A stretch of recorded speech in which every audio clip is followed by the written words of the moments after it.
Welcome to Ancient Wisdom, a sanctuary where timeless wisdom guides you into deep, restful sleep.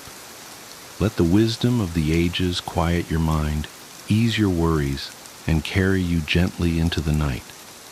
If you're here to relax, reflect, and drift into peaceful slumber, you're exactly where you need to be. Before you get too cozy, take a moment to like this video and subscribe to the channel. It really helps me bring more soothing content your way. Also, I'd love to know, where are you tuning in from, and what time is it for you right now? Share in the comments below. Now, settle in, get comfortable, and let the wisdom of the ages guide you into deep, restful sleep. Have you ever considered the immense power that lies within the simple act of staying silent? In a world filled with constant noise and chatter, the idea of embracing silence might seem both daunting and intriguing. Yet, it is often in these quiet moments that we discover profound truths about ourselves and the world around us. Words have immense power. They shape our reality, influence our emotions, and impact those around us in profound ways. As the ancient teachings suggest, our words can be likened to the sharpest knife in the world, capable of cutting deep into the hearts and minds of others. This dual-edged nature of speech means that while our words can be a source of great strength, they can also be a significant weakness if not used wisely. Imagine a situation where a person receives an encouraging word from a friend or mentor at a crucial moment. This simple, kind gesture can boost their confidence, inspire them to overcome challenges, and lead to their success. On the contrary, consider a scenario where someone is subjected to harsh criticism or negative remarks. These words can leave lasting scars, causing emotional pain and diminishing their self-worth. In daily life, we often encounter moments where the choice of words can make a difference. For instance, a teacher's encouraging feedback can motivate a student to excel, while a parent's gentle words can soothe a child's fears. However, when words are used carelessly or unkindly, they can lead to misunderstandings, conflicts, and strained relationships. The balance between speaking and silence is crucial. Knowing when to speak and when to hold back can be a powerful skill. Speaking kindly and wisely at the right moments can open doors to opportunities, build trust, and foster positive connections. Conversely, unkind or untimely words can create obstacles and lead to difficulties in our personal and professional lives. This delicate balance is at the heart of the story we're about to explore, a tale that underscores the transformative power of silence. Through the journey of a troubled king and a wise Buddhist monk, we will delve into the profound impact that silence and mindful speech can have on our lives. By understanding and embracing these principles, we can learn to harness the power of our words and achieve a deeper sense of inner peace and fulfillment. The King and the Buddhist Monk Story, Part 1. Our story begins in ancient India, in a serene forest far removed from the hustle and bustle of the world. In this tranquil setting lived a renowned Buddhist monk, known throughout the land for his wisdom and meditative prowess. His peaceful demeanor and profound insights attracted many seekers of truth, including kings and commoners alike. One day, a king, despite his immense wealth, fame, and luxurious lifestyle, found himself in a state of deep restlessness and dissatisfaction. No matter how many treasures he accumulated or how much he indulged in the pleasures of his royal life, inner peace eluded him. Desperate to find a solution, the king decided to visit the famous monk, hoping to discover the secret to tranquility. Upon meeting the monk, the king poured out his troubles, confessing that he felt constantly tired, frustrated, and upset. "Respected monk," the king pleaded, "I have everything one could desire, yet there is no peace within me. My mind is perpetually restless. Please help me to rid myself of this turmoil." The monk, listening intently, responded with a gentle smile, "Your Majesty, the answer you seek is already within you, but you have not yet discovered it. I propose an experiment. If you are willing, I believe it will bring you the peace you desire." Intrigued but skeptical, the king agreed to follow the monk's guidance. The monk's plan was simple, yet challenging. For the next 15 days, the king would stay in the monastery, living as a common monk. During this period, he was to remain silent and speak as little as possible, focusing on solitude and self-reflection. The king, though anxious about the prospect of such a drastic change, consented to the monk's plan, hoping that this experiment would finally bring him the inner calm he desperately needed. Part 2. The king's experience. On the first day of his stay at the monastery, the king found it incredibly difficult to adhere to the monk's instructions. His mind was more restless than ever, filled with an endless stream of questions and thoughts. Used to giving orders and engaging in constant conversation, he struggled with the enforced silence. Every passing hour seemed to amplify his unease, making the task of remaining quiet feel nearly impossible. Despite the overwhelming urge to speak and vent his frustrations, the king resisted. He stayed in his assigned quarters, sitting quietly and observing the simple life of the monks around him. As night fell, a surprising sense of calm began to wash over him. He couldn't understand why, but for the first time in a long while, he felt a glimmer of happiness. The following days brought new challenges but also new insights. As the king continued his silent vigil, he began to notice the beauty in his surroundings that he had previously overlooked. He watched the delicate dance of flowers swaying in the breeze, the intricate patterns of birds in flight, and the serene flow of the nearby river. These simple observations brought a sense of connection and peace that he had never experienced in his opulent palace. By the 10th day, the king's inner restlessness had significantly diminished. He found himself spending more time in silent contemplation, appreciating the tranquility of nature and the simplicity of monastic life. On the 12th day, something remarkable happened. As he sat in meditation, his eyes closed on their own, and he slipped into a deep, serene state. For the first time, his mind was free from worry and distraction, immersed in profound inner peace. During the final days of his stay, the king's experience deepened further. He spent hours in meditation, feeling a sense of joy and fulfillment that he had never known. The transformation was so profound that by the 15th day, he approached the monk with newfound clarity and gratitude. Part 3, Revelation and Transformation. With a calm and reflective demeanor, the king expressed his gratitude to the monk. "Respected monk," he began, "I have discovered the root of my troubles. I realized that my constant talking and negative thinking were the sources of my restlessness and failures. This excessive chatter and criticism drained my energy and clouded my mind, making it difficult for me to focus and succeed." The monk listened attentively, nodding in understanding. The king continued, "During these 15 days of silence, I experienced a transformation. I found that by speaking less and observing more, I could connect with the world in a deeper, more meaningful way. I learned that true peace comes from within, and that silence is a powerful tool for achieving it." The king's realization was profound. He understood that his previous behavior, talking excessively and often negatively, had not only affected his mental state, but also his relationships and effectiveness as a ruler. The silence had allowed him to introspect and understand the value of measured, mindful speech. He shared with the monk how, in his moments of quiet reflection, he had gained insights into his own behavior and its impact on others. "I saw how my words could hurt or heal, and how my silence could bring clarity and peace. These 15 days have taught me more than years of royal counsel. Part 4. Monk's Teachings. The monk then shared his wisdom, reinforcing the king's newfound understanding. "Your experience is a testament to the power of silence," he said.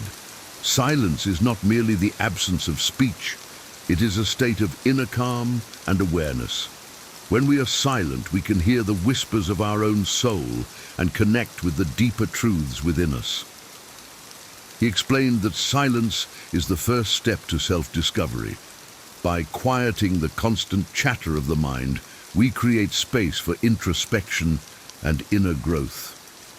The monk recounted a story of Gautama Buddha, who often remained silent to dive deep within himself, discovering profound insights and wisdom. "Silence allows us to observe our thoughts and emotions without judgment," the monk continued. "It helps us become more patient and aware, leading to greater clarity and understanding. When we speak only when necessary, our words carry more weight and are more likely to be received with respect and consideration." The monk emphasized that excessive talking often leads to misunderstandings, conflicts, and unnecessary stress. By embracing silence, we can reduce these negative interactions and foster a more harmonious environment. He encouraged the king to continue practicing silence and mindful speech, not just for personal peace, but also to set an example for his kingdom. The story's broader implications, the monk's teachings, extended beyond the king's personal transformation. He highlighted the broader implications of embracing silence in our daily lives. "Imagine a world where people spoke less and listened more," he said.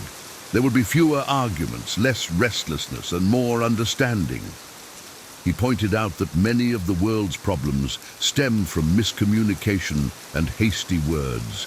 By learning to be silent, we can avoid unnecessary conflicts and build stronger, more meaningful relationships. Silence can act as a buffer, giving us time to think before we speak and ensuring that our words are thoughtful and kind. The monk also discussed the role of meditation in fostering inner peace. "Meditation is a practice of silence," he explained. "It helps us connect with our inner selves and find calm amidst the chaos of daily life. By spending time in solitude and quiet reflection, we can cultivate a sense of tranquility that permeates all aspects of our lives." He encouraged the king and others to spend at least 20 minutes alone in solitude every day. This practice, he assured, would bring positive changes, helping individuals become more patient, aware, and connected with their inner selves. In conclusion, the story of the king and the monk underscores the transformative power of silence and mindful speech. Through his journey, the king discovered that true peace and happiness come from within, and that silence is a key to unlocking this inner tranquility. By speaking less and listening more, we can connect more deeply with ourselves and others, fostering a more harmonious and fulfilling life. The monk's teachings remind us that our words are powerful tools that can heal or harm. By embracing silence and practicing mindful speech, we can reduce conflicts, enhance our relationships, and achieve a deeper sense of inner peace. This story serves as a timeless reminder of the importance of finding balance between speech and silence in our lives, and the profound impact it can have on our overall well-being.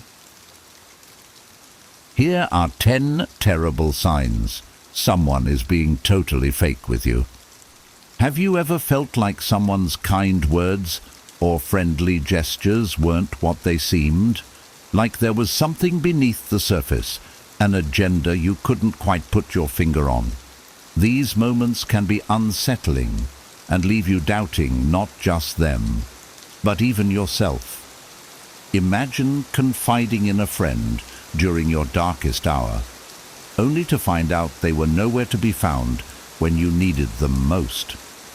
Or realizing someone who seems genuinely interested in your success is secretly envious and undermining you behind your back. These subtle betrayals can erode trust and emotional stability, pulling you into a spiral of doubt and frustration.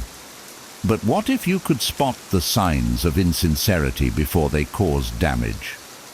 In this video, we'll uncover 10 glaring signs someone is being totally fake with you, signs that are often hidden in plain sight. More importantly, we'll explore how you can apply Stoic wisdom to protect your peace of mind and navigate these tricky relationships with strength and clarity. Whether it's a friend, a colleague, or even a family member, you'll learn how to see through their mask, regain control, and maintain your inner calm. Stick around, because these lessons might just transform the way you approach every relationship in your life. 1. They're never there when you need them. I remember a time when I truly believed that a particular friend would always have my back. We had shared so many good times, and I thought those moments built a bond strong enough to weather any storm. But then, life threw a curveball. I was facing immense pressure at work, feeling utterly exhausted and emotionally drained. I needed someone to talk to, someone who could listen and just be there. Naturally, I turned to this friend. I called, hoping for some comfort, but instead I got excuses. "I'm too busy right now," or "I'll call you back later." That call never came. At first, I felt betrayed and deeply hurt. It was like a mirror reflecting back all the times I had rushed to their side, ready to support them without hesitation. I thought to myself, how could someone who claims to care about me vanish when I need them the most? Slowly, the realization dawned on me. This relationship wasn't as mutual as I'd believed. My giving nature was being taken for granted, and their absence during my struggles revealed the imbalance. That's when I turned to Stoic wisdom for guidance. Marcus Aurelius teaches us to not place our hopes in things beyond our control. This includes the actions and choices of others. It hit me.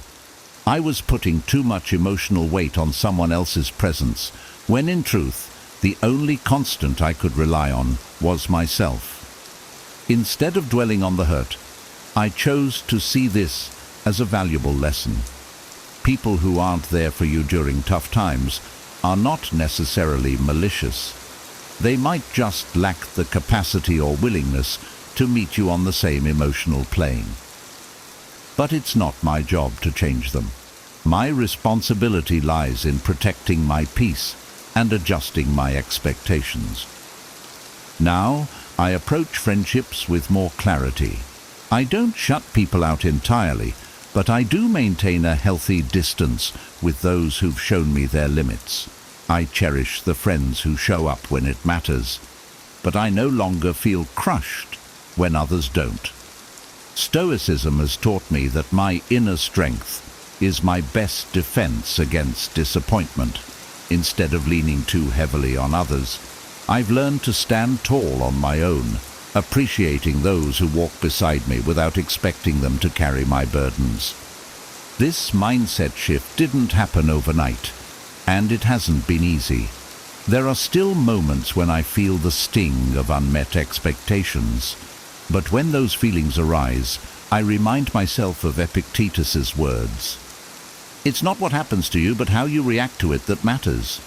These words give me the strength to navigate relationships with a calm heart and a steady mind. By recognizing that not everyone is meant to stay during life's storms, I've made room for more meaningful connections. The relationships I value most now are the ones built on mutual respect, trust, and presence, especially when it counts. 2. They never reach out first. For the longest time, I was the kind of person who believed in making the effort to keep relationships alive. If someone mattered to me, I didn't hesitate to call, send a message, or plan a meetup. but over time I noticed a pattern. I was always the one initiating. Whether it was a simple, "How are you doing?" or planning a coffee date, the effort was always coming from my side. It made me wonder, if I stopped reaching out, would they even notice my absence? One day, I decided to test it. I stopped calling, texting, or arranging plans with a particular friend I thought was close to me. Days turned into weeks, and weeks into months. To my surprise, and if I'm honest, my disappointment, I didn't hear from them. Not a single message or call. At first, it hurt. I kept thinking, was I that insignificant to them? Did our friendship mean so little? But then I realized this wasn't about my worth. It was about their priorities. This is where Stoic wisdom came to my rescue. Epictetus teaches us that we shouldn't expect others to act in ways that align with our desires. Instead, we should focus on our own actions and what we can control. I had been clinging to the expectation that my effort would be reciprocated, but that expectation was setting me up for disappointment. It was a harsh truth to face, but it was also liberating. By stepping back, I learned to observe relationships more objectively. If someone genuinely cares, they'll make the effort. It may not always look the same as my effort, but the intention will be there. And if it's not, that's a sign that the relationship may not be as balanced as I thought. This doesn't mean I cut ties or hold grudges. Stoicism encourages us to approach life with equanimity, recognizing that people act according to their own nature.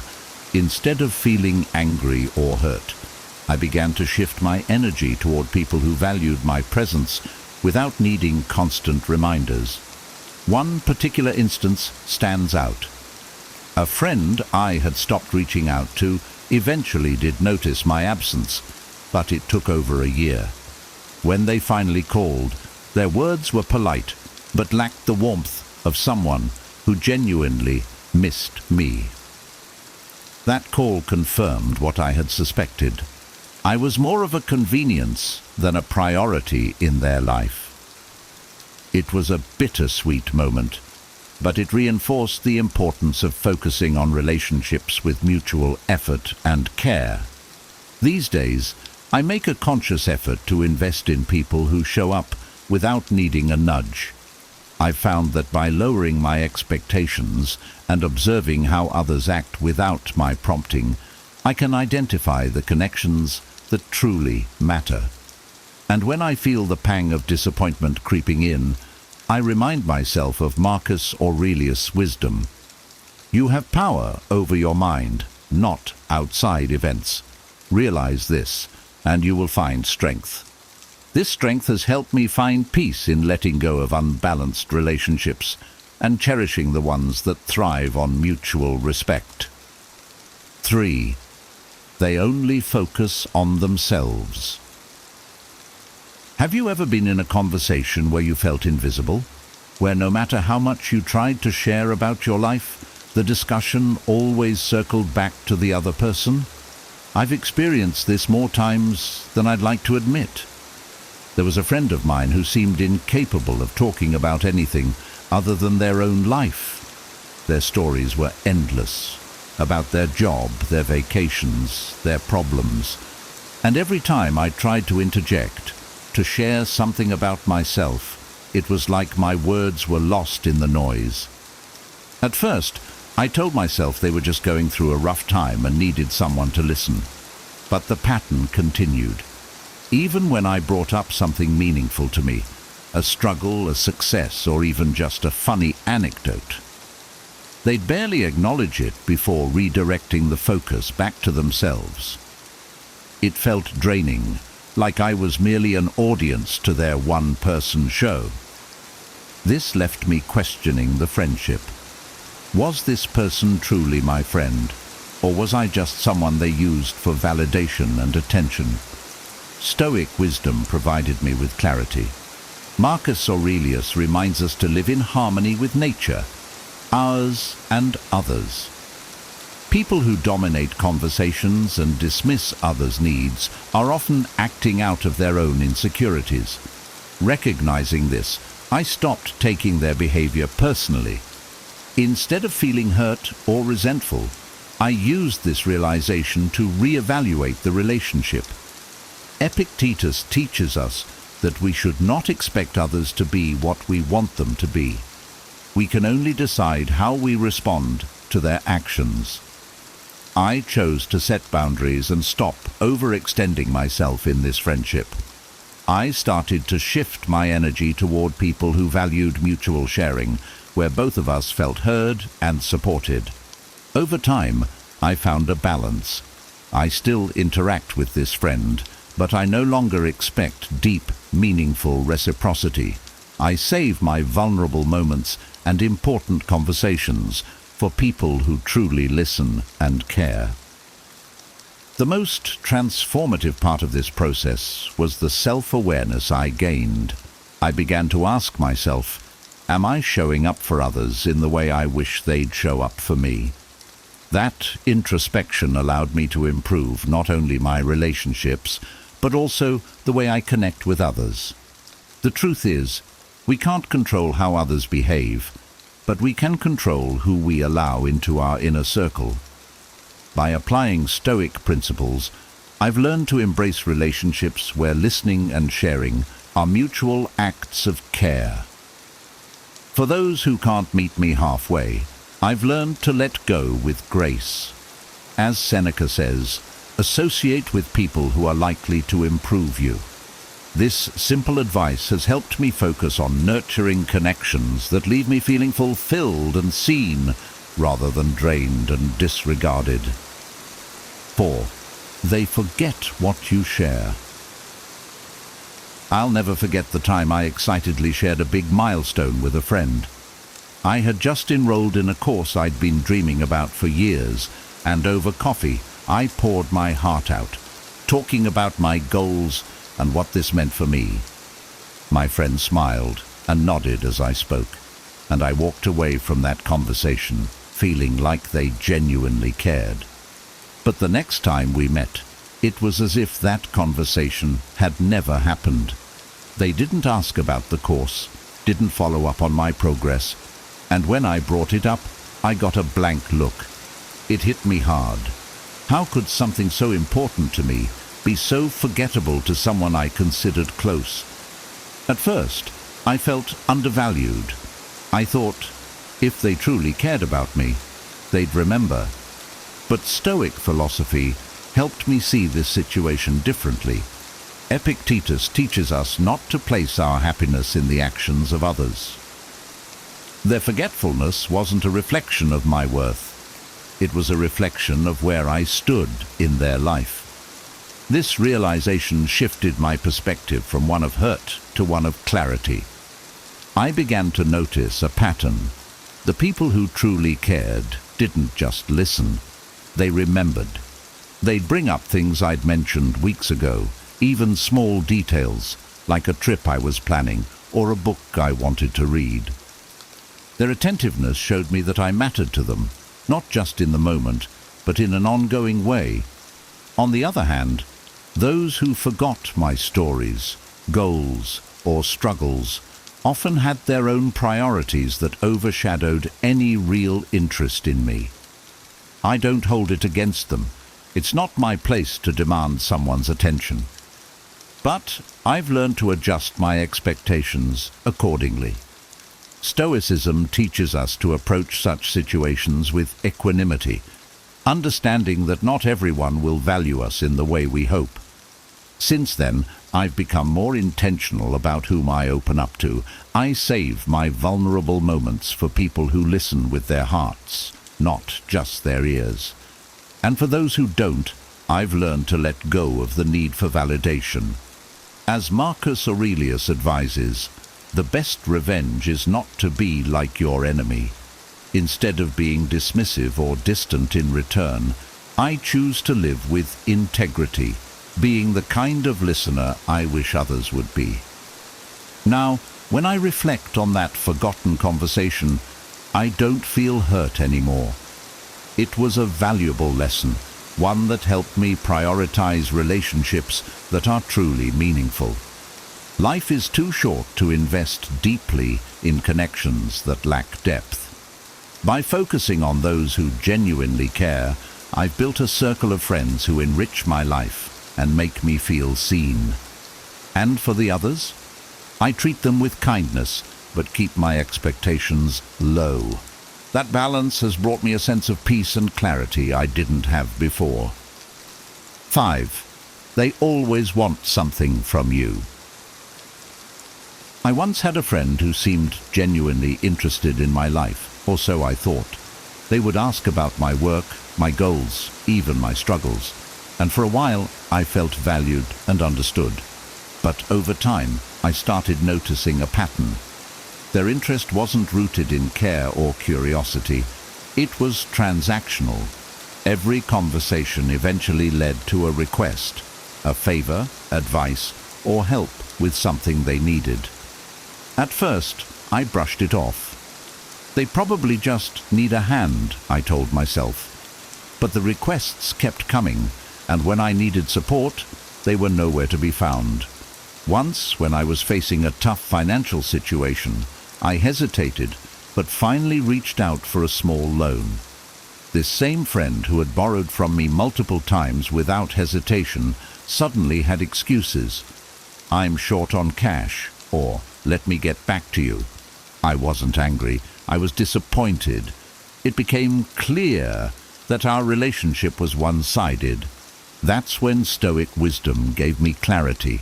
Marcus Aurelius teaches us to understand others' motives without anger or judgment. People often act in ways that serve their own needs, but it's up to us to recognize these patterns and protect our peace. I realized that this friend wasn't necessarily malicious. They simply prioritized what they could gain over genuine connection. Instead of confronting them or harboring resentment, I quietly adjusted my boundaries. I stopped going out of my way to fulfill their requests, redirecting my energy to relationships that felt balanced and reciprocal. This wasn't easy. I cared about this friend and wanted to believe they could change. But as Epictetus reminds us, it is not events that disturb us, but our interpretation of them. Their actions were a reflection of who they were, not a reflection of my worth. Over time, I began to value the freedom that came with setting boundaries. I no longer felt drained or exploited because I stopped overextending myself. And when I did give, it was out of genuine care, not obligation or hope for reciprocation. Stoicism taught me the power of selective giving, to offer help to those who truly appreciate it and return it when they can. This shift in perspective has transformed the way I approach relationships. I no longer feel bitter about the friends who only take. I simply see them for who they are. As Seneca advises, withdraw into yourself as much as you can. Associate with those who make you a better person. Instead of cutting ties completely, I keep such individuals at a respectful distance, engaging with them only when it feels right for me. Now, I focus on relationships built on mutual respect and support. When someone genuinely needs help, I offer it freely, knowing it comes from a place of strength, not expectation. And for those who are only in it for themselves, I let them be, preserving my peace and energy for those who truly matter. This approach has brought more balance and fulfillment into my life. 6. They talk behind your back. I'll never forget the sinking feeling I got when I found out a close colleague had been speaking negatively about me behind my back. At first, I dismissed the rumors, thinking they must have misunderstood. But as the subtle comments and awkward interactions piled up, I realized the truth. This was someone I trusted, someone I had confided in during stressful times, yet they had chosen to use my vulnerabilities as fodder for gossip. The betrayal stung. My initial reaction was anger and a strong urge to confront them. How could they do this to me, I thought. But before acting impulsively, I turned to Stoic teachings. Marcus Aurelius writes, "You have power over your mind, not outside events. Realize this, and you will find strength." Their actions were beyond my control, but how I responded was entirely up to me. Instead of confronting them in anger, I chose to distance myself calmly. I reminded myself that their words didn't define me. They reflected their own insecurities and need for validation. Epictetus teaches us that we should only concern ourselves with things within our sphere of control. What they said about me, or how others perceived me because of it, wasn't my responsibility. My focus needed to be on staying true to my values and maintaining my inner peace. To protect myself emotionally, I began limiting the personal information I shared with this person and others like them. I realized that not everyone deserves to hear your struggles or your triumphs.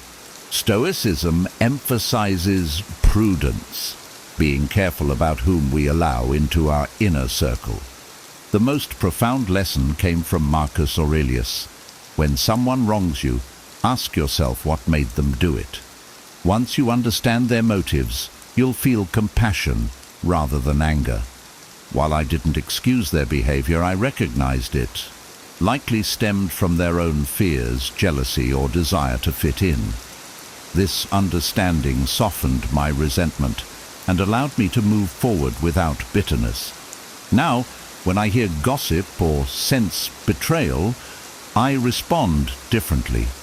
Instead of letting it consume me, I see it as noise, irrelevant to my sense of self-worth. Stoicism has taught me to focus on what truly matters: my own actions, values, and integrity.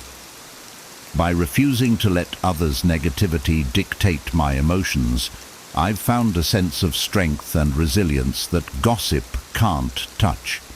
In the end, I realized that betrayal can also be a gift. It reveals who truly belongs in your life and who doesn't. It taught me to cultivate relationships with those who uplift and respect me, while letting go of those who don't. Now, I walk through life with a clearer understanding of who I can trust and an unwavering commitment to my peace of mind. Stoicism has helped me see that no matter what someone says about me, their words don't change my character. Only my reaction to them has that power. 7. They act differently with different people. There was a time when I deeply admired a friend for their charisma. They could effortlessly adapt to any social situation, blending in with different groups of people. At first, I thought it was a sign of their social intelligence. But the more I observed, the more I noticed inconsistencies in their behavior.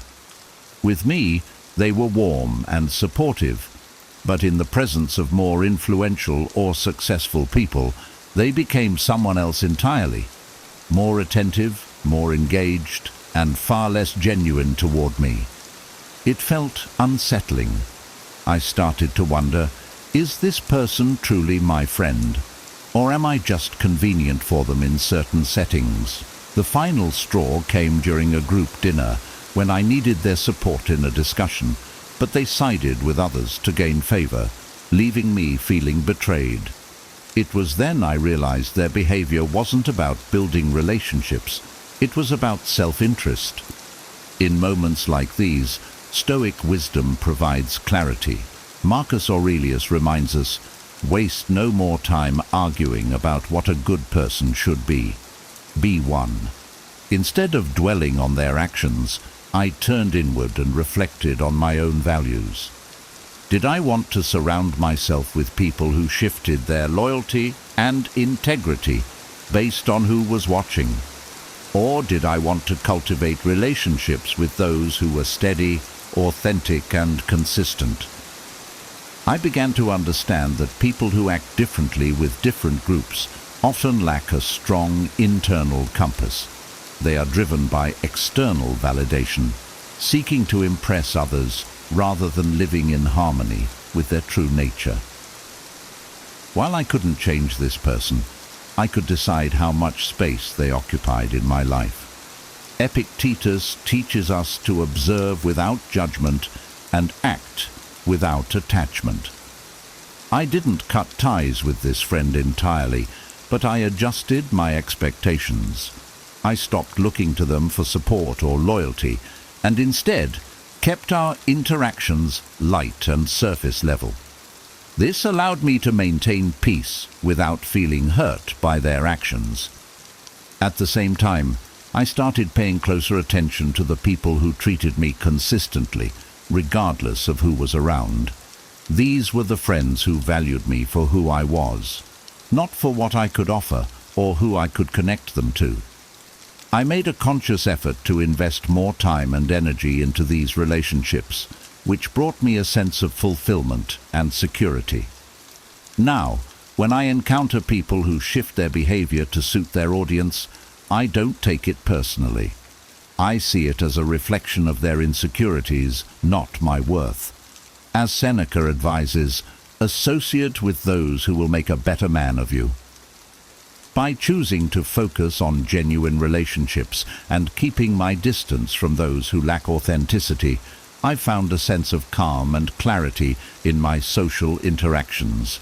Their inconsistency no longer affects me, because I've built my inner circle on trust, respect, and unwavering sincerity. 8. They use flattery instead of genuine praise. I used to have a colleague who would always compliment me, sometimes excessively. "You're so amazing at this," or "I don't know how you do it. You're incredible," they'd say at every opportunity. At first it felt nice. Who doesn't enjoy a little recognition? But over time, something felt off. The compliments were always broad and over the top, lacking any real depth. It became clear they weren't appreciating my efforts. They were using flattery as a tool to get on my good side. The turning point came when they asked me for a favor, a big one. They needed me to advocate for them on a project they weren't qualified for. When I hesitated, their demeanor shifted. The flattery disappeared, replaced by subtle frustration.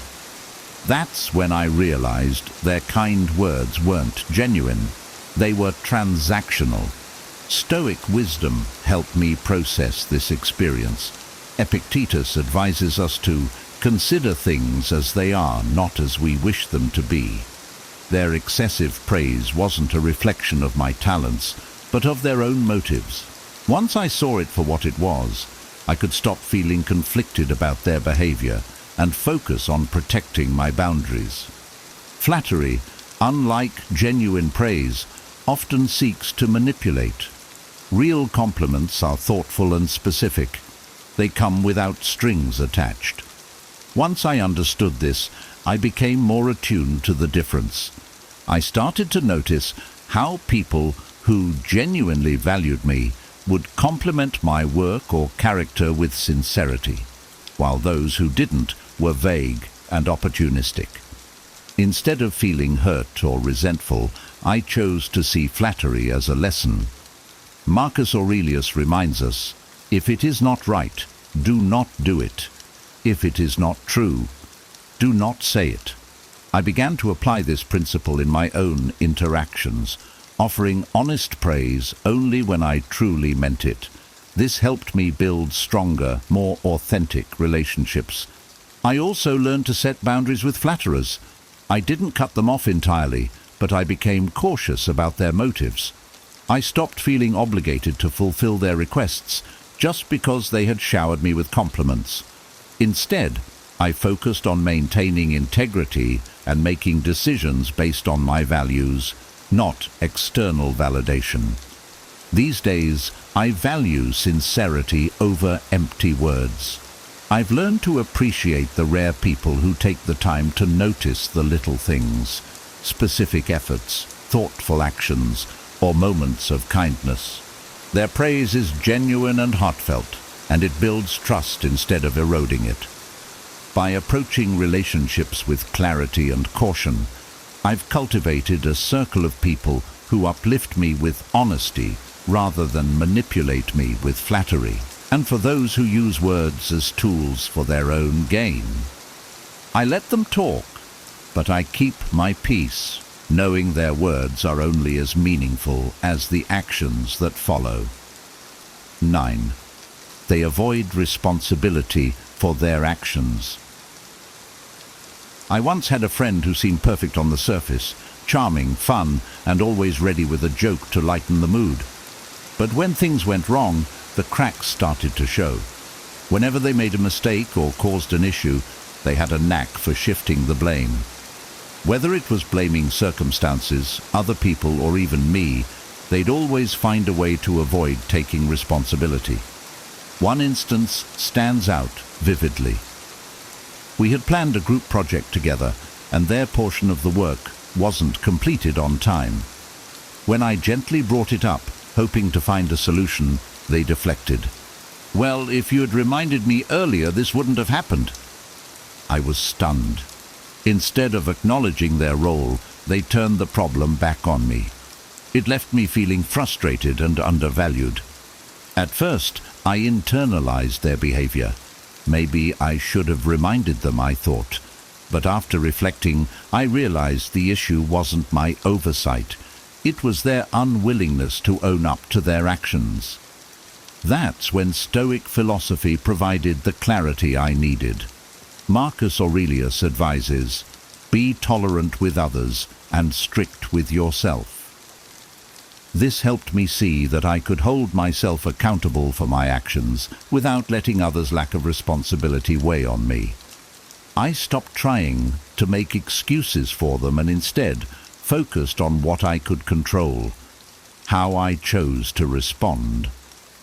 I began setting boundaries and made it clear that I couldn't shoulder the blame for things outside my influence.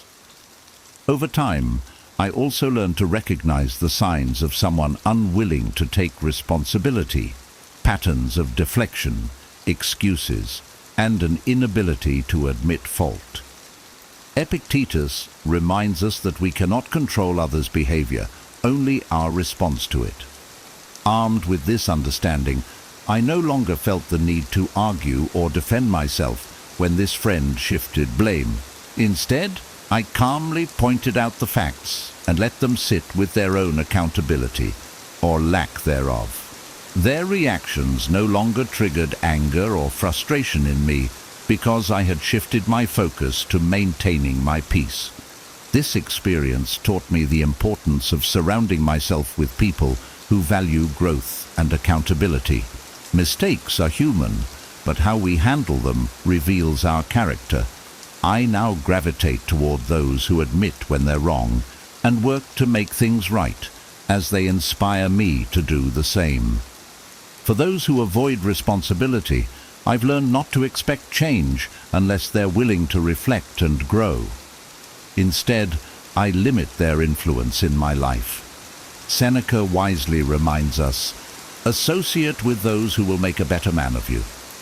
By holding myself to high standards while tolerating others' limitations without resentment, I've found a sense of calm and clarity in my relationships. In the end, I've embraced the Stoic principle of focusing on what I can control, my actions, my values, and my peace of mind. That shift has freed me from the emotional burden of others' irresponsibility and allowed me to invest in relationships where accountability is mutual. 10. They're unwilling to celebrate your success. I'll never forget the time I shared a personal victory with someone I considered a close friend. I'd worked tirelessly on a project, pouring my energy and focus into it, and when it finally paid off, I couldn't wait to share the news. But instead of excitement or congratulations, I was met with indifference. They quickly changed the subject, as if my success didn't matter, or worse, as if it bothered them. At first, I tried to rationalize it. Maybe they were having a bad day, I thought. But the pattern repeated itself. Anytime I achieved something meaningful, their responses were lukewarm at best, or dismissive at worst. I started to notice that they were quick to talk about their own accomplishments, but unwilling to acknowledge mine. It hurt more than I expected. I began to question, why can't they be happy for me? That's when I turned to Stoicism for guidance. Seneca reminds us that we suffer more often in imagination than in reality. Their reaction didn't diminish my success. It only revealed something about them. Perhaps they felt inadequate or envious, but their behavior wasn't about me. It was a reflection of their own insecurities. Instead of feeling angry or hurt, I chose to adjust my perspective. Epictetus teaches us to focus only on what we can control, and in this case, I couldn't control how they felt about my achievements. What I could control was how I responded. I stopped seeking validation from people who couldn't genuinely celebrate my joy, and instead turned to those who uplifted me. Over time, I started to prioritize relationships where mutual encouragement was the norm. True friends share in your joy, just as they stand by you in your struggles.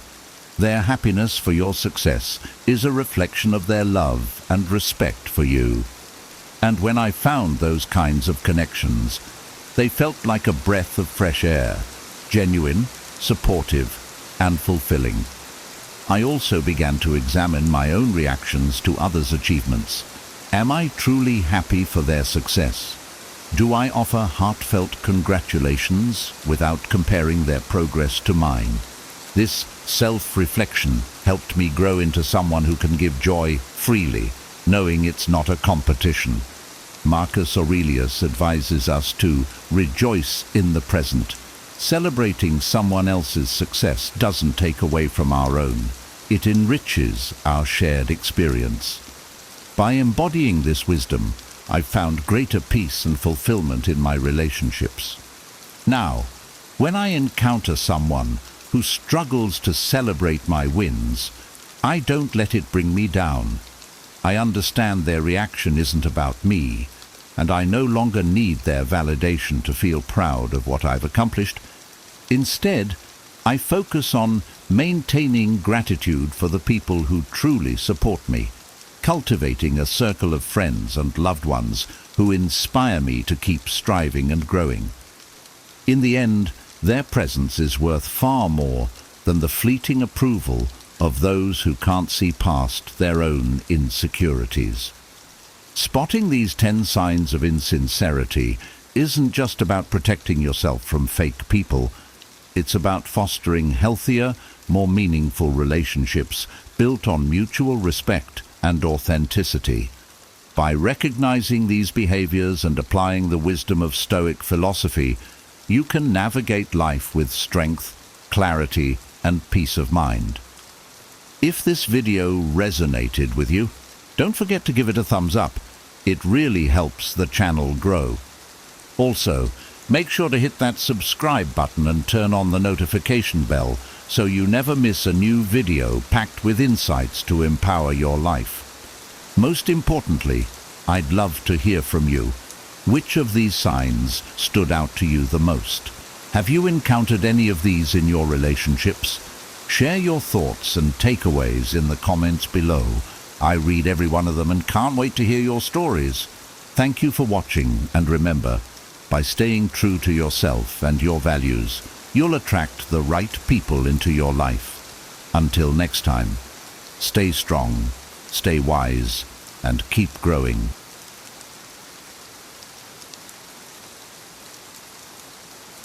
Today, we are setting out to understand anger, a force that often disrupts our peace and clarity. Anger is not an enemy to be feared, but a natural response that can either consume us or be transformed into something constructive. Stoicism teaches us that our emotions, while natural, need not dictate our actions or cloud our judgment. Instead, we can learn to approach anger with wisdom, using it to uncover deeper truths about ourselves. In this session, we'll explore how to meet anger with patience, understanding, and, ultimately, self-mastery. We'll look at practical ways to transform anger into clarity and frustration into insight, allowing us to engage with life's challenges from a place of inner calm and resilience. The Stoics believed that freedom comes from within, and that a truly powerful individual is one who masters themselves, not others.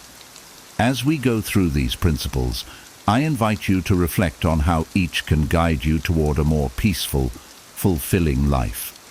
1. See anger as a signal, not a solution. I've learned that anger often points us towards something deeper, like an unmet need, a boundary crossed, or even a fear lurking beneath the surface. For example, if I'm frustrated with a friend who's consistently late, my anger isn't necessarily about the wait. It's often about feeling disrespected or undervalued. Recognizing this underlying reason helps me to separate the situation from my reaction. Instead of seeing anger as a call to react immediately, I can view it as a reminder to address my needs in a constructive way. This perspective shift takes practice. When I feel anger rise, I pause and ask myself, what is this really about? This simple question can transform anger from a force that clouds judgment into a tool for self-discovery. It encourages me to dig deeper and confront the root issue. Maybe I need to set clearer boundaries, communicate better, or work on my own insecurities. Viewing anger as a signal rather than a solution also makes interactions more productive. Instead of letting anger take control, I take responsibility for understanding and addressing my own needs. This practice has helped me maintain stronger, healthier relationships because I'm not constantly reacting to surface-level frustrations. Instead, I'm tackling the underlying issues, which leads to growth for everyone involved. It's about using anger as a catalyst for change, not as fuel for conflict. 2. Treat patience as a muscle to strengthen. I used to think patience was something you either had or didn't. But Stoic philosophy taught me that patience is a skill, like a muscle you can train and strengthen over time. Imagine waiting in a long line or dealing with traffic. Two situations that used to make me tense up. Instead of getting frustrated, I now see these as little patience workouts. Each time I choose to stay calm, it's like doing a mental rep that builds my patience for bigger challenges. To practice, I start by focusing on my breathing when frustration builds. I'll count each inhale and exhale, letting my mind settle. I might also use the moment to think of something I'm grateful for. For example, if I'm stuck in traffic, I remind myself how lucky I am to have a reliable car or to be heading home to loved ones. It sounds simple, but this shift in focus helps me turn what would have been a stressful moment into a peaceful one. Over time, these small exercises add up, and I've noticed I'm much more patient in situations that used to frustrate me. Whether it's handling delays or managing people who test my limits, patience has become a skill I can lean on. Treating patience as something I can improve has been a game changer, and it's helped me approach life with more ease and resilience. 3. Recognize what's within your control. One of the most transformative Stoic principles is the idea of control. There's so much in life we have zero power over, from other people's behavior to unexpected events. This used to frustrate me endlessly because I felt like things were happening to me. But Stoicism teaches us to focus only on what we can control: our actions, our responses, and our mindset. For instance, if someone acts rudely, it's tempting to take it personally and react in kind, but recognizing that I can't control their behavior, only my response, gives me a new sense of freedom. Instead of feeling like a victim to their actions, I focus on how I choose to react. This shift has been incredibly empowering. I no longer waste energy trying to change things that are beyond my control. Instead, I invest that energy into areas where I can make a real difference, like my own thoughts and behaviors. I also apply this to broader life situations. If a project at work doesn't go as planned, or a trip gets cancelled, I remind myself that while I can't change these outcomes, I can control how I react. Maybe I use that extra time to pursue a hobby or spend time with family. This mindset shift has made my life much more peaceful because I'm no longer fighting against the inevitable. Instead, I'm focusing on what's within my reach. 4. Use mindfulness to catch yourself early. Mindfulness has been a game changer for me when it comes to managing anger.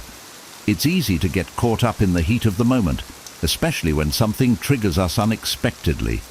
But practicing mindfulness, staying aware of my thoughts and feelings in real time, has helped me catch anger early before it spirals out of control. When I feel that initial surge of frustration, I take a deep breath and focus on the sensation of breathing. This simple act brings me back to the present and creates a little mental pause.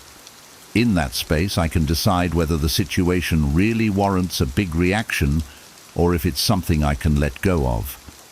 Often I find that this quick pause is enough to see things more clearly. For example, if I get a frustrating email, I no longer fire off a response right away. I breathe, let the initial reaction settle, and come back to it when I'm calm. This practice of mindfulness has saved me from saying or doing things I'd regret. Over time, I've become better at recognizing anger as it arises, allowing me to control it rather than let it control me. Mindfulness isn't a cure-all, but it's a powerful tool. It gives me the space to choose my response consciously, rather than being driven by emotion. The more I practice, the more natural it becomes, helping me stay grounded in the moments that matter most. 5. Turn anger into curiosity. I used to see anger as something to suppress or avoid, but Stoicism introduced me to a different approach, turning anger into curiosity. Instead of reacting right away, I now try to ask myself, why does this bother me? This question shifts my focus from the external trigger to my internal response, helping me understand the deeper reasons behind my anger. For instance, if a friend makes a hurtful comment, my immediate reaction might be to feel defensive. But instead of snapping back, I pause and ask, what's really going on here?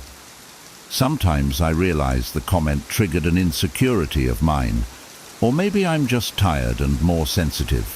This insight doesn't excuse rude behavior, but it helps me respond thoughtfully instead of react impulsively. Curiosity also allows me to see the other person's perspective. Maybe they're dealing with their own issues or didn't mean to come across the way they did. By approaching anger with curiosity, I turn potentially tense moments into opportunities for growth and understanding. This approach has not only helped me manage my anger, but has also deepened my empathy and improved my relationships. 6. Practice empathy toward others' flaws. It's easy to get frustrated with others when they mess up or don't meet our expectations. But Stoicism reminds me to see these moments as opportunities to practice empathy. For instance, if someone makes a mistake at work or acts rudely, I try to consider what they might be going through. Maybe they're stressed, dealing with personal issues, or simply had a rough day. Instead of reacting with anger, I remind myself that they're human too, just like me. This shift from judgment to empathy has helped me stay calm and respond with compassion rather than frustration. It doesn't mean excusing poor behavior, it just means choosing understanding over anger. This mindset has not only made me more patient, but also improved my relationships, as people feel more comfortable around someone who sees their flaws with kindness. 7. Forgive to find freedom. Forgiveness used to feel like letting someone off the hook, but Stoicism has taught me that forgiveness is really about freeing myself. When I hold on to anger, I'm carrying that burden around with me, replaying events that only weigh me down. But when I choose to forgive, I'm not saying the hurtful behavior was okay. I'm simply releasing its hold over my peace of mind. One way I practice forgiveness is by reminding myself, I release this because it no longer serves me. Saying this out loud or in my mind gives me a sense of closure. Over time, I've noticed that forgiveness isn't about the other person at all. It's about choosing peace for myself. And when I let go of anger, I make space for more positive emotions, like compassion and joy. 8. Embrace the impermanence of feelings. One powerful Stoic insight is the recognition that everything, our anger, happiness, even challenges, is temporary. This concept has helped me immensely, especially during tough times. When I feel overwhelmed by anger, I remind myself, this, too, shall pass. Knowing that emotions are fleeting helps me ride out the storm without making impulsive decisions I might later regret. It's like watching waves crash on the shore. They come and go, but they don't stay. Realizing that anger is just a passing wave gives me the patience to let it flow without getting swept away. This practice helps me avoid saying or doing things I'll regret, all because I know the feeling is temporary. 9. Stop expecting others to understand. Sometimes my frustration stems from expecting others to get me, to understand my point of view. But not everyone will, and that's okay. When I let go of the need for others to fully understand or validate my feelings, I feel lighter and more at peace. I remind myself that my inner peace isn't dependent on others' opinions or approval. This doesn't mean I stop expressing myself, but I'm no longer waiting for a specific reaction. By releasing the expectation that others should see things my way, I feel less frustration and more acceptance, creating space for calm and mutual respect in my interactions. 10. Reflect on past anger to build future resilience. Reflecting on past moments when I let anger take over has been invaluable. I'll look back and ask myself, what could I have done differently? Did my reaction help or hurt the situation? This isn't about self-blame. It's about learning and growing so I can handle similar situations better in the future. Each reflection builds my resilience, helping me recognize patterns and improve my responses over time. By understanding how I handled past situations, I prepare myself to respond more calmly and constructively when anger inevitably comes up again. This process has helped me develop greater emotional strength and wisdom over time. Thank you for joining me on this journey to understand anger through a Stoic lens. Remember, Stoicism isn't about suppressing emotions, but about mastering our responses to them. Anger, like any emotion, is fleeting and doesn't have to define us. When we choose patience over impulse, we gain true freedom, the power to shape our own actions and find peace within, regardless of external circumstances. If these Stoic principles resonate with you and you're eager to cultivate more resilience and calm in your life, please give this video a like and consider subscribing to the channel. Together, we can continue exploring insights that bring us closer to inner strength and wisdom. And if you have your own thoughts or stories on managing anger, drop them in the comments below. I'd love to hear from you. Let's keep building a community centered on growth and wisdom. Once upon a time, the seeker's journey to peace. Once upon a time, in a tranquil village nestled at the foot of misty mountains, there lived a young man named Akio. Though admired for his diligence and ambition, Akio felt a gnawing emptiness that no achievement could fill. Despite his youth and accomplishments, he was restless, yearning for something he couldn't quite name. One spring evening, after a day of toiling in the fields, Akio found himself wandering away from the village. The golden hues of the setting sun bathed the landscape in serenity, yet Akio's heart was anything but calm. The path he chose was unfamiliar, winding through hills dotted with cherry blossoms. The air grew cooler as he climbed, carrying the mingling scents of pine and blooming flowers. At the end of the path stood an ancient temple, its moss-covered stones exuding an air of timeless wisdom. The gates were slightly ajar, as if inviting him in. Inside, an elderly Zen master named Ryokan was tending to a rock garden. His movements were deliberate, his focus unwavering as he smoothed patterns in the sand with a wooden rake. There was an aura of peace about him that both intrigued and calmed Akio. Hesitating only briefly, Akio stepped closer. "Akio, excuse me, master. I hope I'm not disturbing you." Ryokan, looking up with a warm smile. "Not at all, young one. What brings you to this quiet place?" "Akio, I feel lost. My life is full of effort and ambition, but something is missing.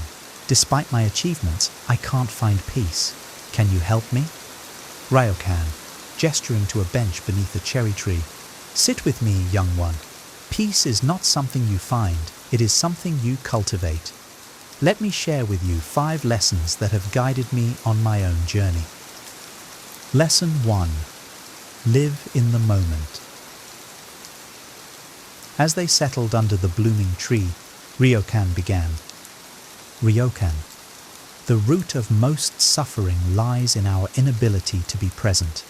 We are either caught up in regrets about the past or consumed by fears of the future. But the only moment we truly have is now. Akio, I understand, but my mind is always racing. How do I quiet it?" Ryokan, smiling gently. "Start with your breath. Your breath is your anchor to the present. Sit quietly for a few minutes each day and focus on your inhalations and exhalations. When your mind wanders, gently guide it back. Over time, you will find your thoughts settling like ripples on a pond." Ryokan paused, then continued. "Ryokan, mindfulness is not just about sitting still. It's about being fully engaged in whatever you're doing. When you eat, savor every bite. When you walk, feel the ground beneath your feet. Even mundane tasks can become profound when done with presence." Akio, I often rush through my days, barely tasting my food or noticing my surroundings. Perhaps that's why I feel so disconnected. Ryokan, exactly. Tomorrow, try eating your breakfast slowly, savoring each bite. You'll find that even simple acts can bring immense joy when done mindfully. Akio, nodding, I will. It seems so simple, yet it feels like it could make a big difference. Lesson 2. Embrace change. Ryokan picked up a cherry blossom that had fallen at their feet. Ryokan, do you see this flower? It reminds us of life's impermanence. Everything changes, Akio.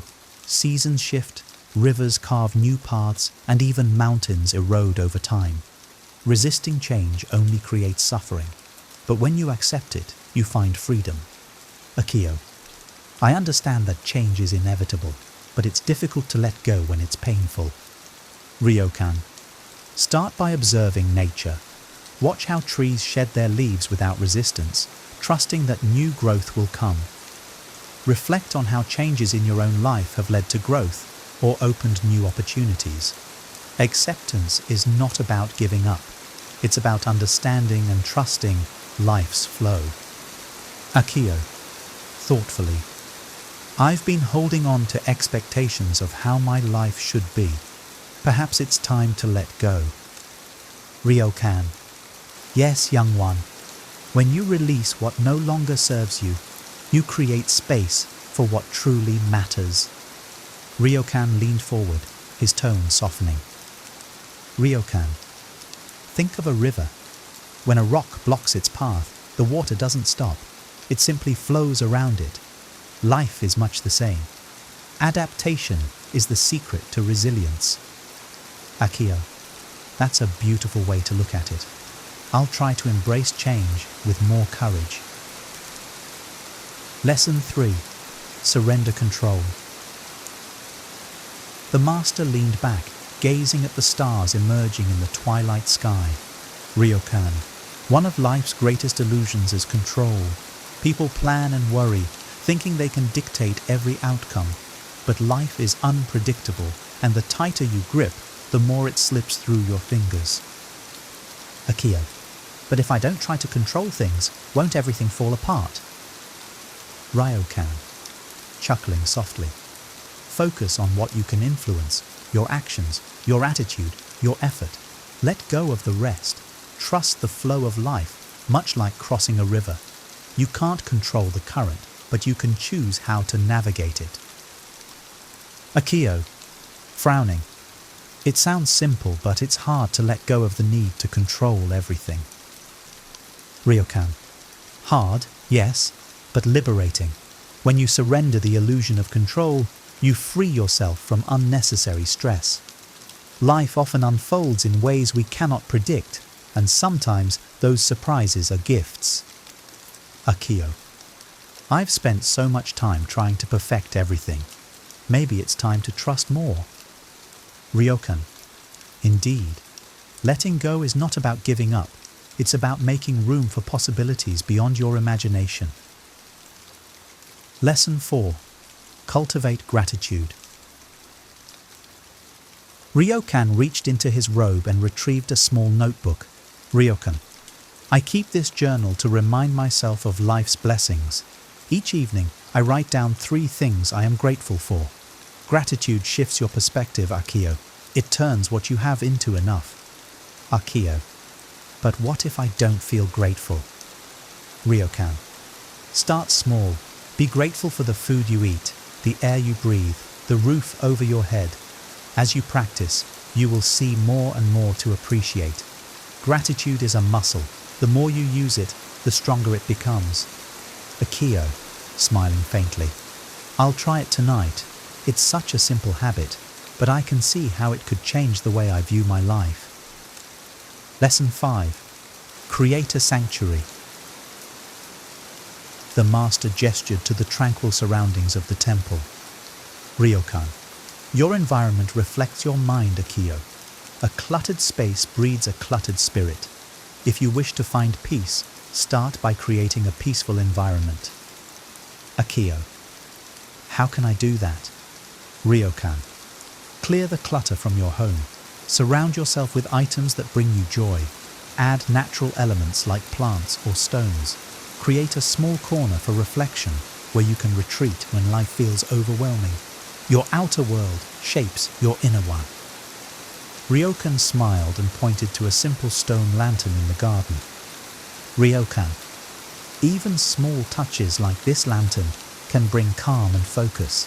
Your sanctuary doesn't have to be elaborate. It simply needs to reflect your desire for peace. The transformation.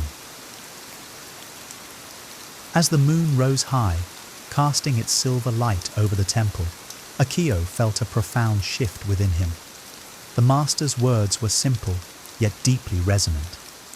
Akio. Thank you, master. I will carry these lessons with me and nurture them. Ryokan. Remember, peace is not a destination, it is a practice. Be patient with yourself and trust the journey. In the weeks that followed, Akio applied the teachings to his life. He practiced mindfulness, embraced change, and surrendered control.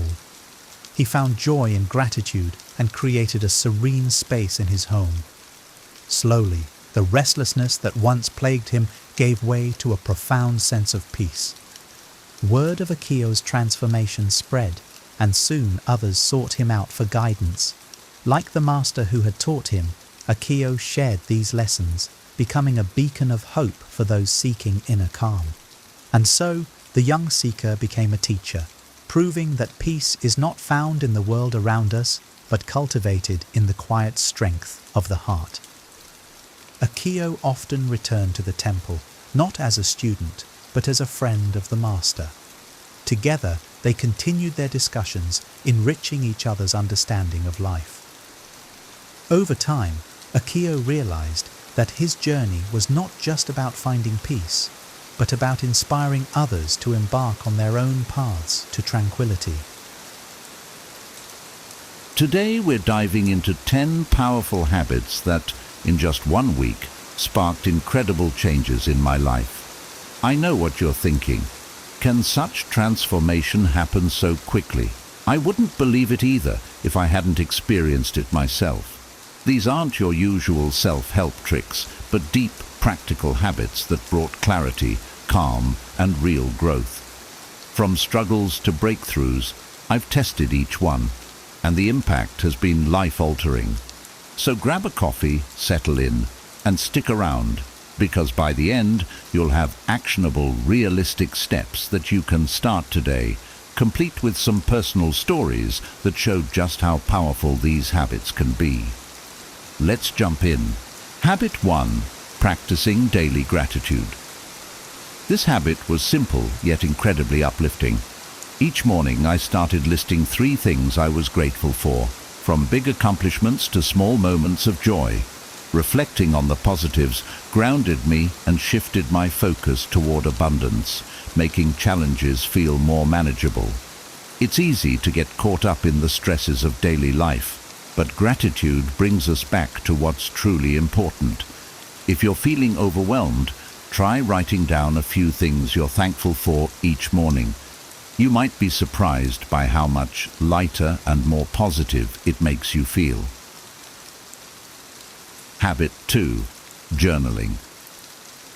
Journaling was something I'd always thought of as just for deep thinkers, but dedicating 10 minutes each night to write about my day changed everything.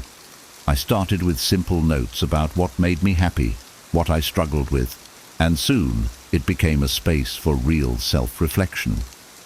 The habit revealed patterns in my thoughts, fears, and desires.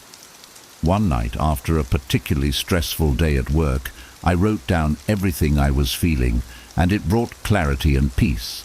I even started jotting down 3 things I was grateful for each day, which helped me shift focus from what was lacking to what I already had.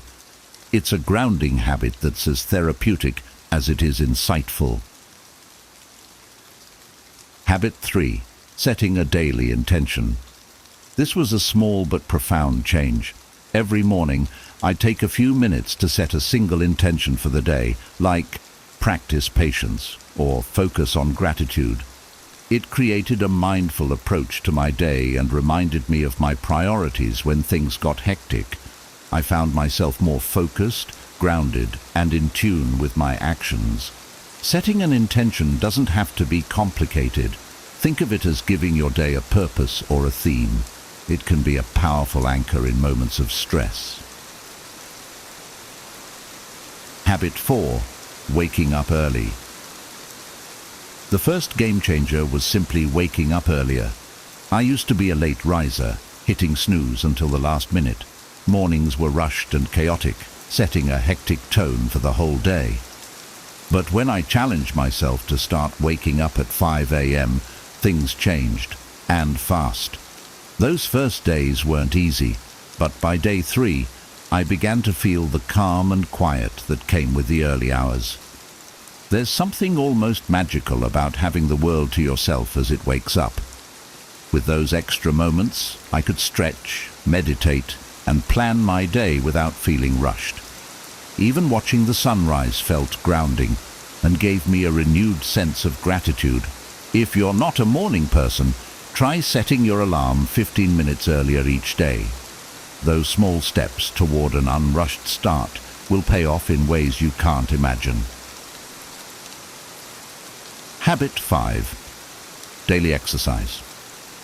The second habit that shifted my life was committing to daily exercise. I wasn't a fitness fanatic and used every excuse to skip workouts. I'm too tired, there's no time, you name it. But one week I decided enough was enough. I started with just 20 minutes each day, mixing up light jogs, yoga, and simple strength exercises. Initially my muscles ached and I felt exhausted, but by the fourth day I was waking up with more energy, my mood brighter, and my focus sharper. Exercise became less about calories and more about a daily dose of self-care. It was a moment to connect with myself, leave behind stress, and tune in to my own needs. Habit 6. Mindful eating. Mindful eating was a small change that had a big impact. I used to eat quickly, often while on my phone or laptop, barely paying attention. But when I committed to eating without distractions, I realized how much I'd been missing.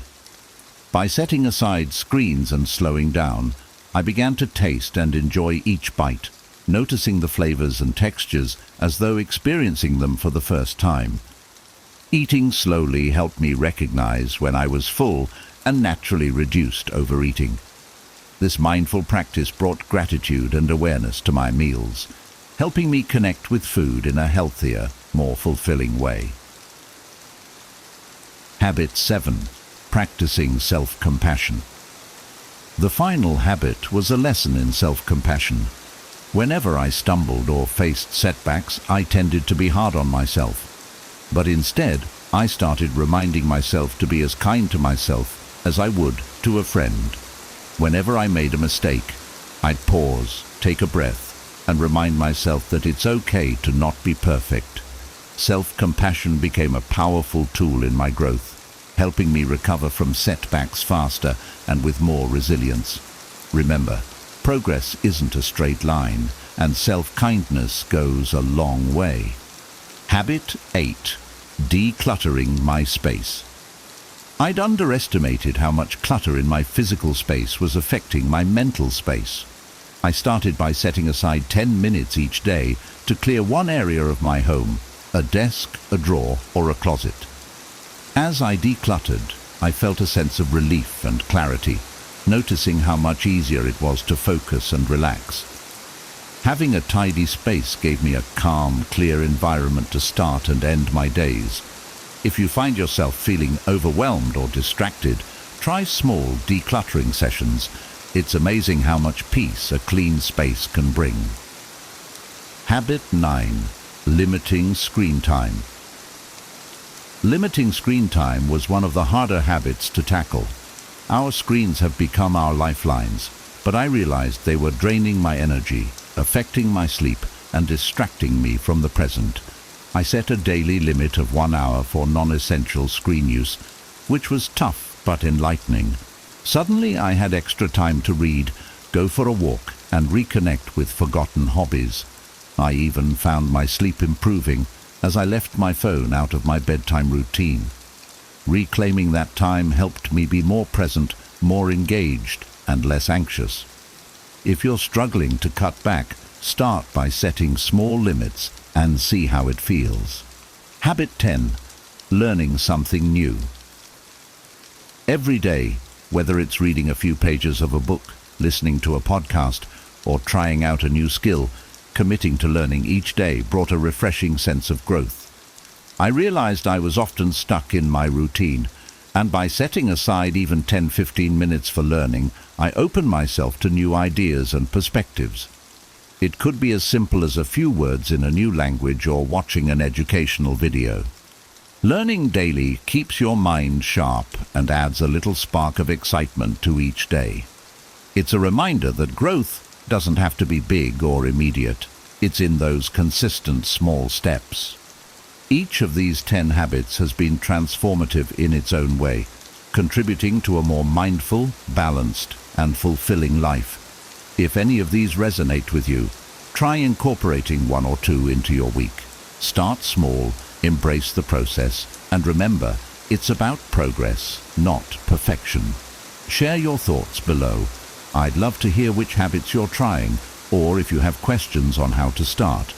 And of course, if you found this helpful, don't forget to like, subscribe, and hit the notification bell for more life-changing insights. Thanks for joining me on this journey. Remember, small steps can lead to massive transformations. See you in the next video, and keep being awesome. Ever wondered if you're overlooking crucial signs in your relationship that suggest it's time to walk away? Relationships are complex, and sometimes it's hard to see the red flags when you're emotionally invested. Imagine if you had a guide to help you recognize these signs and make informed decisions for your well-being. In this video, we delve into the wisdom of Stoicism to uncover 15 critical insights that can help you determine when it's wise to end a relationship. These timeless principles will empower you to prioritize your self-respect and emotional health, ensuring you only invest in relationships that truly enrich a life. Let's explore these insights together, starting with a common but often overlooked red flag: controlling behavior. Number 1, controlling behavior. If your partner demands you give up your hobbies or friends, it's a red flag for controlling behavior. In a healthy relationship, both partners should feel free to pursue their interests and maintain their social connections. Imagine you're passionate about playing basketball with your friends every Saturday. It's your time to unwind, stay fit, and socialize. However, your partner constantly complains about this hobby, insisting that you should spend Saturdays with them instead. They might say things like, "If you really loved me, you'd spend more time with me on weekends," or "Your friends are a bad influence on you." This kind of behavior is not just about them wanting to spend more time together. It's about control. Over time, you might find yourself isolated, having given up not only basketball, but also other hobbies and friendships that were important to you. Your world shrinks to revolve solely around them, and this can lead to resentment and a loss of personal identity. For example, consider John's story. John loved playing the guitar and often jammed with his band. His girlfriend, however, didn't like the time he spent away from her and demanded he quit the band. Reluctantly, John agreed, but he soon found himself feeling trapped and unhappy. The relationship eventually ended because John realized he had sacrificed too much of himself to appease his partner. A controlling partner's demands can erode your sense of self and well-being. It's crucial to recognize these signs early and address them, or if necessary, walk away to preserve your independence and happiness. Number 2, infidelity.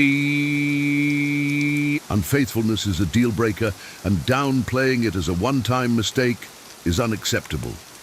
Trust is the cornerstone of any relationship. When your partner cheats, it shatters this foundation. For instance, imagine discovering that your partner has been texting and meeting up with someone else. They may brush it off, saying, "It was just a fling. It meant nothing." But infidelity, regardless of how it's framed, is a profound breach of trust and respect. Take Sarah's experience as an example. She found out that her boyfriend had cheated on her during a business trip. When confronted, he dismissed it as a one-time mistake and begged for forgiveness. Despite his apologies, Sarah couldn't shake off the betrayal. Every time he went on another trip, she was consumed by doubt and insecurity. This constant state of anxiety eroded her self-esteem and well-being. Infidelity doesn't just hurt in the moment. Its effects linger, creating a toxic environment filled with suspicion and pain. It's crucial to acknowledge that staying in a relationship after such a betrayal often leads to prolonged emotional suffering. Walking away from an unfaithful partner is essential to preserving your dignity and mental health. Number 3, lack of effort. A partner who makes little to no effort to contribute to the relationship or support you emotionally is not committed. A healthy relationship thrives on mutual effort. Both partners should actively participate in making each other feel valued and supported. Imagine you're always the one planning dates, initiating conversations, and showing interest in your partner's life while they barely reciprocate. This imbalance indicates a lack of genuine commitment. Consider David and Lisa's relationship. David noticed that he was always the one cooking meals, organizing outings, and checking in on Lisa's well-being. Lisa, however, rarely did the same for him. When David brought it up, Lisa dismissed his concerns, saying she was just not good at those things. Over time, David felt unappreciated and exhausted from carrying the weight of the relationship alone. A partner who doesn't put in the effort shows a lack of respect and appreciation for you. Relationships require work from both sides, and if your partner isn't willing to meet you halfway, it's a clear sign that they're not fully invested. It's wise to reconsider your involvement in such a one-sided dynamic. Chai for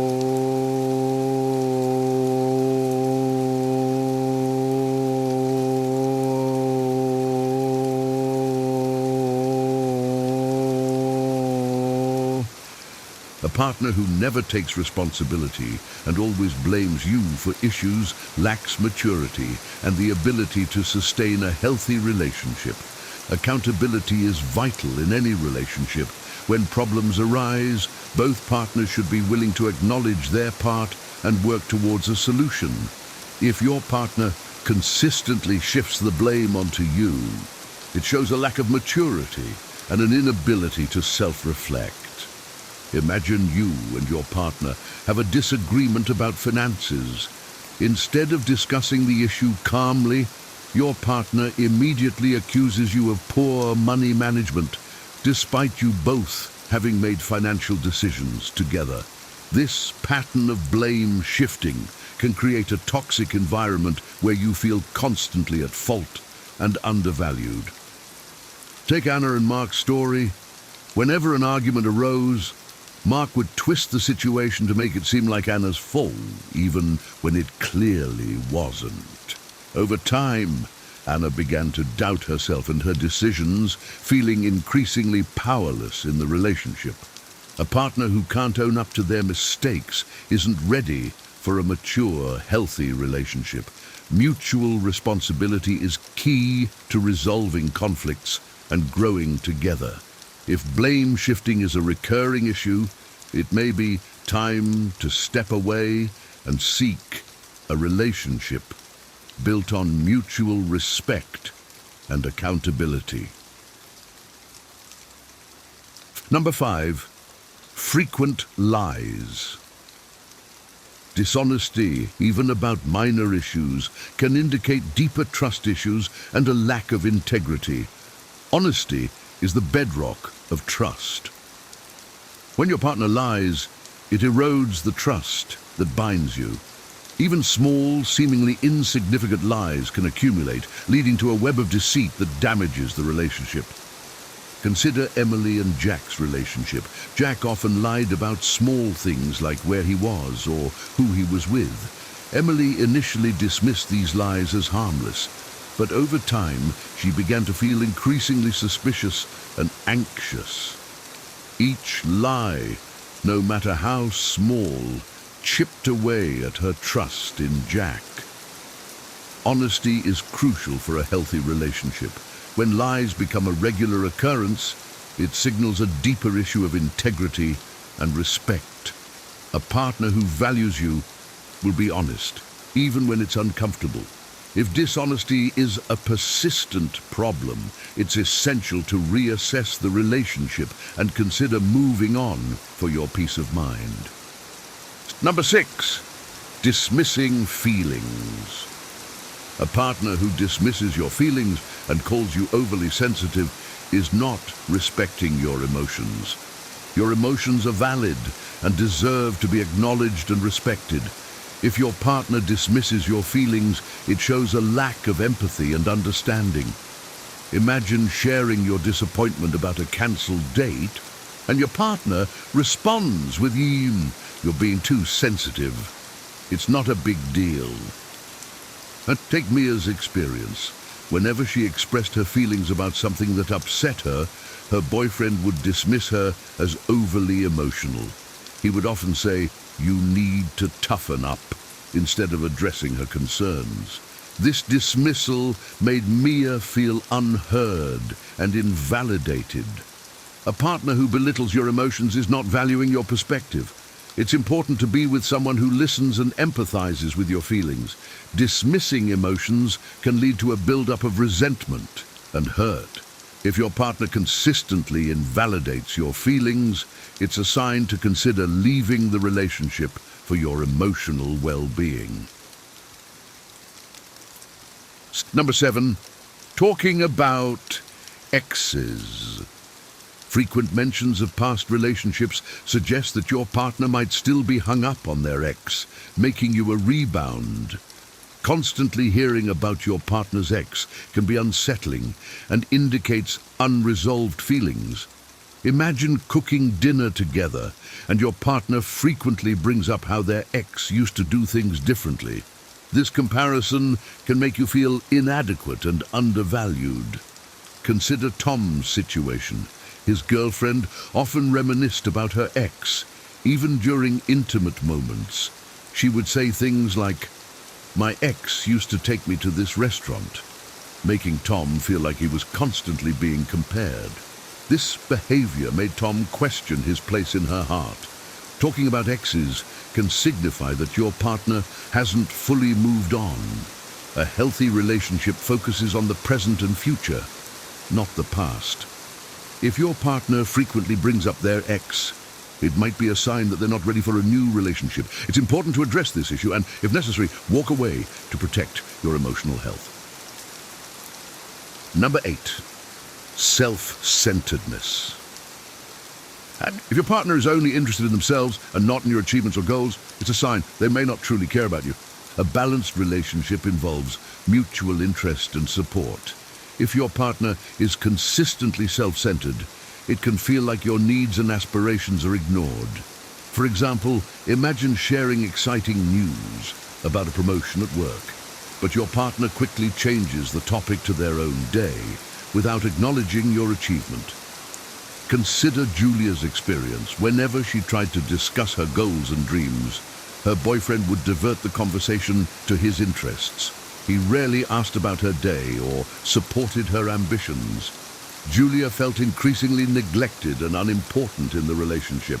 A self-centered partner fails to provide the emotional support necessary for a healthy relationship. It's essential to be with someone who celebrates your successes and stands by you during challenges. If your partner is only focused on themselves, it's a red flag that they may not truly value the relationship.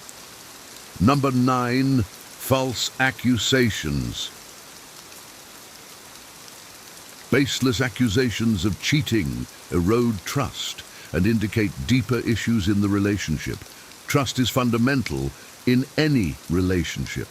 When your partner accuses you of infidelity without evidence, it shows insecurity and a lack of trust.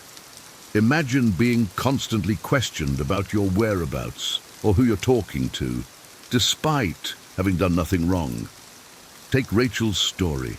Her boyfriend frequently accused her of cheating whenever she spent time with friends or stayed late at work. These accusations were unfounded and stemmed from his own insecurities. The constant need to defend herself made Rachel feel suffocated and mistrusted.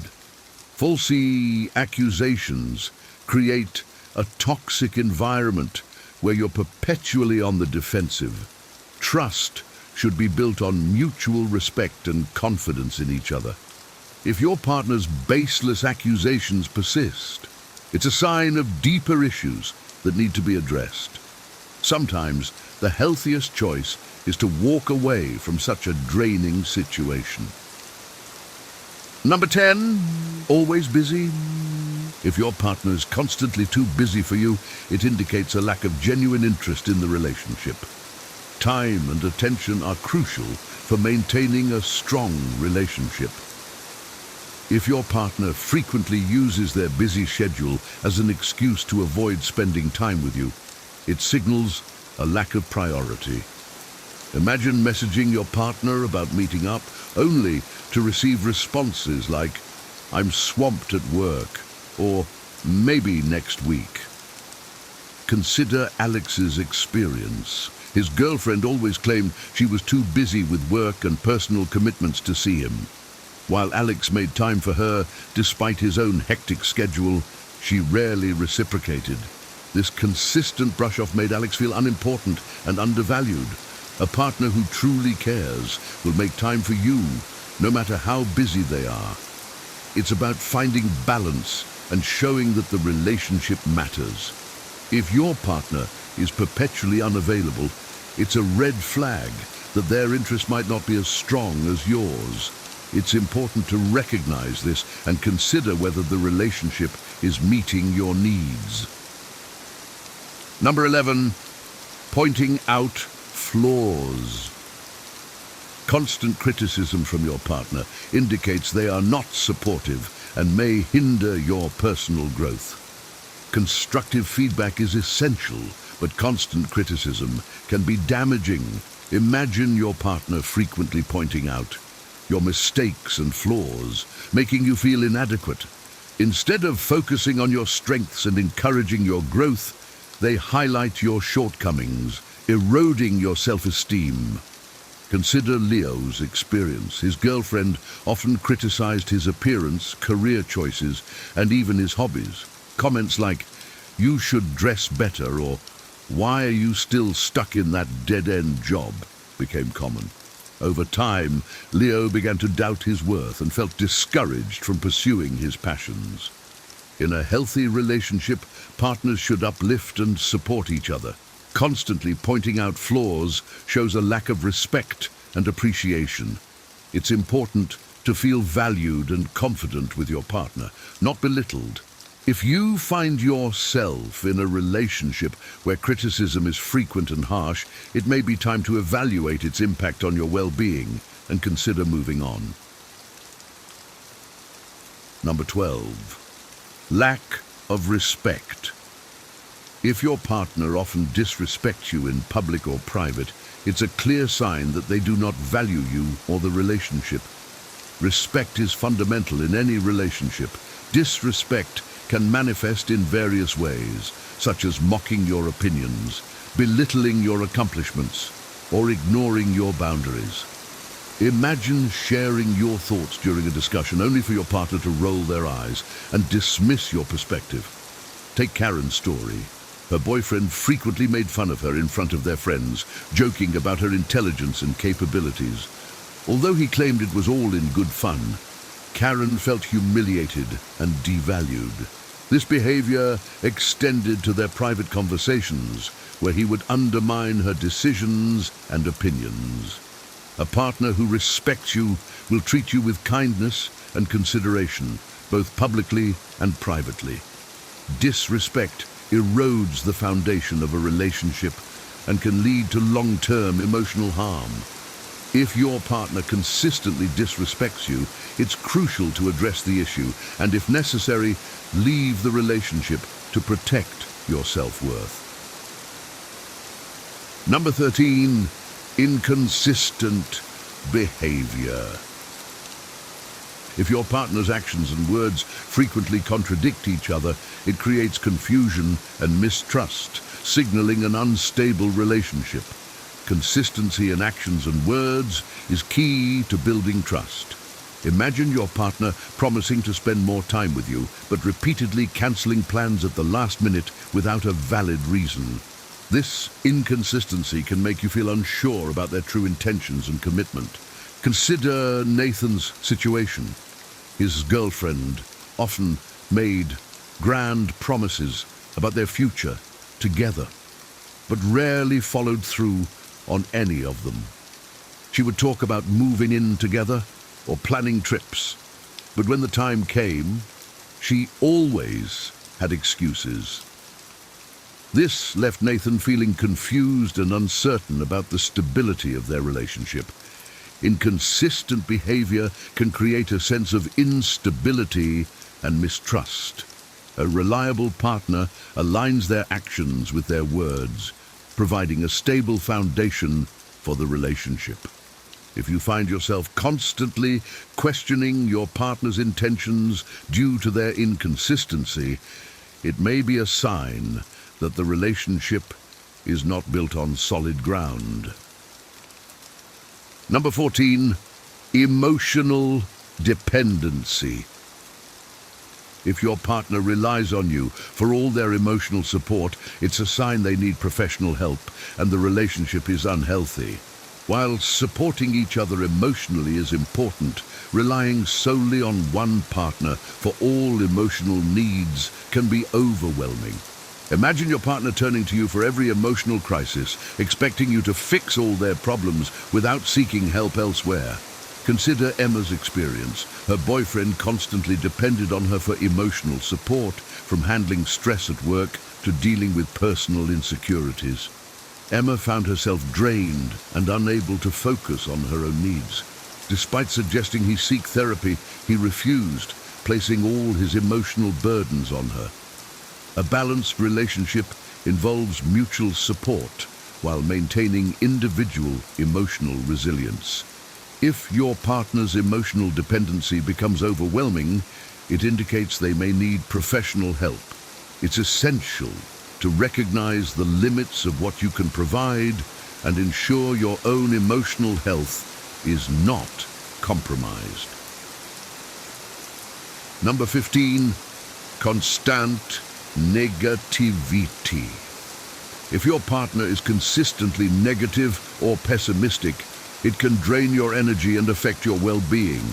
Positivity and optimism are crucial for a healthy relationship. Imagine your partner always focusing on the negatives, complaining about their job, criticizing others, and rarely expressing gratitude or joy. This constant negativity can be exhausting and impact your own outlook on life. Consider Josh's story. His girlfriend was perpetually negative, always finding something to complain about. Whether it was about her day, their plans, or the people around them, her pessimism overshadowed any positive moments they shared. Over time, Josh found himself feeling more anxious and less enthusiastic about their future together. Being with a partner who constantly brings a negative attitude can be draining. It's important to surround yourself with positivity and support. If your partner's negativity is affecting your mental and emotional well-being, it may be necessary to reevaluate the relationship and consider moving on to preserve your happiness. In conclusion, maintaining self-respect and seeking a supportive partner is crucial for a healthy and fulfilling relationship. Recognizing these red flags early on can save you from prolonged emotional distress and help you make informed decisions about your relationship. Remember, a relationship should enhance your life, not drain it. If these red flags appear, it's wise to consider walking away to protect your well-being and happiness. 10 ways to overcome betrayal in your relationship. Betrayal. Few words cut as deeply. It feels like a dagger to the heart, shattering trust and leaving us questioning everything we thought we knew. Marcus Aurelius once said, "Choose not to be harmed, and you won't feel harmed. Don't feel harmed, and you haven't been." While this wisdom may seem distant in the midst of pain, it reminds us of an empowering truth. Our healing begins with our response. What is betrayal in a relationship? It can take many forms. infidelity, dishonesty, emotional neglect, or even the breaking of promises. Betrayal shakes the very foundation of trust and security we build with another. And yet, within this chaos lies an opportunity for profound growth. The purpose of this video is not to minimize your pain, but to guide you through it with practical strategies rooted in wisdom and compassion. Whether you choose to repair your relationship or focus on self-healing, the steps ahead are about reclaiming your power and finding peace, no matter how difficult the path may seem. Remember, as Seneca wrote, every new beginning comes from some other beginning's end. Healing takes time, and your journey will be unique to you. The scars betrayal leaves may never fully disappear, but they can become the marks of resilience, strength, and wisdom. This video will share 10 actionable ways to overcome betrayal, strategies designed to help you process, rebuild, and move forward with grace and clarity. No matter how broken things feel now, there is a way through. Stay with me as we explore these timeless truths and practical steps. You are stronger than you think, and the journey to healing begins today. 1. Acknowledge your feelings. When betrayal strikes, the storm of emotions can feel overwhelming. Anger, sadness, confusion, even guilt. It's tempting to suppress these feelings, to put on a stoic mask and pretend everything is fine. But true stoicism teaches us not to deny our emotions, but to observe and understand them. As Seneca said, "He who is brave is free." Freedom begins with acknowledging the truth of how you feel. Allow yourself the space to grieve. Betrayal isn't just a wound to the relationship, it's a wound to your sense of self, your trust, and your expectations of the future. Write down your feelings, talk to a trusted friend, or simply sit with your emotions in quiet reflection. This isn't weakness, it's courage. Only by facing the storm can we begin to calm it. But there's a key distinction. While you must feel your emotions, you must not let them govern you. Marcus Aurelius reminds us, "You have power over your mind, not outside events. Realize this, and you will find strength." Betrayal is an outside event. Your emotions are your mind's response. Acknowledge them, but don't let them consume you. Practical steps can help. Set aside a specific time each day to reflect, whether through journaling or meditation. This creates a container for your feelings, preventing them from spilling uncontrollably into every part of your life. Remind yourself that emotions, like waves, rise and fall. They do not last forever. By acknowledging your feelings, you honor your humanity and lay the groundwork for healing. It is a necessary step, a testament to your strength. Painful as it is, this process will bring clarity, and clarity is the foundation of wisdom. 2. Seek honest communication. In the aftermath of betrayal, silence often becomes a refuge, both for you and your partner. Yet silence can be a breeding ground for misunderstanding and resentment. Honest communication is painful, yes, but it's also essential. Epictetus said, "We have 2 ears and 1 mouth, so that we can listen twice as much as we speak."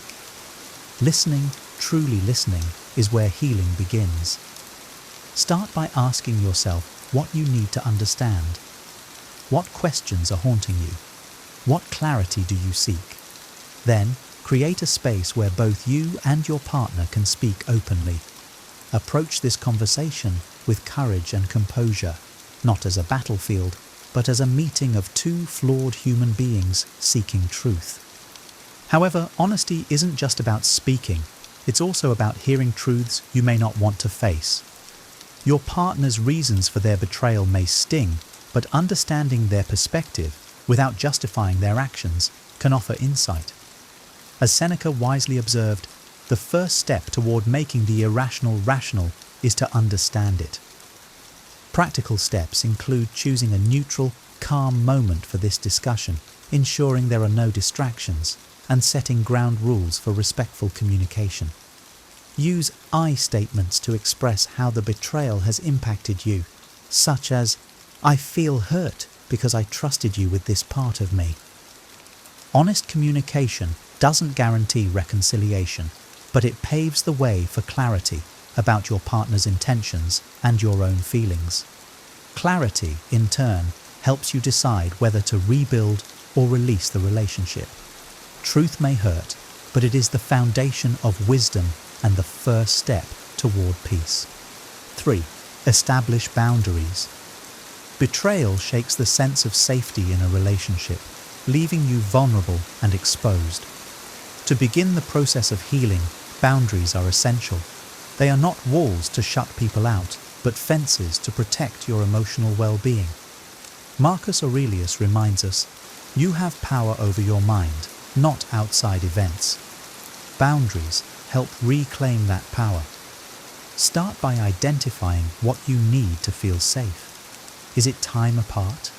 Is it transparency from your partner about their actions? Is it a pause on certain types of intimacy while you process your emotions? Boundaries are deeply personal and may evolve as you heal. Their purpose is not to punish your partner, but to create a space where you can begin to trust yourself again. Communicate these boundaries clearly. For example, you might say, I need you to share your whereabouts during this period because it helps rebuild trust. Or, I need some time alone to process how I feel. Boundaries must be respected to be effective, so be firm but fair in enforcing them. Seneca said, no man can have a peaceful life who thinks too much about lengthening it. Similarly, you cannot find peace if you are constantly focused on the actions of another. Boundaries shift that focus inward, giving you control over your emotional environment. Practical steps include writing down your boundaries and discussing them with your partner calmly. Recognize that boundaries are about self-respect and self-care, not control. By setting and honoring these limits, you create a framework where healing, if possible, can begin to take root. 4. Seek professional help. Betrayal is a heavy burden, and sometimes the wisest action is to seek guidance. Therapy or counseling provides a structured space where emotions can be explored and processed. As Epictetus advised, if you want to improve, be content to be thought foolish and stupid. Asking for help is not weakness. It is a brave step toward improvement. Professional help offers a neutral perspective, free from the biases of friends or family. A therapist can help you untangle the knot of emotions that betrayal creates: anger, sadness, self-doubt, and guide you toward clarity. They can also help you and your partner navigate the complexities of reconciliation if that is your goal. Couples therapy, in particular, can be invaluable. It creates a space for honest dialogue and provides tools to rebuild trust. But even if your partner is unwilling to participate, individual therapy can be just as transformative. It focuses on your healing, your growth, and your future.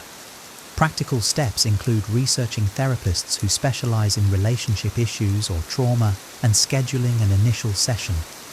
Don't be afraid to try more than one therapist to find someone who resonates with you.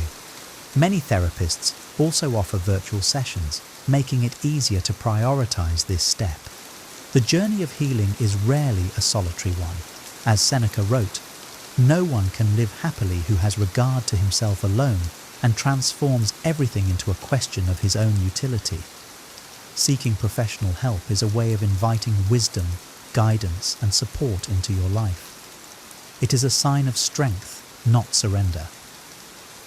5. Practice self-care. When betrayal leaves you emotionally depleted, self-care becomes not just important, but essential. It is the anchor that keeps you steady in the storm.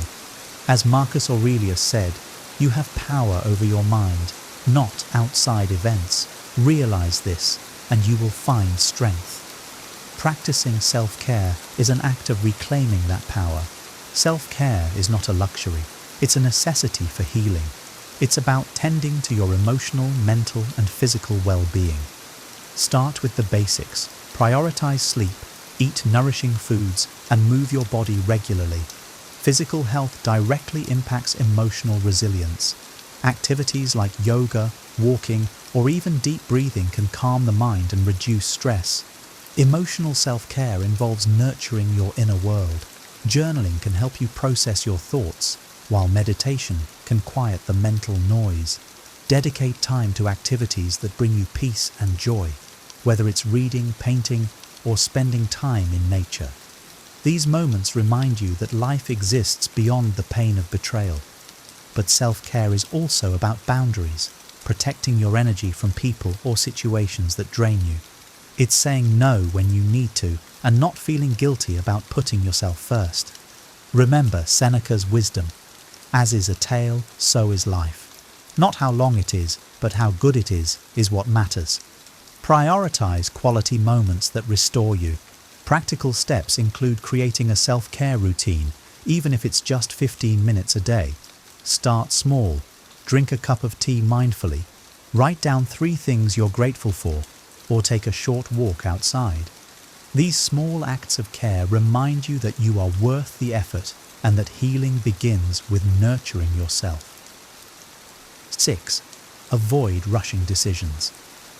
In the aftermath of betrayal, the urge to make immediate decisions, whether to leave, forgive, or retaliate, can be overwhelming. But impulsive choices made in the heat of emotion often lead to regret. As Epictetus taught, it's not what happens to you, but how you react to it that matters. Pausing allows your reaction to be thoughtful, not reactionary. Healing is a process, and clarity emerges with time. Decisions made too quickly may not align with your long-term needs and values. For example, leaving a relationship out of anger might deny you the chance to fully understand what happened, while forgiving too quickly might leave unresolved wounds festering beneath the surface.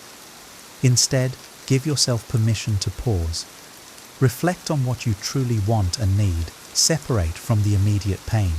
Consider journaling or speaking with a trusted friend or therapist to explore your feelings. Ask yourself questions like, what would a wise future version of myself advise me to do?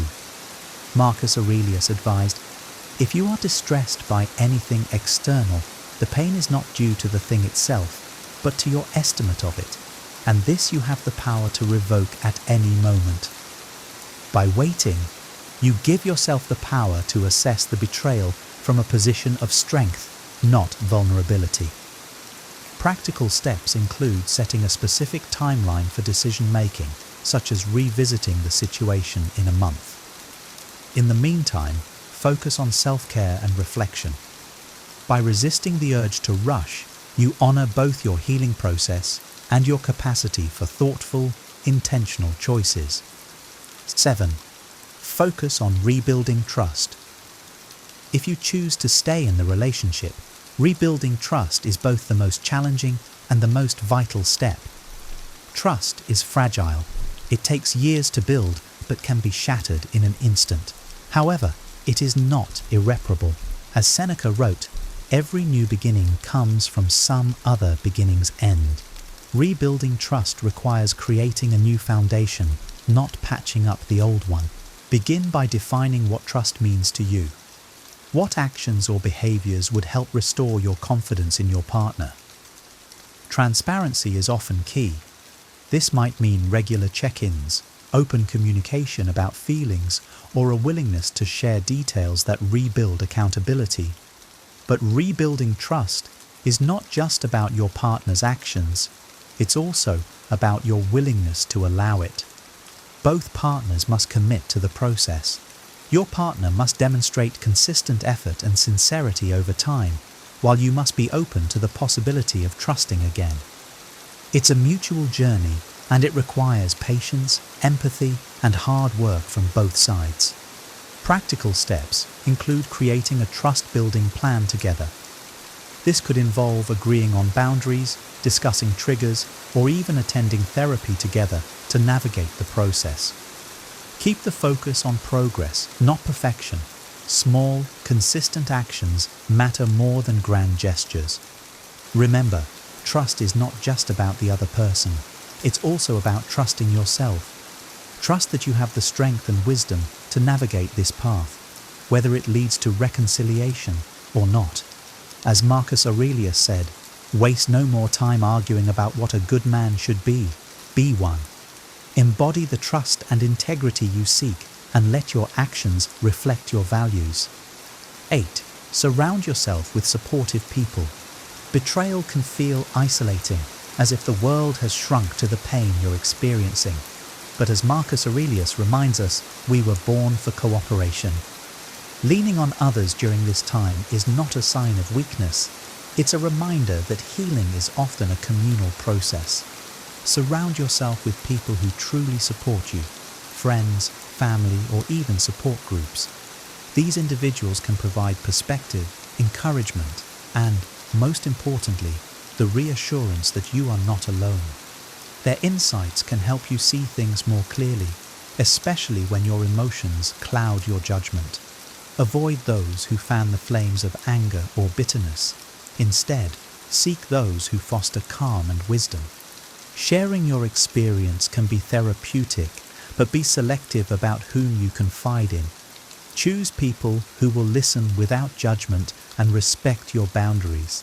Sometimes, even professional support groups or online communities can offer a safe space to share your journey and gain strength from others' experiences. Practical steps include reaching out to trusted individuals and setting up time to talk, even if it's a short phone call or coffee meeting. If you feel isolated, consider joining a local or virtual support group focused on relationship healing. Seneca wrote, "Friendship always benefits. Love sometimes injures." During this period, lean on friendships and relationships that nurture you, not those that drain you. By surrounding yourself with support, you'll find strength in the collective wisdom and empathy of others. Healing may be your journey, but it doesn't have to be walked alone. 9. Reframe the experience as growth.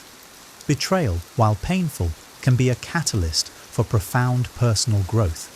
As Epictetus said, difficulties show a person's character. The question is not why betrayal happened to you, but how you will use it to become stronger, wiser, and more resilient. Instead of seeing this experience solely as a loss, view it as an opportunity for self-discovery. What have you learned about your boundaries, values, and needs? Perhaps you've gained clarity about the kind of relationship you truly deserve.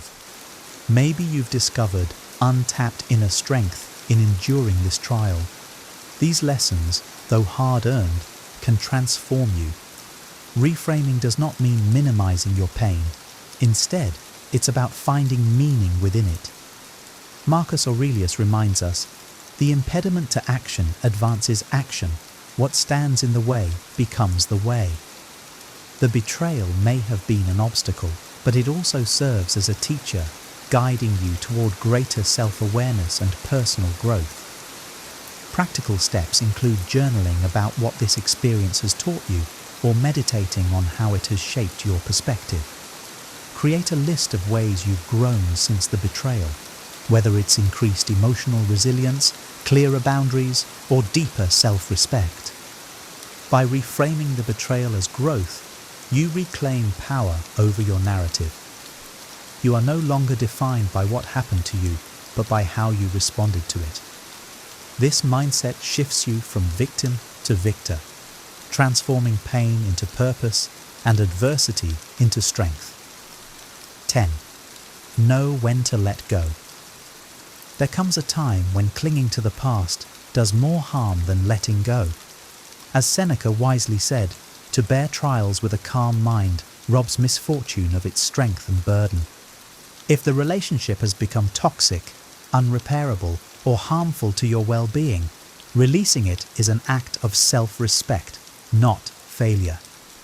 Letting go doesn't mean erasing the memories or pretending the betrayal never happened. It means accepting the reality of the situation and prioritizing your peace over the attachment to what once was.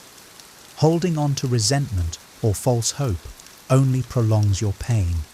By letting go, you create space for healing, growth, and eventually something better.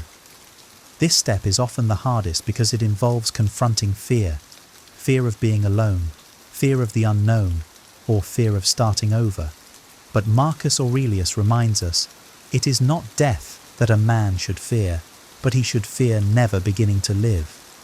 Letting go is not an end, but a beginning, a chance to live in alignment with your values and truth. Practical steps include creating a ritual to symbolize release, such as writing a letter to your partner, whether you send it or not, or meditating on forgiveness. Surround yourself with supportive people and focus on building a future that reflects your worth and aspirations. Letting go is not giving up, it's choosing yourself. It's an act of courage, wisdom, and love for yourself and the life you deserve. By walking away from what no longer serves you, you make room for the healing and happiness that await. Solutions and long-term strategies. As you move through the process of overcoming betrayal, the immediate steps are only part of the journey. Long-term healing and personal growth require ongoing effort, self-awareness, and intentional choices. Let's explore 3 powerful strategies to help you create a strong foundation for your future. 1. Forgiveness as a personal choice. Forgiveness is one of the most misunderstood aspects of healing. It is often perceived as absolving the betrayer or reconciling the relationship. But true forgiveness is a gift you give yourself. Seneca reminds us, he who has injured you was either stronger or weaker. If weaker, spare him. If stronger, spare yourself. Forgiveness frees you from the chains of anger and resentment that keep you tethered to the past. Forgiveness does not mean forgetting or condoning the betrayal. It means releasing the emotional grip it has on you, allowing you to move forward unburdened. This is a deeply personal process that happens on your timeline. You may choose to forgive for your peace, even if you never reconcile with the betrayer. Practical steps include practicing forgiveness, meditation, or writing a letter to the person who hurt you, whether you send it or not. Remind yourself that forgiveness is about reclaiming your power and protecting your peace, not about their actions or validation. 2. Building emotional resilience. Betrayal can leave you feeling vulnerable and questioning your ability to trust again. To protect yourself in future relationships, building emotional resilience is essential. Marcus Aurelius said, "You have power over your mind, not outside events." This mindset helps you regain confidence in your ability to navigate challenges and setbacks. Emotional resilience comes from cultivating self-awareness, setting boundaries, and maintaining a healthy perspective. It involves learning from the past without allowing it to define you. Practice mindfulness to stay present, focus on what you can control, and remind yourself that your worth is not determined by how others treat you. Practical steps include engaging in daily mindfulness exercises, setting small personal goals to rebuild confidence, and seeking out new experiences that expand your comfort zone. Resilience grows through action and reflection, reinforcing your strength over time. 3. Creating a new chapter. Every ending holds the seed of a new beginning. As Epictetus wisely advised, don't explain your philosophy, embody it. Whether you choose to stay in the relationship or move on, now is the time to craft a new chapter for yourself. One rooted in your values, wisdom, and aspirations. If you reconcile, work with your partner to rebuild the relationship with honesty and mutual respect. If you choose to move on, focus on rediscovering your identity, setting new goals, and creating a vision for your future. This is your opportunity to reimagine your life, free from the constraints of the past. Practical steps include defining your personal goals, whether in relationships, career, or self-development, and taking small steps toward them. Surround yourself with inspiring people and engage in activities that bring joy and fulfillment. Remember, the end of one chapter is not the end of your story. Overcoming betrayal is one of the hardest journeys you'll ever face, but it's also one of the most transformative. As you navigate the pain, remember that every step forward, no matter how small, is a victory. You have the power to turn this experience into a story of resilience, growth, and strength. As Marcus Aurelius said, you have power over your mind, not outside events. Realize this, and you will find strength. That strength is already within you. Use it to heal, rebuild, and create the life you deserve. One rooted in wisdom, trust, and self-respect. Remember, you are not defined by what happened to you, but by how you rise from it. Embrace your journey, honor your strength, and know that brighter days lie ahead. Trust yourself. You have everything within you to heal, rebuild, and create a future filled with wisdom and peace. If this video resonated with you and you'd like to see more content that empowers you to live with wisdom and purpose, please like this video and subscribe to the channel. By doing so, you'll join a community dedicated to personal growth and resilience. Don't forget to hit the notification bell so you never miss a new upload. Your journey doesn't have to be walked alone, and together we can turn pain into power. Thank you for watching, and remember, brighter days are ahead. You've got this.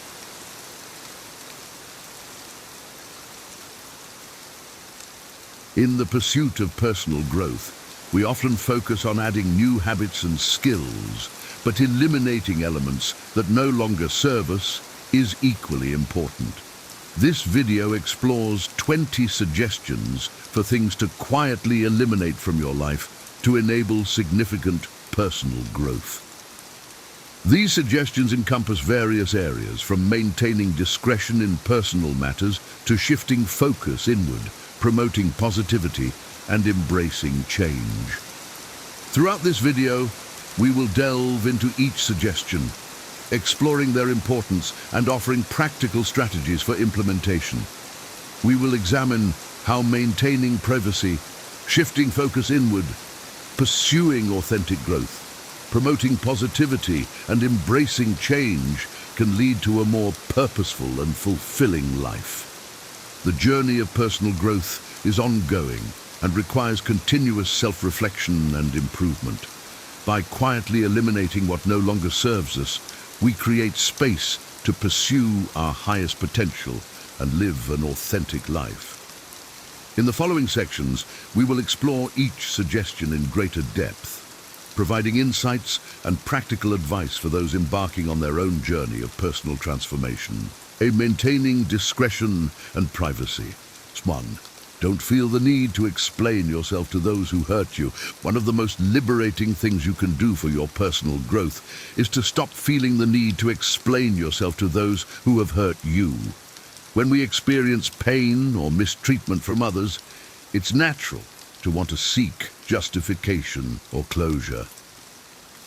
However, engaging in this pursuit can often lead to further frustration and emotional turmoil.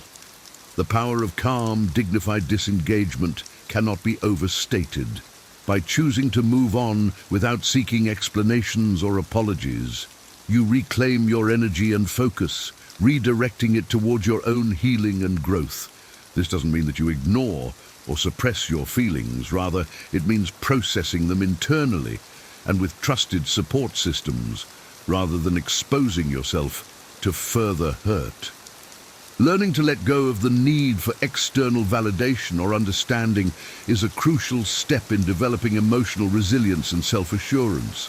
It allows you to prioritize your own well-being and make decisions based on your values and goals, rather than being swayed by the opinions or actions of others. 2. Don't share intimate details about the end of friendships or relationships. In the age of social media and oversharing, it can be tempting to broadcast the details of our personal lives, especially when it comes to the end of significant friendships or relationships. However, maintaining privacy and discretion during these times is essential for our emotional well-being and personal growth. The value of private reflection and introspection cannot be underestimated. When we process the end of a relationship privately, we give ourselves the space to feel our emotions fully, without the added pressure of external opinions or judgments. This allows us to gain clarity, learn from the experience, and move forward with greater self-awareness and wisdom. Moreover, sharing intimate details about the end of a relationship can often lead to further complications and emotional entanglements. It can create a cycle of gossip, speculation, and take sides, which can be damaging to all parties involved. By choosing to keep these matters private, you demonstrate respect for yourself and others and create a safe space for healing and growth. 3. Controlled displays of anger and frustration in front of others. Anger and frustration are natural human emotions, but when expressed in uncontrolled ways, they can have serious consequences for our personal and professional relationships. Learning to manage these emotions and control our displays of anger in front of others is a crucial aspect of personal growth and emotional intelligence. The impact of emotional outbursts on our relationships cannot be overstated. When we lash out at others or express our frustration in aggressive ways, we risk damaging trust, respect, and rapport. This can lead to a breakdown in communication, collaboration, and even opportunities for growth and advancement. Instead of allowing anger to control our actions, it's important to develop strategies for redirecting that emotional energy in more productive ways. This might involve taking a few deep breaths, stepping away from the situation to regain composure, or finding healthy outlets for expressing our feelings, such as exercise, journaling, or creative pursuits. By learning to control our displays of anger and frustration, we demonstrate emotional maturity, professionalism, and the ability to handle challenging situations with grace and diplomacy. This not only benefits our relationships, but also our own mental and emotional well-being. 4. Avoid sharing negative judgments about others. In our daily interactions, it can be all too easy to slip into the habit of sharing negative judgments about others. Whether it's gossiping about a coworker, criticizing a friend's choices, or making snide comments about a public figure, these negative judgments can have a detrimental impact on our personal growth and relationships. The importance of diplomacy and tact in social interactions cannot be overstated. When we express negative opinions about others, we risk creating an atmosphere of hostility, mistrust, and division. This can lead to damaged relationships, lost opportunities, and a general sense of negativity that permeates our lives. On the other hand, when we choose to rise above negativity and maintain a positive outlook, we create a more supportive and uplifting environment for ourselves and those around us. This doesn't mean that we ignore or condone bad behavior, but rather that we approach these situations with empathy, understanding, and a focus on finding solutions rather than placing blame. By avoiding the sharing of negative judgments, we also demonstrate integrity, compassion, and the ability to see beyond surface-level impressions. This can lead to deeper, more meaningful relationships, as well as greater opportunities for personal and professional growth. In summary, maintaining discretion and privacy in our personal lives, controlling displays of anger and frustration, and avoiding negative judgments about others are all crucial aspects of personal growth and emotional well-being. By implementing these suggestions, we create a foundation of trust, respect, and positivity that allows us to thrive in all areas of our lives. Be shifting focus inward. 5. Stop constantly comparing yourself to others. One of the most significant barriers to personal growth and self-acceptance is the habit of constantly comparing ourselves to others. In our modern society, where social media and advertising bombard us with idealized images of success, beauty, and happiness, it's easy to fall into the trap of measuring our worth against external standards. The dangers of comparison are well documented. When we focus on how we stack up against others, we often neglect our own unique strengths, talents, and values. This can lead to feelings of inadequacy, low self-esteem, and even depression. Moreover, comparing ourselves to others is often an unfair and unrealistic practice, as we rarely have a complete picture of someone else's life or struggles.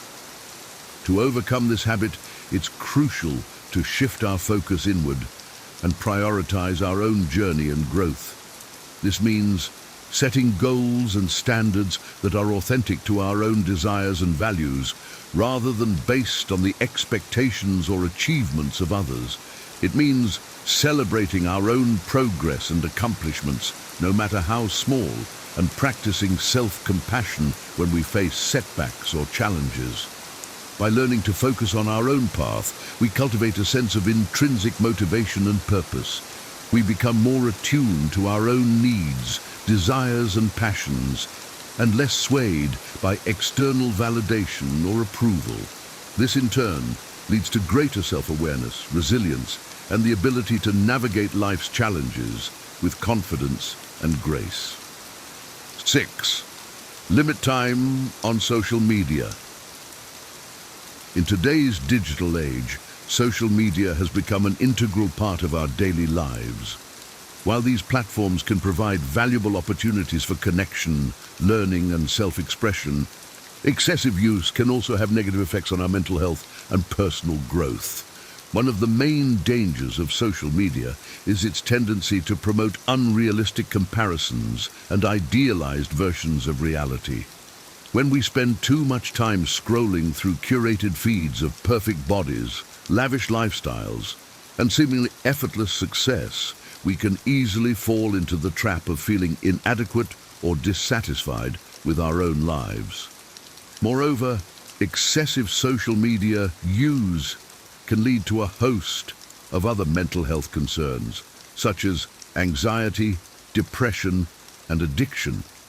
It can also interfere with our ability to be present and engaged in our real-life relationships and experiences, leading to a sense of disconnection and isolation. To mitigate these negative effects, it's important to develop strategies for using social media purposefully and mindfully. This might involve setting clear boundaries around when and how often we check our feeds, unfollowing accounts that consistently trigger negative emotions, and being intentional about the content we consume and share. By limiting our time on social media and using it in a way that supports our values and goals, we create space for more authentic self-expression, connection, and personal growth. We become less reliant on external validation and more attuned to our own inner wisdom and sense of purpose. 7.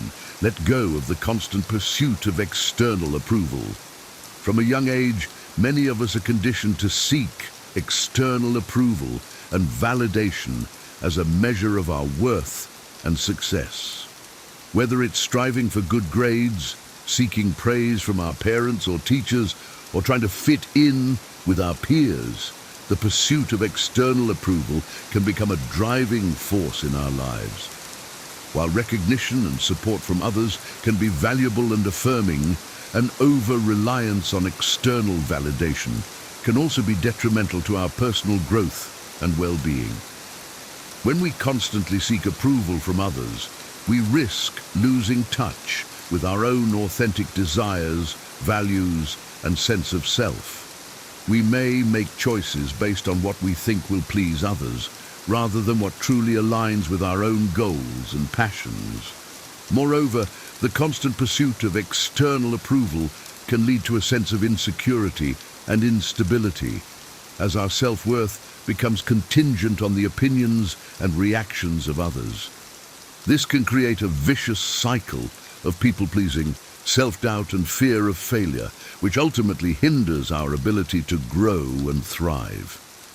To break free from this pattern, it's essential to cultivate a strong sense of inner validation and self-acceptance. This means learning to trust our own instincts, values and decisions, even if they don't always align with the expectations or approval of others. It means practicing self-compassion and self-love and recognizing that our worth is inherent and unconditional, not dependent on external achievements or accolades. By letting go of the constant pursuit of external approval, we create space for a more authentic and fulfilling life. We become more confident in our own choices and more resilient in the face of challenges or criticism. We learn to value our own growth and well-being above the opinions of others, and to trust in the unique path that aligns with our deepest desires and values. 8. Release unrealistic expectations of perfection for yourself and others. Perfectionism is a common trap that many of us fall into, often without realizing it. Whether it's striving for flawless performance at work, maintaining an immaculate home, or expecting ourselves and others to always say and do the right thing, the pursuit of perfection can be a heavy burden to bear. The dangers of perfectionism are well documented. When we set unrealistically high standards for ourselves and others, we create a breeding ground for stress, anxiety, and feelings of inadequacy. We may become paralyzed by the fear of making mistakes or falling short, leading to procrastination, avoidance, and missed opportunities for growth and learning. Moreover, perfectionism can strain our relationships and lead to a lack of empathy and understanding for others. When we expect perfection from those around us, we risk creating an atmosphere of judgment, criticism, and resentment, rather than one of support, collaboration, and growth. To overcome the pitfalls of perfectionism, it's important to reframe our expectations and focus on progress rather than perfection. This means setting achievable goals that challenge us to grow and improve, while also allowing room for mistakes, setbacks, and learning.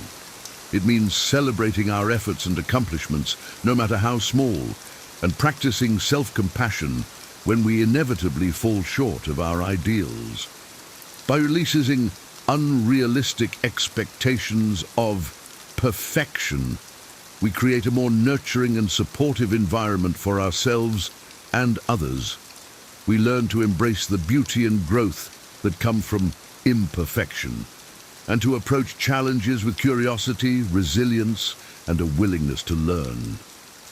We become more accepting of ourselves and others, and more attuned to the process of growth and development, rather than fixating on a narrow definition of success. In summary, shifting our focus inward by stopping constant comparisons, limiting social media use, letting go of the pursuit of external approval, and releasing unrealistic expectations of perfection are all crucial aspects of personal growth and well-being. By implementing these suggestions, we create a foundation of self-awareness, self-acceptance, and inner strength that allows us to navigate life's challenges with greater ease and fulfillment. See pursuing personal growth authentically.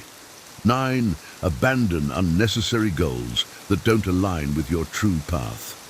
In the pursuit of personal growth, it's easy to become sidetracked by goals and aspirations that don't truly align with our authentic selves. These may be goals that we've inherited from our families, society, or cultural expectations, rather than those that stem from our own deep desires and values. For example, someone may feel pressured to pursue a high-paying career, in a field they don't genuinely enjoy, simply because it's what their parents or peers expect of them. Or someone may set a goal to achieve a certain body, type or lifestyle, based on images they see in the media rather than what feels healthy and authentic to them. The importance of identifying and pursuing our authentic passions cannot be overstated. When we set goals that are truly aligned with our values, strengths, and desires, we tap into a deep well of motivation, resilience, and fulfillment. We're more likely to persevere in the face of challenges and to find joy and meaning in the process of growth and achievement. To identify our authentic goals, it's important to cultivate a practice of self-reflection and introspection. This might involve journaling, meditation, or simply taking time to sit with ourselves and ask deep questions about what we truly want and value. It may also involve seeking out new experiences and perspectives that challenge our assumptions and broaden our horizons. As we gain clarity on our authentic path, it's equally important to proceed with discretion and avoid the influence of others' expectations. This means learning to trust our own instincts and judgments, even if they don't align with the conventional wisdom or advice of others. It means being willing to take risks, to chart our own course, and to let go of goals or pursuits that no longer serve our deepest desires and values. For instance, someone may decide to leave a lucrative but unfulfilling career to pursue a passion for teaching or social work, even if it means taking a pay cut or facing disapproval from family or friends. Or someone may choose to prioritize their mental health and well-being over achieving a certain level of success or status, recognizing that true fulfillment comes from within. By abandoning unnecessary goals and aligning ourselves with our authentic path, we create a foundation for deep, lasting personal growth. We become more resilient, adaptable, and capable of navigating life's challenges with grace and purpose. We find greater meaning, satisfaction, and joy in our pursuits and inspire others to do the same. 10. Procrastination and avoidance. Procrastination and avoidance are common obstacles to personal growth and success. When we consistently put off important tasks, decisions, or conversations, we create a cycle of stress, guilt, and missed opportunities that can hold us back from reaching our full potential. The negative impact of procrastination can manifest in many areas of our lives. For example, a student who consistently procrastinates on studying or completing assignments may struggle to keep up with coursework, leading to lower grades and increased anxiety. An entrepreneur who avoids making important decisions or taking calculated risks may miss out on opportunities for growth and innovation.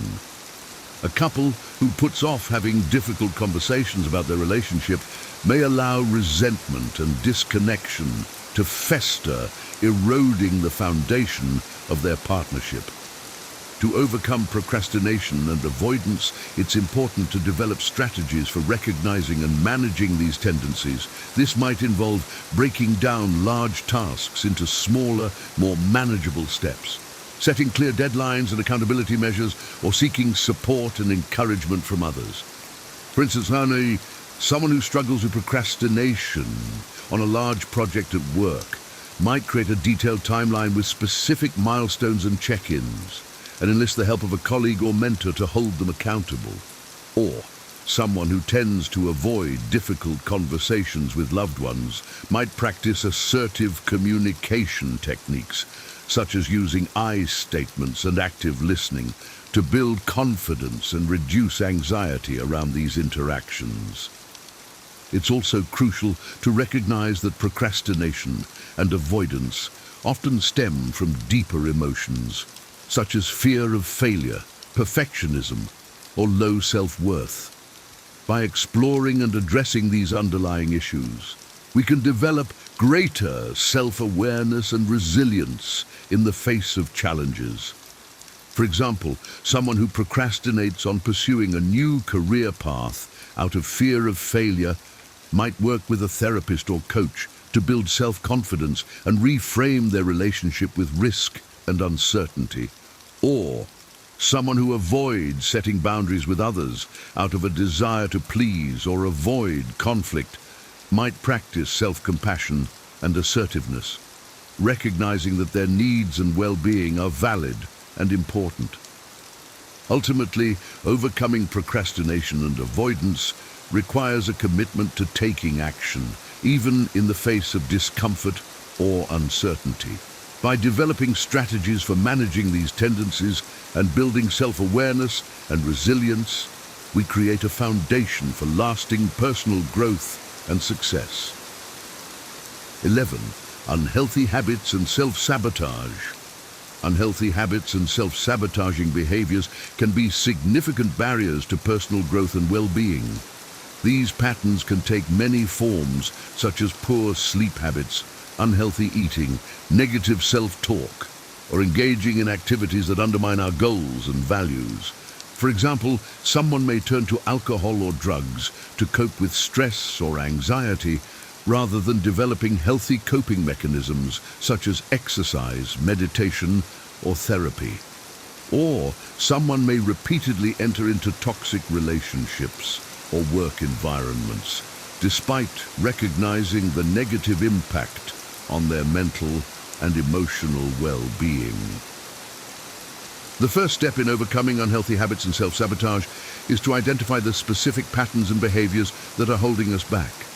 This requires a willingness to be honest with ourselves, to look closely at our thoughts, emotions, and actions, and to recognize the ways in which we may be undermining our own growth and happiness. For instance, someone who struggles with negative self-talk might start by simply noticing the specific thoughts and beliefs that arise in challenging situations, such as, "I'm not good enough," or "I'll never be able to do this." By bringing awareness to these patterns, we create space for change and growth. The next step is to replace unhealthy habits with nourishing alternatives. This might involve developing a consistent sleep routine, finding healthy ways to manage stress and emotions, or seeking out supportive relationships and environments that align with our values and goals. For example, someone who tends to cope with anxiety by overeating might explore alternative coping strategies, such as deep breathing exercises, journaling, or talking with a trusted friend or therapist. Or someone who struggles with procrastination might experiment with time management techniques, such as the Pomodoro method or time blocking, to create structure and accountability in their daily routine.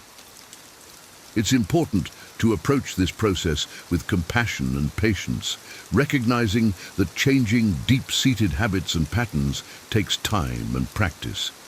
It's also helpful to enlist the support of others, whether that's a therapist, coach, or trusted friend or family member, to provide encouragement, accountability, and guidance along the way. Ultimately, overcoming unhealthy habits and self-sabotage requires a commitment to self-awareness, self-care, and personal growth. By identifying the specific patterns that hold us back, replacing them with nourishing alternatives, and seeking out support and resources, we create a foundation for lasting change and transformation. 12. The need to always be right. The need to always be right is a common trap that can hinder personal growth and damage relationships. When we become overly attached to our own opinions, beliefs, and ways of doing things, we risk closing ourselves off to new perspectives, ideas, and opportunities for learning and connection. This pattern can manifest in many ways, such as arguing with others, even when it's not necessary or productive, refusing to admit when we're wrong or have made a mistake, or dismissing or invalidating the experiences and viewpoints of others. The value of humility and open-mindedness in personal growth cannot be overstated. When we cultivate a willingness to listen, learn, and consider other perspectives, we expand our own understanding of the world and ourselves. We become more adaptable, resilient, and capable of navigating complex challenges and relationships. To develop greater humility and open-mindedness, it's important to practice active listening and empathy. This means setting aside our own agendas and opinions temporarily and focusing on understanding and validating the experiences and perspectives of others. It means asking questions, seeking clarification, and being willing to change our minds or admit when we're wrong. For example, in a disagreement with a colleague or family member, instead of immediately defending our own position or trying to prove the other person wrong, we might ask open-ended questions to better understand their perspective, such as, "Can you tell me more about why you feel that way?" Or, "What experiences have led you to that conclusion?" By creating space for dialogue and understanding, we open up possibilities for growth, connection, and collaboration.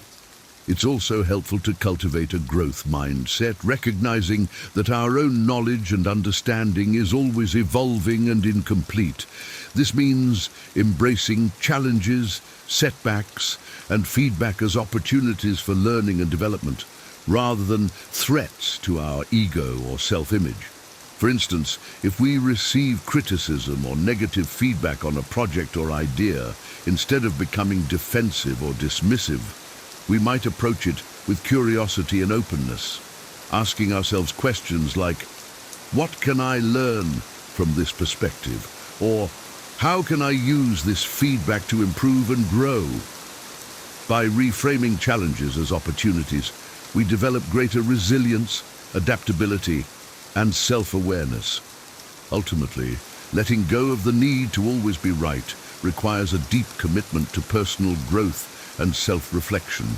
It means cultivating humility, empathy, and open-mindedness, and recognizing that our own perspectives and experiences are just one part of a vast and complex world. By embracing this mindset, we open ourselves up to new possibilities for learning, connection, and transformation, both within ourselves and in our relationships with others, promoting positivity in thought and speech. 13. Maintain privacy and discretion about relationship details. Relationships, whether romantic, familial, or platonic, are an essential part of our lives and can greatly impact our personal growth and well-being. However, when relationships end or go through difficult times, it can be tempting to share intimate details with others as a way of processing emotions or seeking support. While it's important to have trusted confidence and support systems, maintaining privacy and discretion about relationship details is crucial for several reasons. First, sharing intimate information about a relationship can breach trust and respect for the other person involved, even if the relationship has ended. It can also create awkwardness or discomfort for those who hear about the private details, and may lead to gossip or judgment that can further complicate the situation. Moreover, processing relationship endings or challenges publicly can sometimes hinder our own healing and growth. When we focus on gaining validation or sympathy from others, we may neglect the important inner work of self-reflection, learning and moving forward. We may also become stuck in a narrative of victimhood or blame, rather than taking responsibility for our own role in the relationship and its challenges. Instead, it's important to find healthy, private ways to process relationship endings and challenges. This might involve journaling, meditation, or speaking with a trusted therapist or counselor who can provide a safe, confidential space for exploration and healing. It might also involve setting clear boundaries with others about what we are and are not willing to share, and communicating our needs for support and privacy directly and respectfully.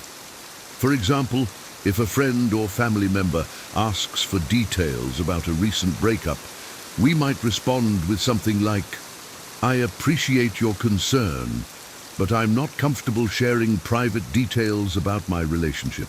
What I really need right now is your support and understanding as I work through this challenging time. By setting clear boundaries and communicating our needs, we create a foundation for healthy, respectful relationships with others and with ourselves. 14. Don't participate in gossip and negativity. Gossip and negativity are all too common in many social and professional circles and can have a corrosive effect on our personal growth and well-being.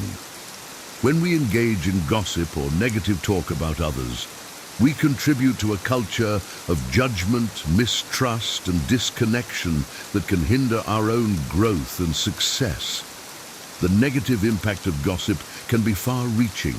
It can damage reputations, relationships, and opportunities, and create a toxic environment that breeds fear, resentment, and hostility.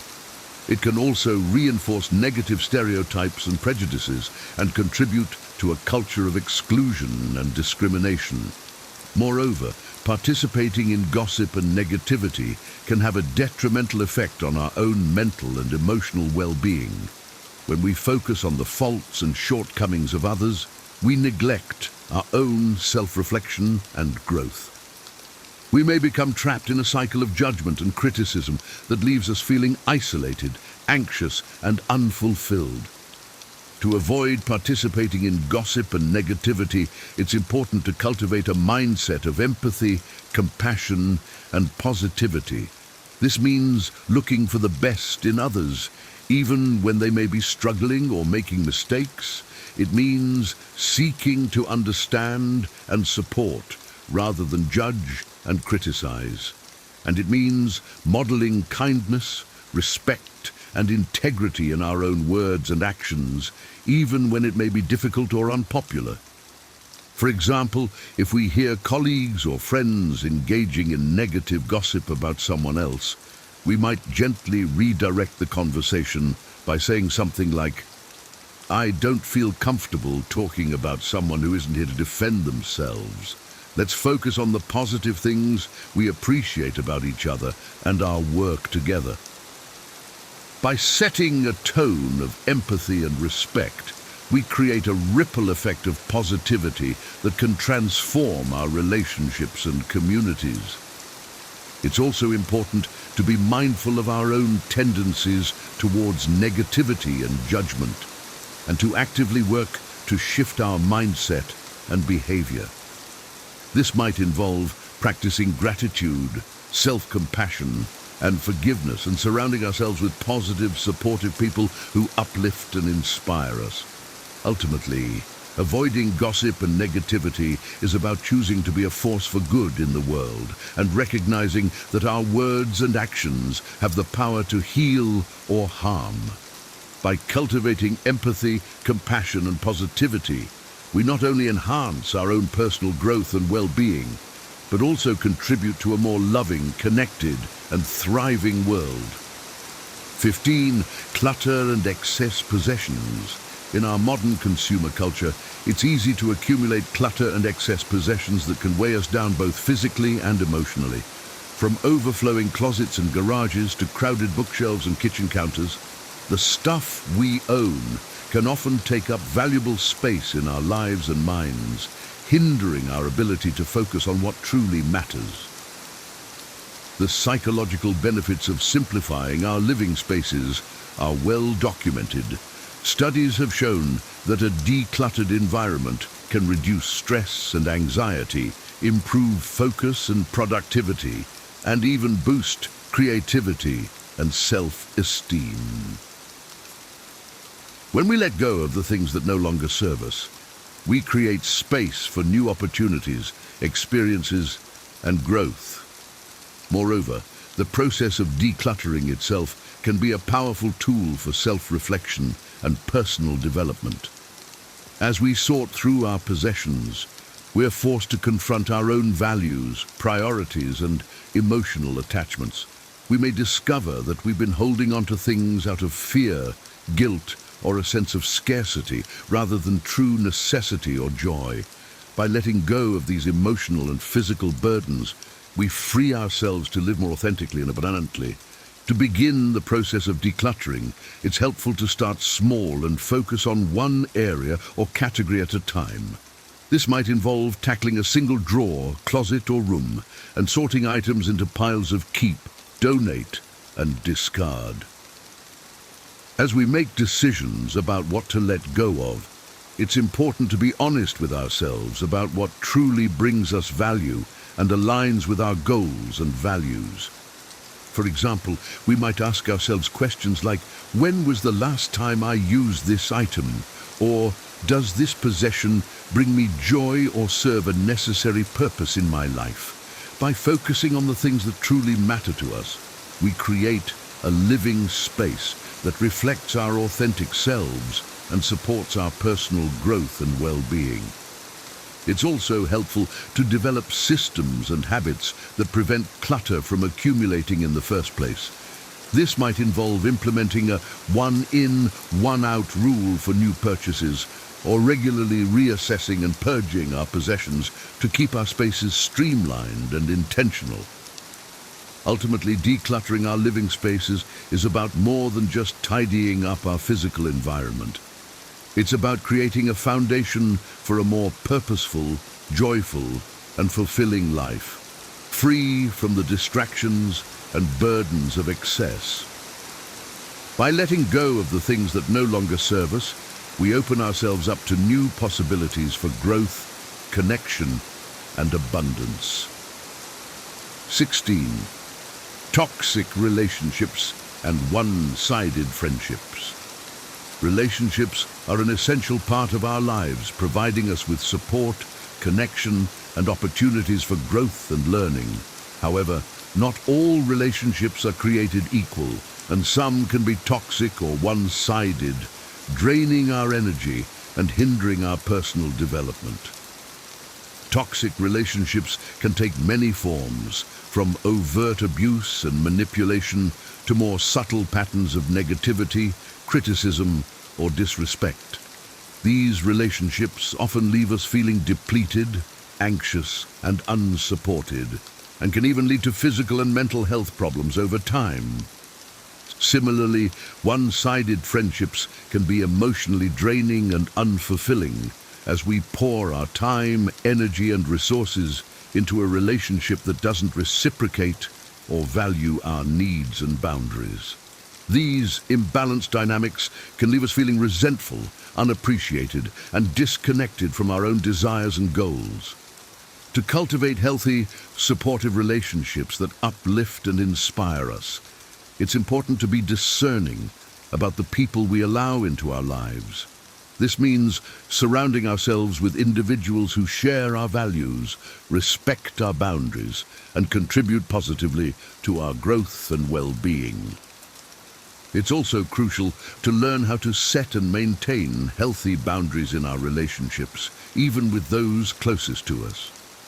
This might involve communicating our needs and expectations clearly and directly, and being willing to say no to requests or behaviors that don't align with our values or well-being. For example, if a friend consistently cancels plans at the last minute or fails to show up for us in times of need, we might have a conversation about how their behavior is impacting us and what we need from the relationship moving forward. If the friend is unwilling or unable to make changes, it may be necessary to reevaluate the relationship and prioritize our own self-care and growth. In some cases, it may be necessary to distance ourselves from toxic or one-sided relationships altogether in order to create space for healthier, more reciprocal connections. This can be a difficult and painful process, but it's an essential part of personal growth and self-respect. Ultimately, cultivating healthy, supportive relationships is about honoring ourselves and our own needs, while also being open to genuine connection and growth with others. By surrounding ourselves with people who uplift and inspire us, setting clear boundaries, and being willing to let go of relationships that no longer serve us, we create a foundation for lasting personal and interpersonal fulfillment. embracing change and personal evolution. 17. Living in the past or worrying about the future. One of the greatest obstacles to personal growth and well-being is the tendency to live in the past or worry about the future, rather than being fully present in the moment.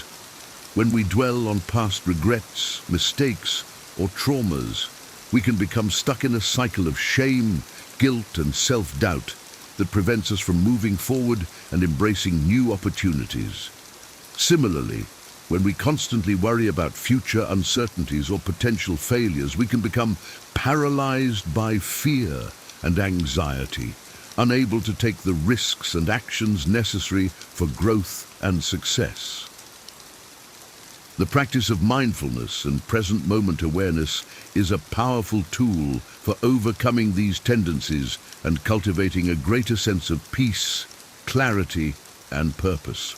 By learning to focus our attention on the present moment, we can develop a deeper appreciation for the beauty and richness of life and a greater capacity for joy, gratitude, and connection. One key strategy for cultivating mindfulness is to develop a regular meditation or mindfulness practice. This might involve setting aside a few minutes each day to sit quietly and focus on the breath, or simply bringing a greater sense of awareness and presence to everyday activities like eating, walking, or conversations with others. Another important aspect of living in the present is learning to reframe our relationship with the past and future. While it's important to learn from our past experiences and plan for the future, we can do so in a way that is grounded in the present moment and aligned with our values and goals. For example, instead of dwelling on past mistakes or failures, we can choose to focus on the lessons and growth opportunities they provided and use them as a springboard for positive change in the present. Similarly, instead of worrying about future uncertainties, we can choose to focus on the actions and choices we can make in the present to create the future we desire. Ultimately, embracing the present moment is about cultivating a sense of trust and surrender, recognizing that life is always unfolding in ways that are beyond our control, but that we always have the power to choose our response and attitude in each moment. By practicing mindfulness and present moment awareness, we open ourselves up to the fullness and richness of life and develop a greater capacity for resilience, adaptability, and growth in the face of change and uncertainty. 18. Neglecting self-care and personal boundaries. In the pursuit of personal and professional success, it's easy to fall into the trap of neglecting our own self-care and personal boundaries. We may push ourselves to work longer hours, take on more responsibilities, or say yes to every request or invitation, all in the name of achievement and progress. However, over time, this constant striving and self-neglect can take a serious toll on our physical, mental, and emotional well-being, leading to burnout, stress, and even illness. To cultivate sustainable personal growth and success, it's essential to prioritize self-care and establish healthy personal boundaries. This means taking intentional time and space for activities that recharge and nourish us, such as exercise, hobbies, social connection, and rest. It also means learning to say no to requests or commitments that don't align with our values, goals, or capacity, and setting clear limits around our time, energy, and resources. One key strategy for prioritizing self-care is to schedule it into our daily or weekly routines, just as we would any other important meeting or appointment. This might involve blocking out time for a morning yoga practice, an evening walk in nature, or a weekly coffee date with a close friend. By treating self-care as a non-negotiable priority, we send a clear message to ourselves and others that our well-being matters and deserves attention and investment. Another important aspect of self-care is learning to listen to and honor our own needs and desires, even when they may conflict with the expectations or demands of others. This might involve setting boundaries around our work hours, declining social invitations that don't feel fulfilling, or communicating our needs and preferences clearly and assertively in relationships.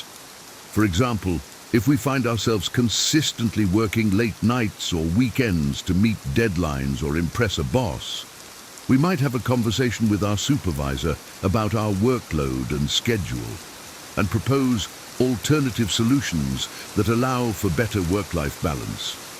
Or, if we find ourselves frequently saying yes to social commitments out of a sense of obligation or fear of disappointing others, we might practice saying no more often and focus on cultivating relationships and activities that truly nourish and inspire us.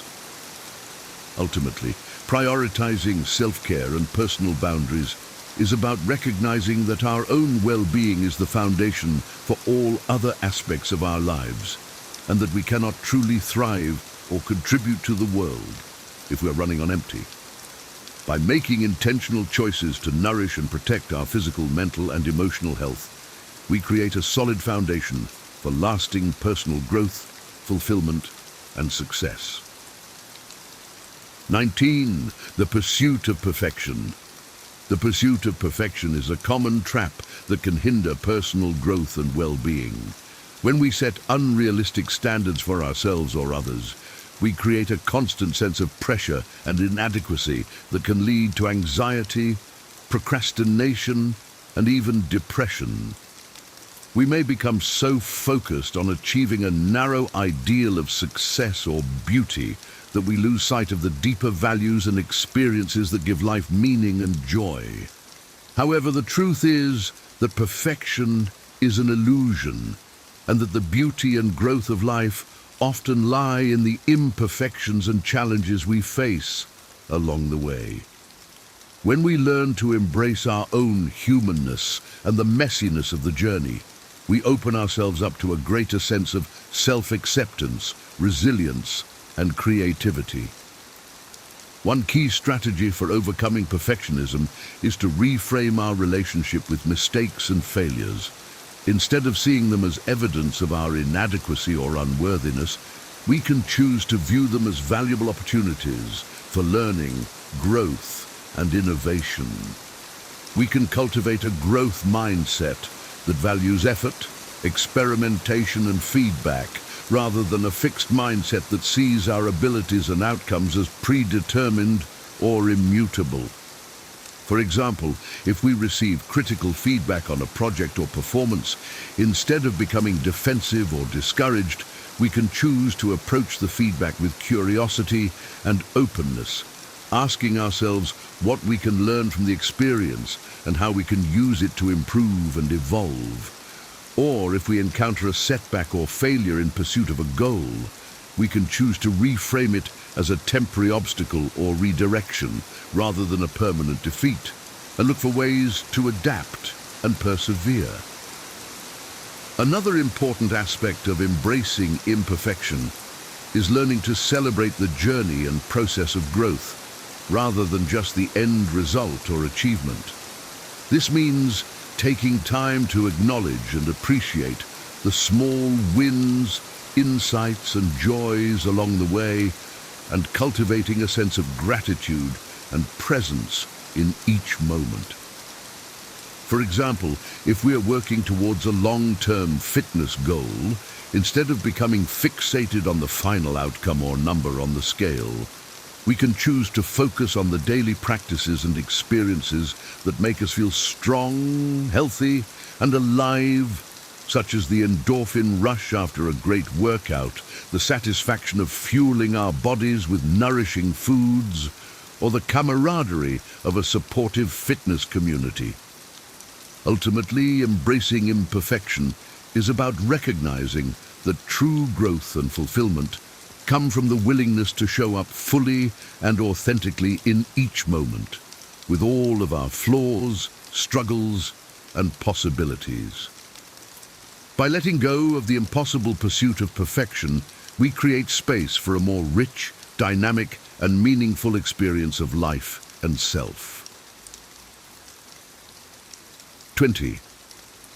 Fear of change and the unknown. Change and uncertainty are inevitable parts of life, but for many of us, they can also be sources of great fear and anxiety. We may cling to familiar routines, relationships, or beliefs, even when they no longer serve us, out of a desire for stability and control. We may avoid taking risks or trying new things out of a fear of failure, rejection, or the unknown. However, the truth is that change and uncertainty are also the very conditions that enable growth, creativity, and transformation. When we learn to embrace the discomfort and possibility of the unknown, we open ourselves up to new experiences, perspectives, and opportunities that can enrich and expand our lives in ways we never could have imagined. One key strategy for overcoming fear of change is to cultivate a mindset of curiosity and exploration. Instead of seeing change as a threat or disruption, we can choose to approach it with a sense of openness and wonder, asking ourselves what we can learn and discover from the experience. We can practice reframing uncertainty as an invitation to grow and evolve, rather than a reason to retreat or resist. For example, if we are considering a career change or relocation, instead of becoming paralyzed by the potential risks and unknowns, we can choose to focus on the potential benefits and opportunities, such as the chance to develop new skills, meet new people, or explore new places and cultures. We can do research, seek out mentors or advisors, and take small, calculated steps to test the waters and build our confidence and resilience. Another important aspect of embracing change is learning to trust in our own abilities and resources to adapt and thrive in new situations. This means cultivating a sense of self-efficacy and self-compassion, recognizing that we have the strength, wisdom, and creativity to navigate challenges and setbacks, and that failure or struggle are not reflections of our worth or potential. For example, if we are facing a major life transition, such as a divorce, illness, or job loss, instead of becoming overwhelmed by fear and self-doubt, we can choose to focus on our inner resources and support systems, such as our resilience, adaptability, and relationships with loved ones. We can seek out counseling, coaching, or other forms of guidance and support, and take proactive steps to care for our physical, mental, and emotional well-being.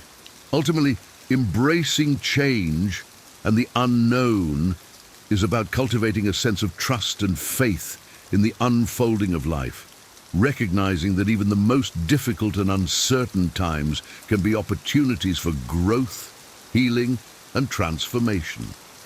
By learning to lean into the discomfort and possibility of change, we develop the courage, flexibility, and wisdom to navigate the ever-changing landscape of our lives with grace, purpose, and joy. In this video, we explored 20 suggestions for things to eliminate from your life to enable personal growth and well-being.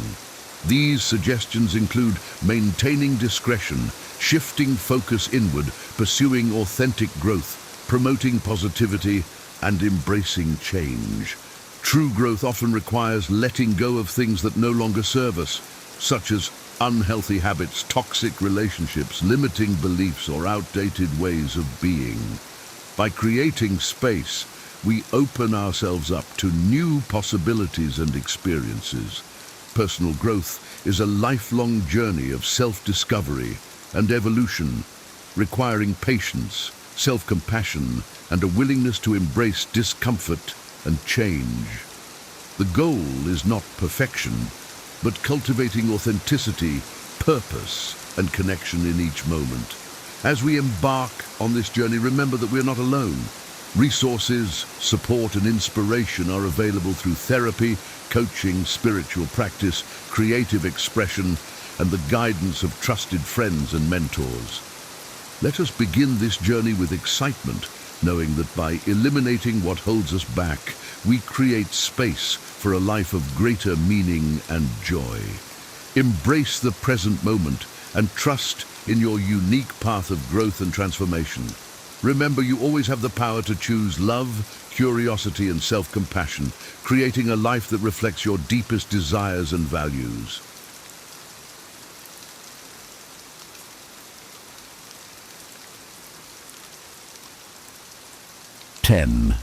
Verbal tricks to make an aggressive person.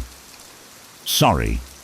Have you ever been caught off guard by someone's aggression, left speechless as they lash out, while you scramble for a way to defend yourself? Imagine walking away from those moments not overwhelmed or angry, but calm, collected, and leaving the aggressor rethinking their behavior. Today, I'll show you exactly how to do that. What if, instead of escalating the conflict or feeling like a victim, you had the tools to turn any confrontation into a moment of clarity and control?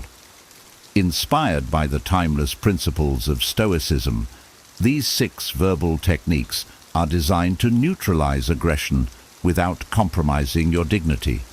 One of these strategies even transforms anger into an opportunity for deeper understanding, a shift that will surprise both you and the aggressor. Over the next few minutes, we'll explore how to navigate even the most heated situations with grace and power. You'll learn how to dismantle hidden assumptions, respond to distorted words with precision, and use subtle techniques to turn the tide in any conversation. These aren't just tips. They're life-changing strategies that will leave you feeling unshakable and in control, no matter the situation. Let's dive in. 1. Pause before responding. I used to believe that quick, sharp responses showed strength in an argument, but over time I realized that impulsive reactions often fueled more tension than they resolved. One moment stands out vividly in my memory. A co-worker publicly criticized my approach during a meeting. My first instinct was to snap back with a defense, but something stopped me.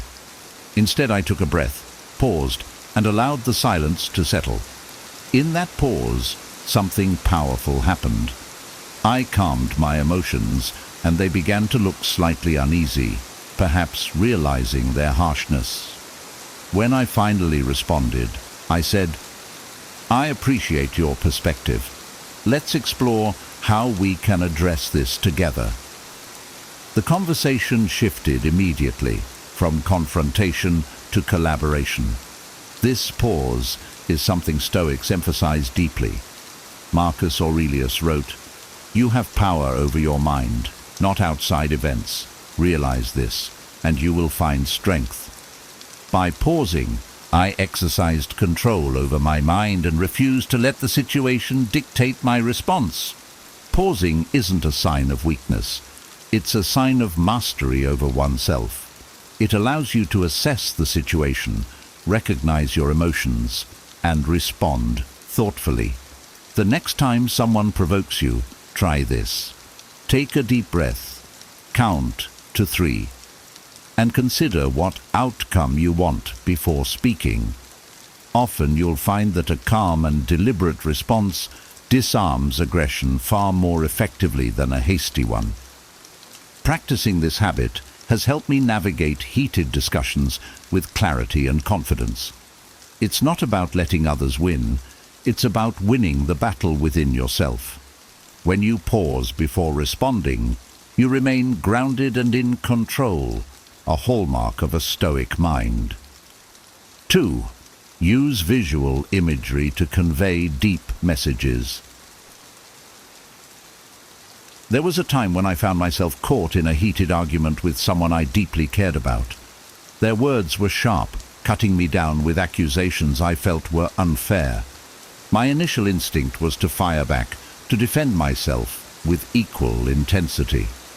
But then I paused and remembered the power of imagery, a tool I had often seen work wonders. Instead of responding defensively, I took a deep breath and said, "You know, anger is like a wildfire. It can destroy everything in its path, but if we channel it carefully, it can also forge new ground for growth." The reaction was almost immediate. They stopped, their posture softened, and they began to truly listen. What I realized in that moment is that people often lash out because they feel unheard or misunderstood. By using a metaphor, I wasn't just trying to defend myself. I was offering them a new way to see the situation, a calmer, more constructive perspective. Stoicism teaches us to focus not on winning arguments, but on fostering understanding and maintaining our inner peace. Imagery is one of the most effective ways to do this. It bypasses the defenses of the mind and speaks directly to the heart, offering clarity without aggression. The next time you find yourself in a tense conversation, try using imagery. Instead of saying, "You're overreacting," you could say, "Emotions can be like waves. They come strong, but they also pass if we let them." This approach not only protects your tranquility, but also invites the other person to reflect and engage more thoughtfully. By practicing this Stoic technique, you'll find that your words don't just defend. You connect, heal, and inspire change. And that is the true power of wisdom in action. 3. Escape the trap of distorted words. I remember a moment when my words were twisted in a way that completely misrepresented my intentions. A friend I admired accused me of saying something I never intended, claiming, "So you're saying I'm a failure," when all I had done was suggest a different approach to a problem. My first instinct was to feel defensive, but I knew reacting emotionally would only escalate the situation. Instead, I calmly replied, "That's not what I meant at all. Let me clarify my perspective." By staying composed, I was able to explain myself without anger or blame. The result? They softened, apologized for jumping to conclusions, and we had a productive conversation.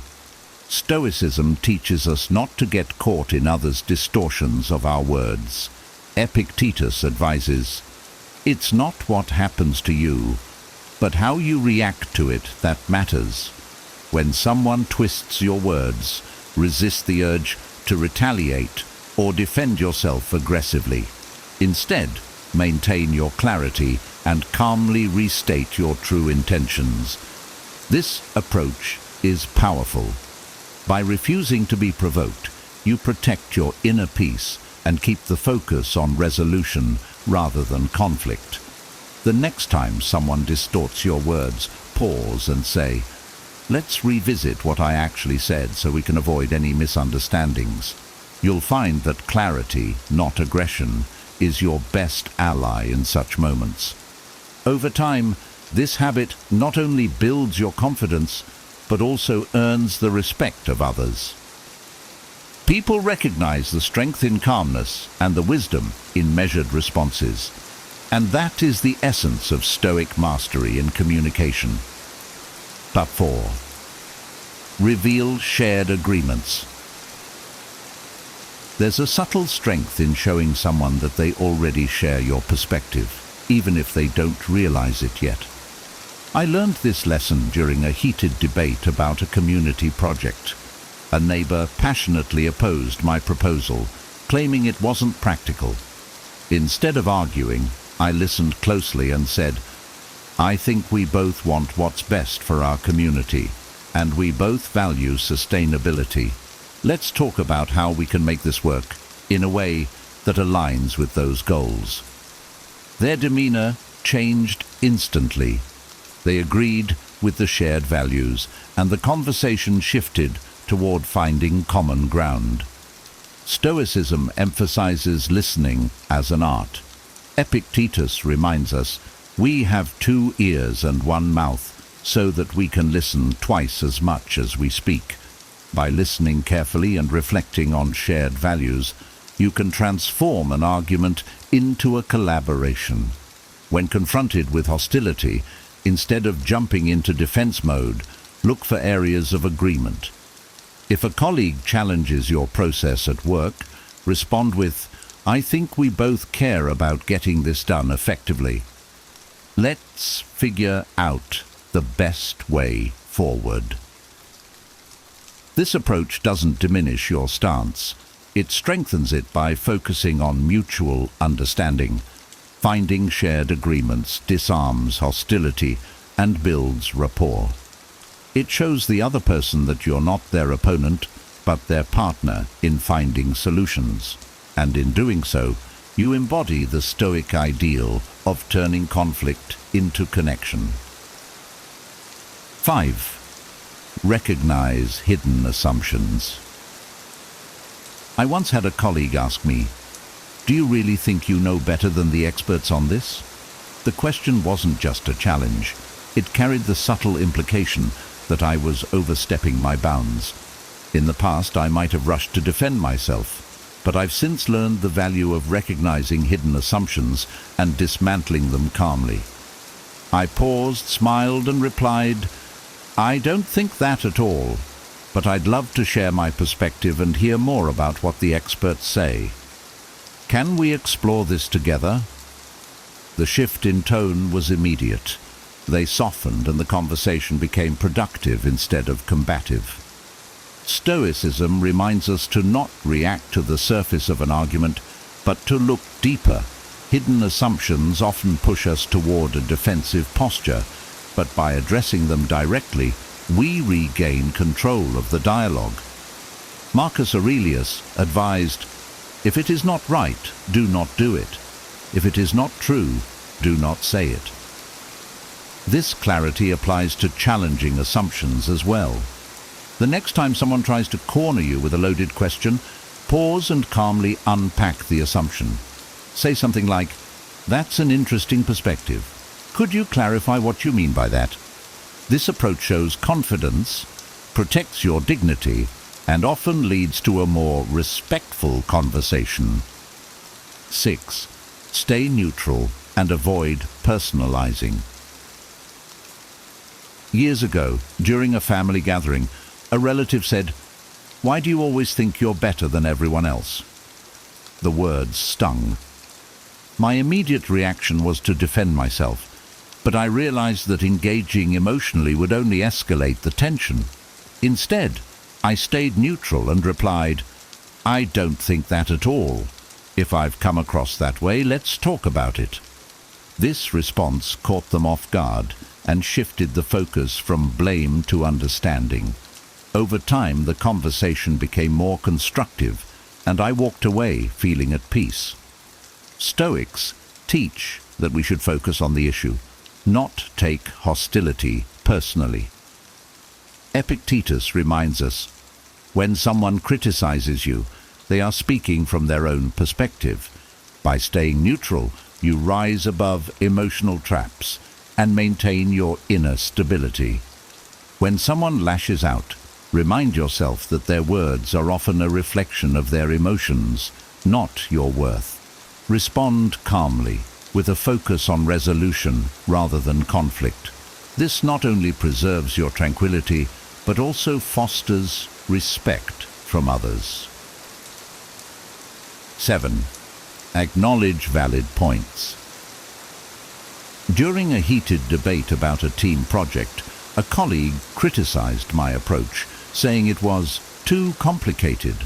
In the past, I might have brushed this off as negativity, but instead, I acknowledged their concern.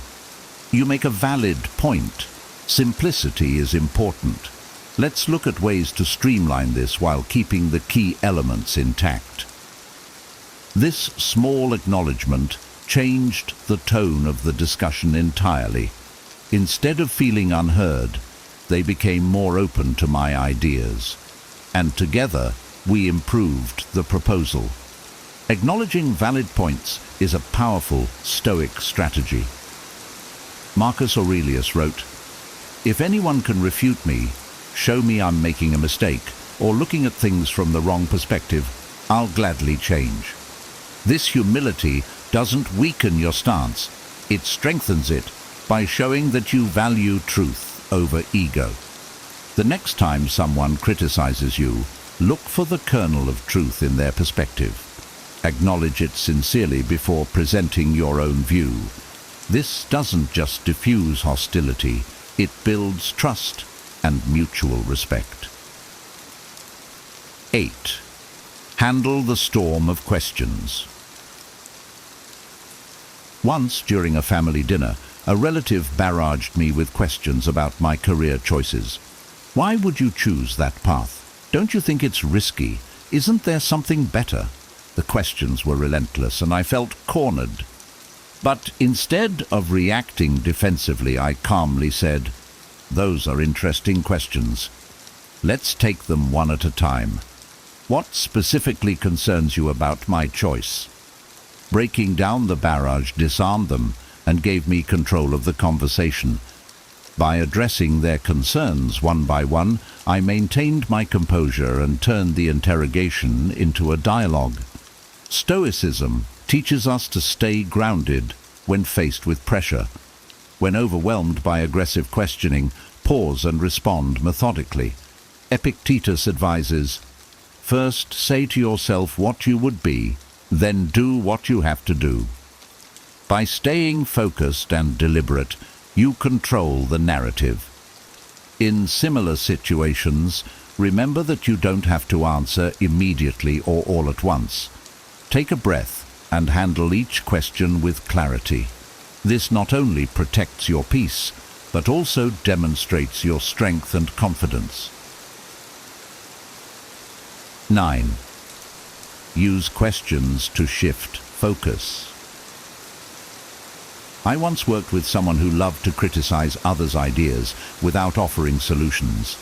During one such exchange, instead of defending myself, I asked, "What would you suggest as an alternative?"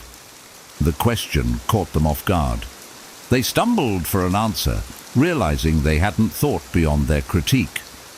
Asking questions is a simple yet powerful way to redirect conversations.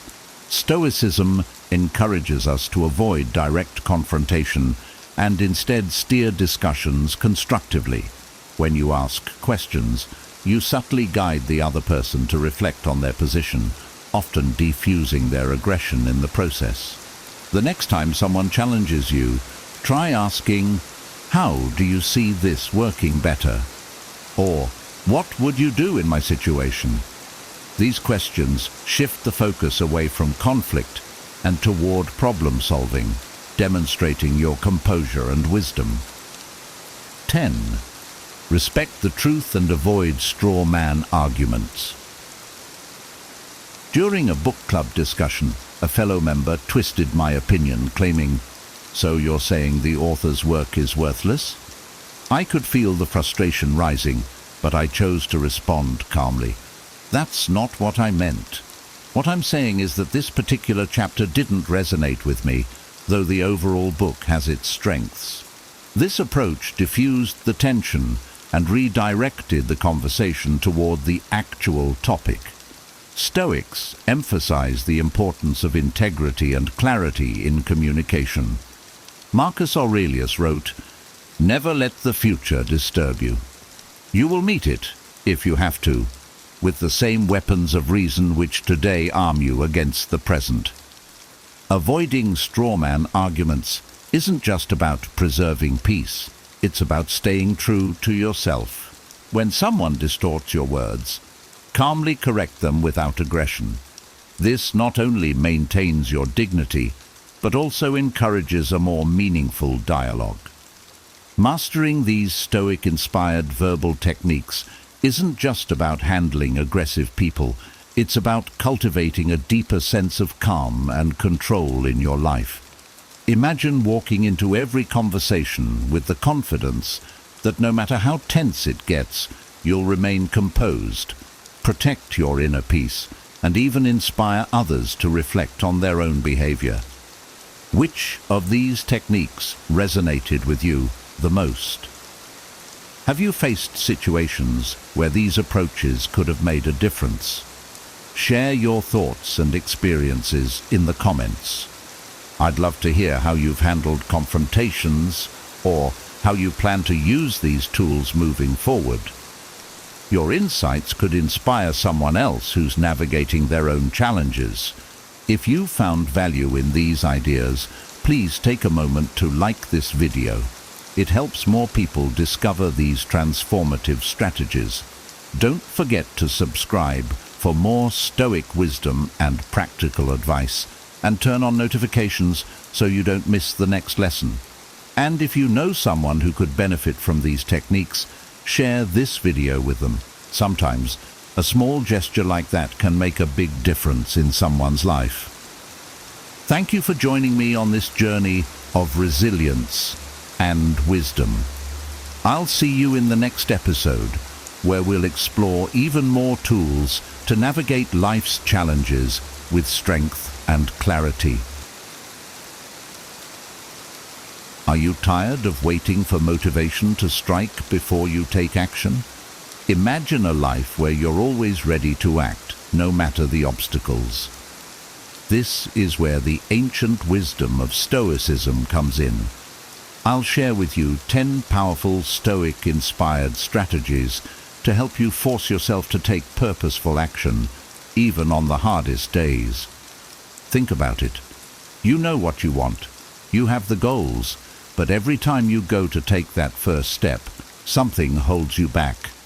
It could be procrastination, self-doubt, or just the overwhelming feeling of, where do I even start?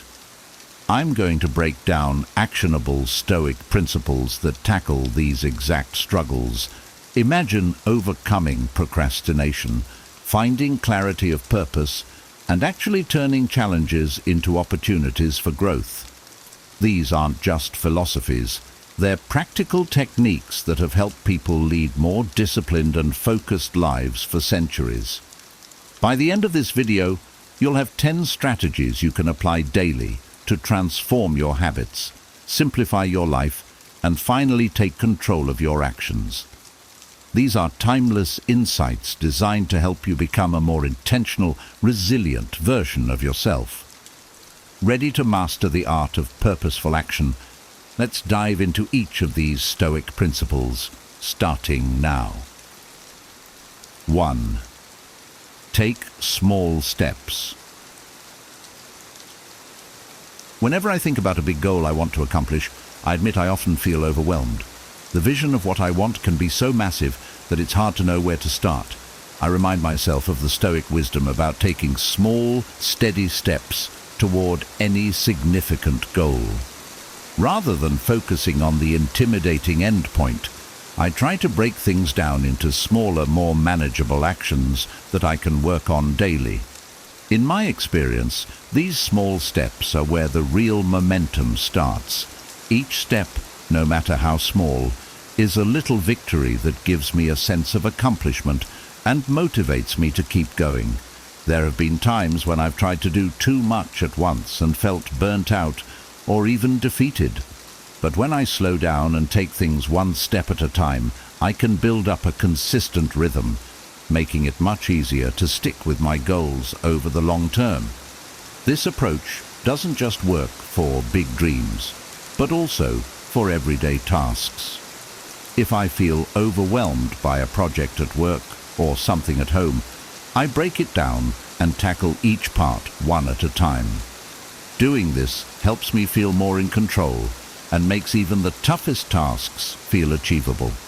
With each small step, I remind myself that I'm moving forward, and that's all that really matters. In the end, progress is about persistence, not perfection. Taking things one small step at a time keeps me grounded, focused, and motivated to keep going. 2. Embrace memento mori to boost urgency. Reflecting on the concept of memento mori, remembering that life is finite, has changed how I approach my time and priorities. The reminder that life isn't endless isn't something morbid or negative. Instead, it's a way to focus on what truly matters. Whenever I'm tempted to procrastinate or spend too much time on things that don't align with my values, I pause and think about how I'd feel if this was my last day. How would I want to spend it? This perspective helps me cut through the noise and focus on actions that genuinely matter to me. It's a gentle nudge to stop waiting for the right moment and to start acting with purpose and urgency. If I have a goal I've been putting off, memento mori pushes me to start now, rather than waiting for everything to feel perfect, which rarely happens anyway. Thinking this way also helps me appreciate the present. I know that my time is limited, so I'm motivated to make the most of each day. Instead of spending hours scrolling through social media or getting lost in trivial distractions, I'm more likely to reach out to loved ones, work on my passions, or do something that adds value to my life.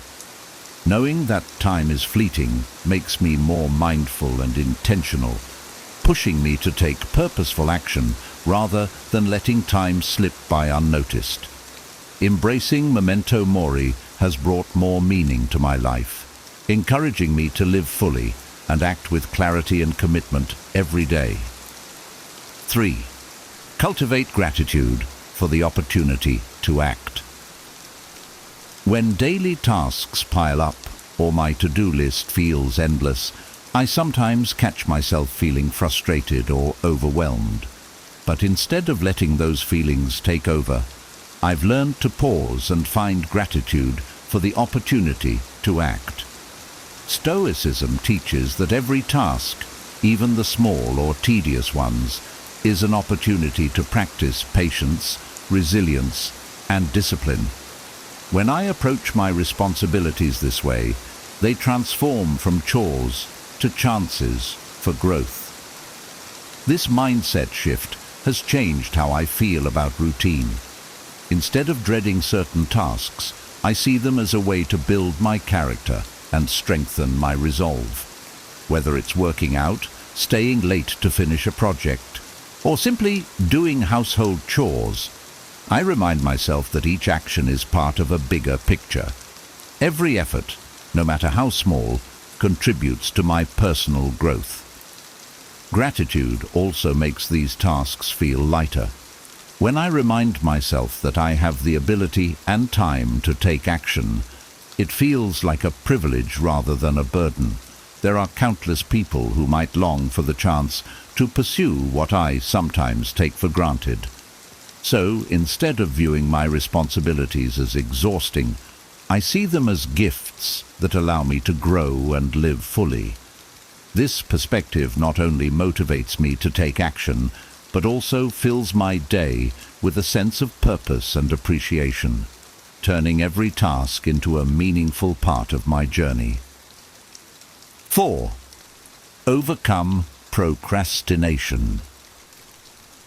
Procrastination has always been a tough habit for me to break. It's easy to choose comfort and avoid the hard work, but I've realized that procrastination isn't just about avoiding tasks. It's a barrier to my own growth. Stoicism encourages us to act in the present, knowing that time is one of our most precious resources. When I procrastinate, I'm letting go of something I'll never get back: time. What has helped me is reframing each task as a step towards the life I want. If I delay action, I'm actually choosing to delay my progress and hold myself back. I remind myself that every moment spent avoiding a task is time I could be investing in my own future. This awareness is like an internal nudge that keeps me focused on the bigger picture. Procrastination might offer short-term comfort, but in the long run, it just adds stress and regret. Breaking free from procrastination is also about accepting discomfort. Instead of seeing challenges as reasons to avoid something, I try to see them as opportunities to strengthen my resilience. Taking action isn't always easy, but I find that when I push through, I feel a sense of satisfaction and pride that's far more fulfilling than avoidance. The Stoic mindset has taught me that true freedom comes from discipline, not in avoiding hard work, but in embracing it. By focusing on the present and taking purposeful action, I'm breaking the cycle of procrastination and building a life of progress and fulfillment. 5. Discipline yourself. Self-discipline has been one of the most empowering tools in my life. When I think of discipline, I don't see it as a restrictive or limiting practice. Instead, it's my path to freedom. Stoicism teaches that when we control our actions and emotions, we gain the power to shape our lives rather than being pulled by fleeting whims or impulses. With self-discipline, I feel more aligned with my goals and values, as if I'm steering my own ship through life's currents. It's not always easy, of course. There are days when I just want to let go of all structure and indulge in comfort or distractions. But I've noticed that when I do this, I feel less fulfilled in the end. Discipline helps me stay on track with my goals, even when motivation fades. It's what keeps me committed to the things that truly matter to me, like health, learning, and personal growth. To make discipline a daily practice, I start small. I'll choose one action, like exercising, and commit to doing it consistently, even if only for a short time. Each small victory strengthens my self-control, creating a foundation for bigger challenges. When I follow through on my commitments, I feel a sense of accomplishment and self-respect that motivates me to keep going. Stoicism teaches that self-discipline isn't just a tool for productivity, it's a pathway to inner peace. By mastering myself, I gain the freedom to act with purpose and integrity in every area of my life. 6. Visualize potential outcomes. One powerful Stoic practice I've embraced is premeditatio malorum, imagining potential obstacles before they arise. This isn't about being pessimistic. Rather, it's a way to prepare myself mentally and emotionally for whatever challenges may come my way. When I visualize different scenarios, including setbacks, I feel more resilient and less likely to be thrown off course when things don't go as planned. For instance, if I'm working on an important project, I'll take a moment to think through possible challenges. Maybe there will be unexpected delays, or maybe I'll feel frustrated and want to give up. By acknowledging these possibilities up front, I can plan how I'll respond. I'm ready to handle obstacles with a calm, focused mind, rather than letting stress or anxiety take over. Visualizing potential outcomes also helps me appreciate the value of preparation. It encourages me to think ahead, stay organized, and build flexibility into my plans. I don't feel as reactive to situations because I've already mentally rehearsed how I'll handle them. This practice has given me a greater sense of control and confidence in my ability to adapt. Knowing that I'm prepared for whatever comes my way, I feel more motivated to take action and stay committed to my path. 7. Develop purpose through virtue. I've often asked myself, what's my purpose?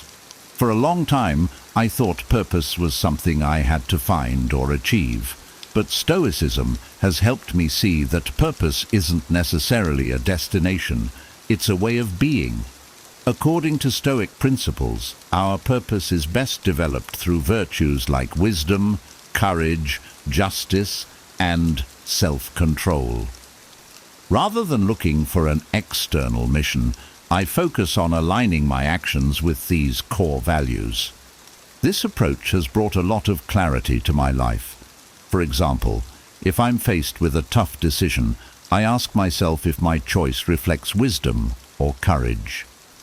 By prioritizing virtues over outcomes, I find a sense of inner fulfillment that's not tied to success or failure. Even if I don't achieve a specific goal, acting in alignment with my values leaves me with a sense of purpose and integrity. Finding purpose through virtue also makes it easier to stay motivated. Instead of being driven by short-term desires or external recognition, I'm fueled by a deeper commitment to living ethically. When I'm clear on my values, I feel more resilient in the face of challenges and setbacks. My actions are not just about achieving goals, they're about becoming the kind of person I aspire to be. This focus on virtue gives me a steady motivation to take action every day, knowing that each choice brings me closer to my ideal self. 8. Simplify your life. Living simply wasn't always easy for me. I used to think that more was better, more stuff, more commitments, more activity. But Stoicism taught me the value of simplicity, and now I see it as one of the greatest sources of peace and focus in my life. When I simplify my environment and my routines, I feel a mental clarity that makes it much easier to focus on what's truly important. One of the first things I did to simplify my life was to declutter my physical space. I got rid of items I didn't use or need, and that act alone felt like a weight lifted off my shoulders. Having fewer things to manage gives me more time and energy to focus on what matters, like my relationships, my work, and my health. Simplifying my life also means saying no to commitments that don't align with my values. This has freed me to invest more deeply in fewer, more meaningful pursuits.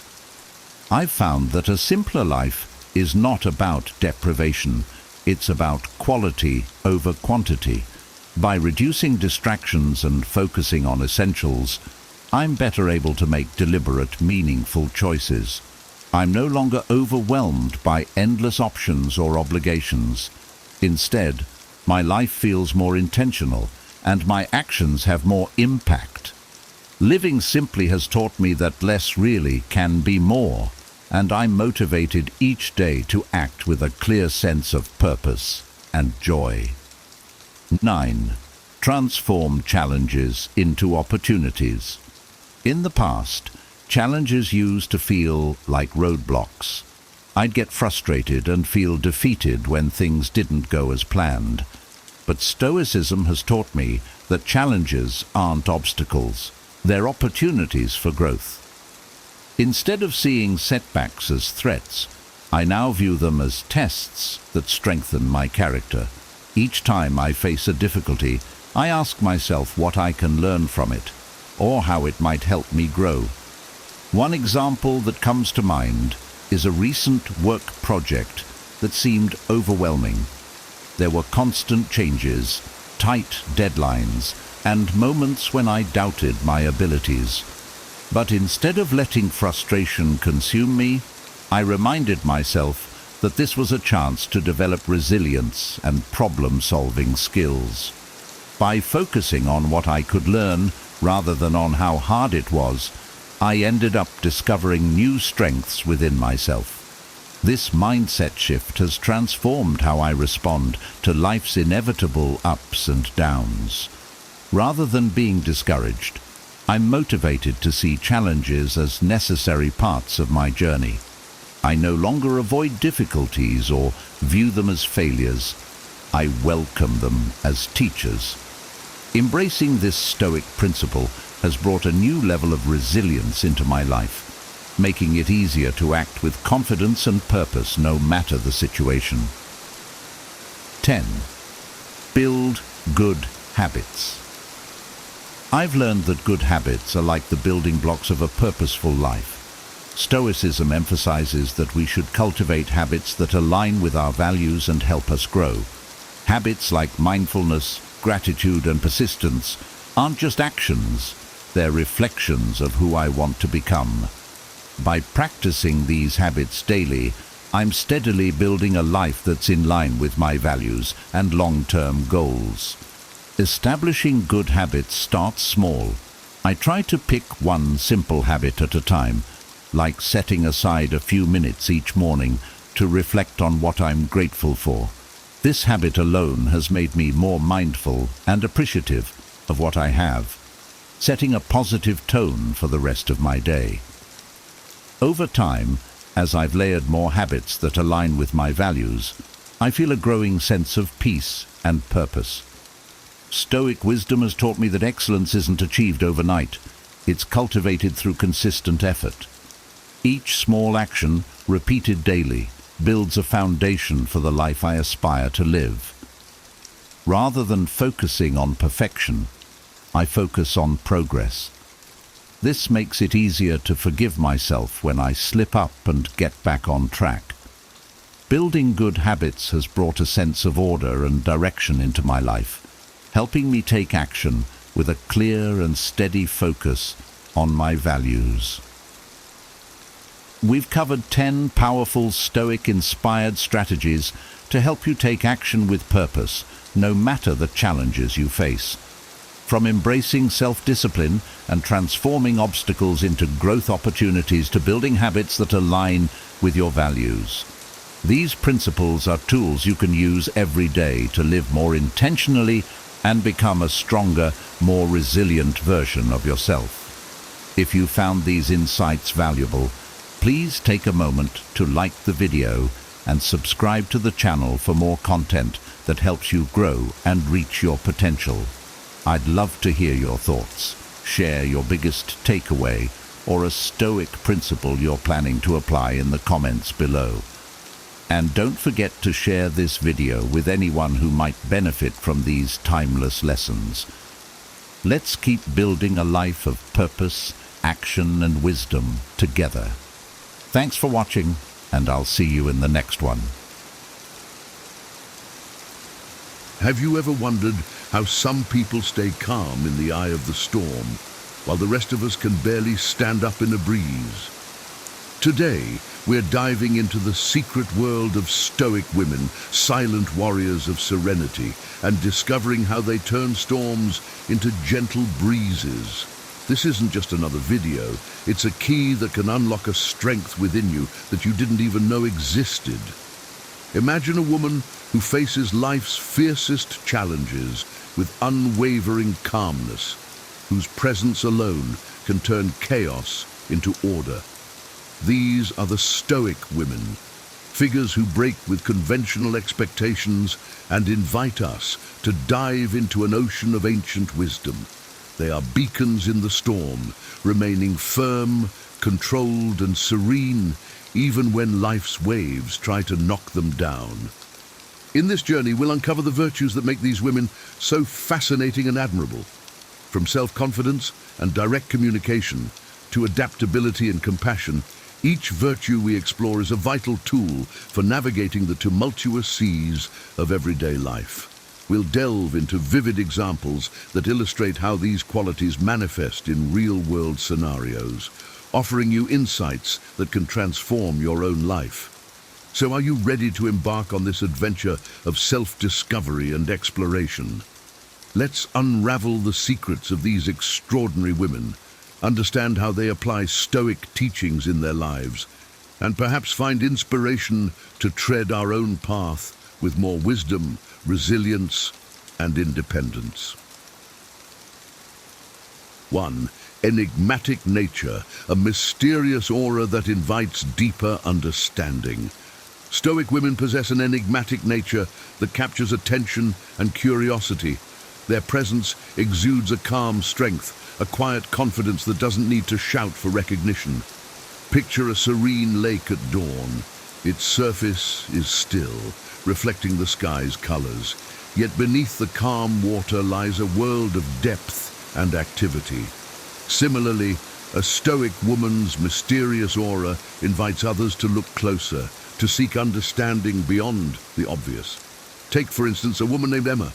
At work, she remains composed and focused, even during high-pressure meetings. She listens more than she speaks, and when she does contribute, her words are thoughtful and impactful. Her colleagues often find themselves pondering her insights long after the meeting has ended. Emma's calm demeanor and measured responses make her an intriguing figure. People are drawn to her not because she demands attention, but because she naturally commands it. This enigmatic quality is not about being aloof or distant. It's about cultivating a presence that encourages others to engage more deeply. Emma's co-workers feel a sense of peace and clarity when working with her, even when tackling complex projects. Her ability to remain steady and introspective amidst chaos creates a stabilizing force in her team. Furthermore, Emma's enigmatic nature fosters an environment where meaningful connections can flourish. Her colleagues feel comfortable approaching her for advice, knowing she will listen without judgment and offer thoughtful guidance. This creates a culture of trust and mutual respect, where people are encouraged to be their authentic selves. In essence, a Stoic woman's mysterious aura is a powerful tool that not only sets her apart, but also invites those around her to explore their own depths, leading to richer and more profound interactions. 2. Inner peace and mindfulness, maintaining calm and centered state. Stoic women practice mindfulness and cultivate inner peace by focusing on the present moment and letting go of things outside their control. Imagine Sarah, who, despite juggling a demanding job and family responsibilities, remains calm and composed. Every morning she spends a few minutes in meditation, grounding herself in the present.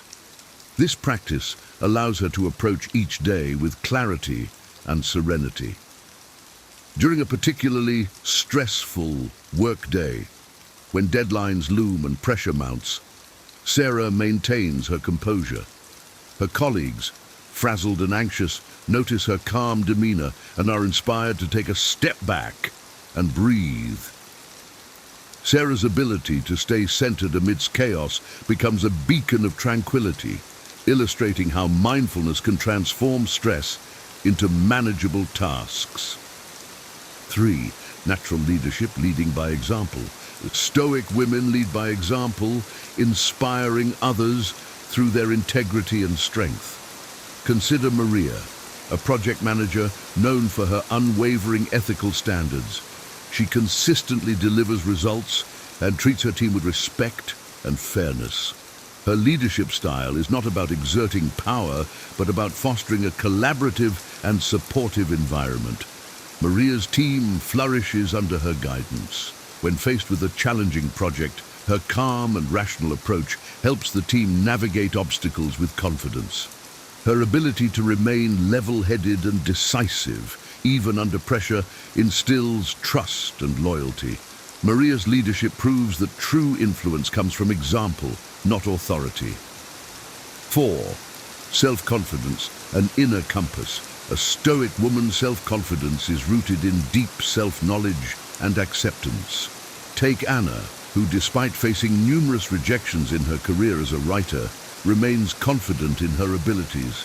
She understands her worth and is not swayed by external opinions. Anna's self-assurance stems from her dedication to honing her craft and her belief in her unique voice. When Anna finally publishes her book, it receives critical acclaim.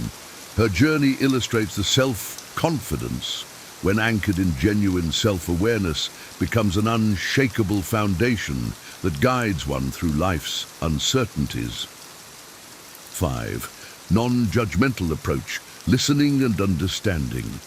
Stoic women listen and understand without haste, making them valued confidence. Imagine Lydia, who is often sought out by friends and colleagues for her ability to listen without rushing to judgment. When a friend confides in her about a personal dilemma, Lydia listens attentively, offering empathy and thoughtful advice without imposing her own opinions. This non-judgmental approach creates a safe space for others to share their thoughts and feelings. Lydia's friends appreciate her ability to understand complex situations without jumping to conclusions, fostering deeper and more meaningful relationships. 6. Strength in adversity, accepting and growing. Stoic women accept and grow from struggles, demonstrating resilience. Think of Emily, who faces a significant personal setback when her business fails. Instead of succumbing to despair, she views the failure as a learning opportunity. Emily analyzes what went wrong, learns from her mistakes, and starts anew with greater wisdom and determination. Her resilience becomes a source of inspiration for others facing similar challenges. Emily's story highlights that strength is not about avoiding difficulties, but about embracing them and emerging stronger. 7. Compassion and empathy. Balancing emotional strength. Stoic women balance emotional strength with a deep sense of compassion and empathy. Consider Jane, a nurse who works long hours in a busy hospital. Despite the emotional toll of her job, she approaches each patient with genuine compassion. Jane's empathy allows her to connect deeply with those she cares for, offering comfort and support. Her ability to balance her own emotional well-being with the needs of her patients exemplifies the profound impact of compassion in caregiving. Jane's empathy not only aids her patient's recovery, but also enriches her own life with purpose and fulfillment. 8. Aversion to gossip, building community. Stoic women choose words that build rather than destroy, strengthening community bonds. Take Rachel, who refrains from participating in workplace gossip. When colleagues start discussing a contentious rumor, Rachel skillfully redirects the conversation to more positive and productive topics. Her refusal to engage in gossip fosters a more respectful and supportive work environment. Rachel's actions demonstrate that integrity in communication can build stronger, more cohesive communities. 9. Adaptability, adjusting to changes. Stoic women have the ability to adjust to changes and find new paths in times of turbulence. Imagine Lucy, who faces an unexpected career change when her company downsizes. Instead of panicking, Lucy embraces the change as an opportunity to explore new interests and skills. She takes up online courses and eventually transitions into a new field that she finds fulfilling. Lucy's adaptability illustrates that true strength lies not in rigidity, but in the ability to flow with life's changes and find new opportunities in the face of adversity. 10. Direct communication, clarity, and purpose. Stoic women communicate with clarity and purpose, fostering genuine and effective interactions. Consider Megan, who in meetings speaks directly and thoughtfully, ensuring her points are clear and concise. Her colleagues appreciate her straightforwardness, which eliminates misunderstandings and promotes efficiency. Megan's direct communication style builds trust and respect, as her team knows they can rely on her to be honest and transparent. This approach not only enhances teamwork, but also drives progress and innovation. As we wrap up our exploration of Stoic women, their unique virtues stand out as powerful tools for navigating life's challenges. These women, from their enigmatic aura to their unwavering resilience, offer lessons that can profoundly transform our lives. Mindfulness and inner peace help us stay calm amidst chaos. Natural leadership inspires and uplifts without exerting power. Self-confidence shows the value of deep self-awareness and acceptance. A non-judgmental approach fosters deeper connections, while resilience in adversity teaches us to grow from setbacks. Compassion and empathy highlight the importance of caring for others while maintaining emotional strength. An aversion to gossip strengthens community bonds, and adaptability helps navigate life's changes gracefully. Direct communication fosters trust and efficiency, while the balance of emotion and reason reminds us that feeling deeply and thinking clearly are complementary. By integrating these Stoic principles into our lives, we too can face life's storms with wisdom, strength, and grace. Thank you for joining us on this journey. If you found this exploration valuable, please subscribe and share your thoughts in the comments. Let's continue to grow and become a little more stoic each day. Imagine waking up each morning with a profound sense of purpose, navigating life's challenges with unshakable resilience, and finding peace amidst chaos. What if the secret to such a life lies in the wisdom of a Roman emperor? Marcus Aurelius, one of the most revered Stoic philosophers, left behind timeless advice that has guided individuals through centuries. His insights, carved out of his meditations during the twilight of the Roman Empire, hold the key to a more fulfilling and meaningful existence. In the hustle and bustle of our modern world, we often lose sight of the principles that can ground us. Marcus Aurelius's wisdom offers a beacon of light, reminding us of what truly matters. Each piece of advice is a gem, crafted to help us live with greater clarity, purpose, and inner peace. Join me as we delve into 12 powerful lessons from Marcus Aurelius, lessons that can transform your life. From embracing adversity to practicing mindfulness, these principles will equip you with the tools to face any challenge and thrive in every aspect of your life. Let's embark on this journey of Stoic wisdom and uncover the profound impact it can have on our daily lives. Number 1, live in accordance with nature. Imagine the tranquility of a river flowing effortlessly through the landscape, or a tree growing steadily towards the sky. This harmony with nature is what Marcus Aurelius urges us to emulate in our own lives. To live in accordance with nature means to accept the natural flow of events, understanding that everything happens for a reason. It is about recognizing the interconnectedness of all things and aligning our actions with the greater order of the universe. By resisting this natural order, we invite unnecessary suffering. When we fight against what is, we create turmoil within ourselves. Instead, we should strive to understand our place in the world and work in harmony with it. This doesn't mean passivity, rather it calls for active participation in life with a deep sense of acceptance and purpose. Embrace the events of your life, both good and bad, as necessary parts of your journey. Accepting the ebb and flow of life brings a sense of peace and resilience. It allows you to respond to challenges with grace and to appreciate the beauty of existence in all its forms. By living in accordance with nature, you cultivate inner tranquility and wisdom, navigating life with a steady and calm mind.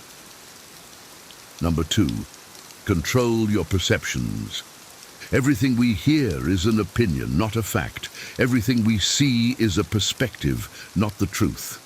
These words from Marcus Aurelius remind us that our perceptions shape our reality. It is not the events themselves that disturb us, but our judgments about them. To live a Stoic life is to master the art of controlling our perceptions. When faced with adversity, our initial reaction is often emotional and impulsive. We allow our judgments to cloud our vision, leading to unnecessary distress. Instead, we should strive to pause, reflect, and see things as they truly are.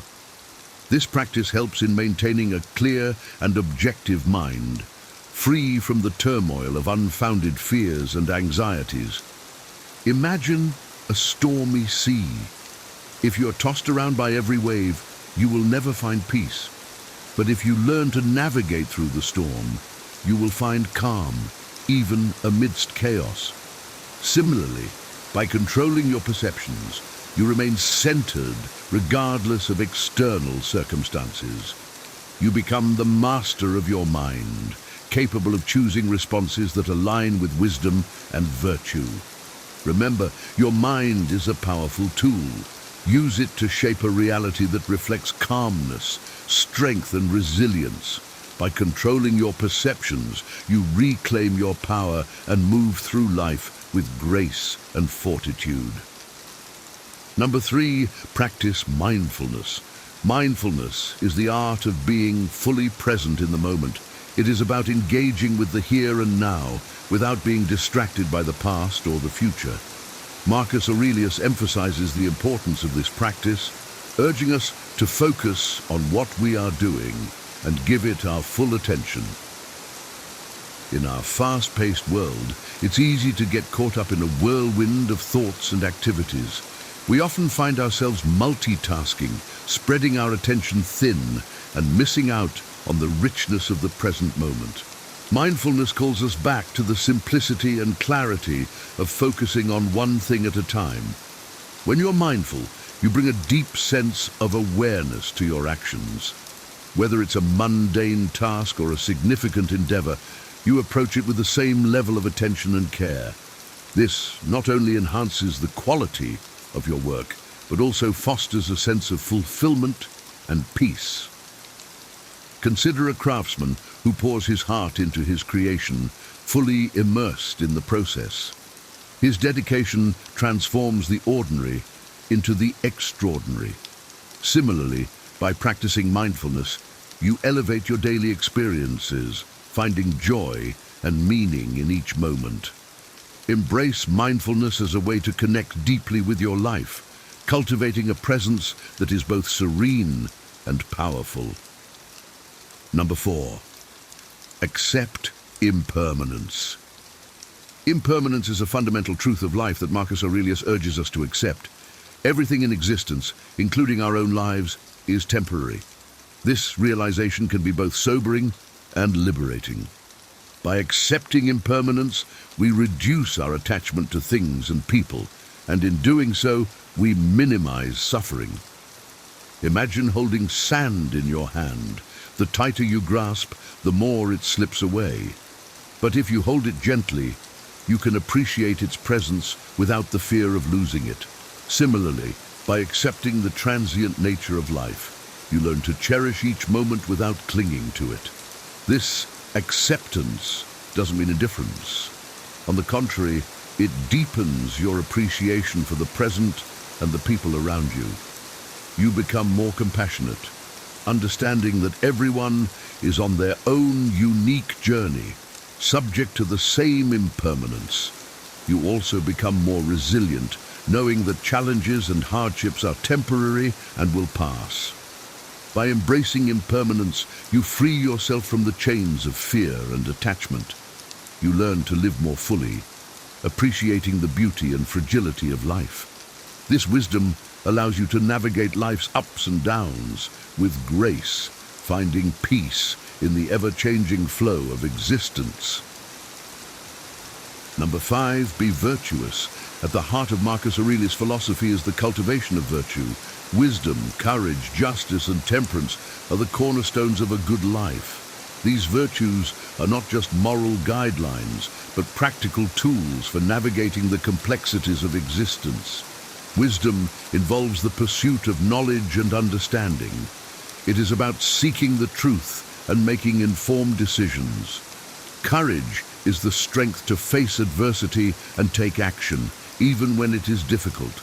Justice is about treating others fairly and with respect, recognizing the inherent value in every person. Temperance is the practice of self-control, balancing desires and impulses to maintain harmony. Living a virtuous life requires constant effort and reflection. It is a commitment to growth and integrity, striving to align your actions with your highest values. This path is not always easy, but it is profoundly rewarding. Consider the impact of these virtues on your daily life. Wisdom guides your choices. Courage propels you forward. Justice fosters meaningful relationships. And temperance keeps you grounded. By embodying these principles, you become a source of strength and inspiration to others, creating a ripple effect of goodness in the world. Number 6, work for the common good. Marcus Aurelius reminds us that we are all part of a larger community. Our actions have an impact beyond ourselves, and we have a responsibility to contribute to the common good.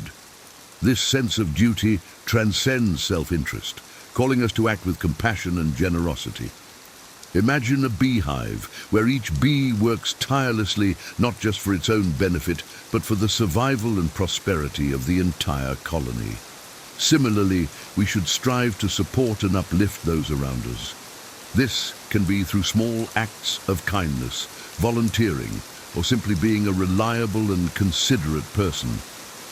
Working for the common good creates a sense of purpose and fulfillment. It connects us to others, fostering a sense of belonging and mutual respect. It also cultivates a sense of humility as we recognize that we are part of something greater than ourselves.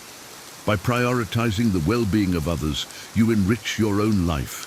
You develop deeper relationships, experience the joy of making a difference, and contribute to a more compassionate and just world. Embrace this Stoic principle and let it guide your actions, creating a legacy of goodness that extends far beyond your own life. Number 7, embrace adversity. Adversity is an inevitable part of life, but Marcus Aurelius teaches us to view it as an opportunity for growth. Challenges and obstacles are not merely setbacks, but valuable lessons that strengthen our character and resilience. Consider the process of forging steel. It must endure intense heat and pressure to become strong and durable. Similarly, adversity can forge our inner strength, helping us to develop qualities like patience, perseverance, and wisdom. Each challenge faced and overcome makes us more robust and capable. When confronted with difficulties, it's natural to feel disheartened. But instead of succumbing to despair, we can choose to see adversity as a chance to prove our mettle. This shift in perspective transforms obstacles into stepping stones, leading us to greater heights. Embracing adversity also builds resilience, enabling us to bounce back from setbacks with greater ease. We learn to adapt, to find solutions, and to remain steadfast in our pursuits. This resilience not only benefits us, but also inspires those around us, showing them that strength and growth are possible even in the face of hardship. Adopt a Stoic approach to adversity, viewing it as a teacher and ally. By doing so, you cultivate a mindset of strength and optimism, ready to face life's challenges with courage and grace. Number 8, simplify your life. In a world filled with distractions and complexities, Marcus Aurelius advises us to simplify our lives. This means focusing on what truly matters and eliminating the unnecessary. Simplicity brings clarity, peace, and a deeper sense of fulfillment. Think of a cluttered room. It's hard to find what you need, and the mess creates stress. But when you declutter, everything becomes more accessible and the space feels more serene.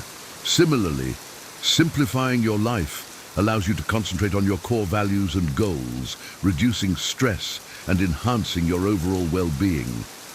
To simplify, start by identifying what is essential, what brings you joy and purpose, what aligns with your values and long-term aspirations. Focus on these aspects and let go of the rest.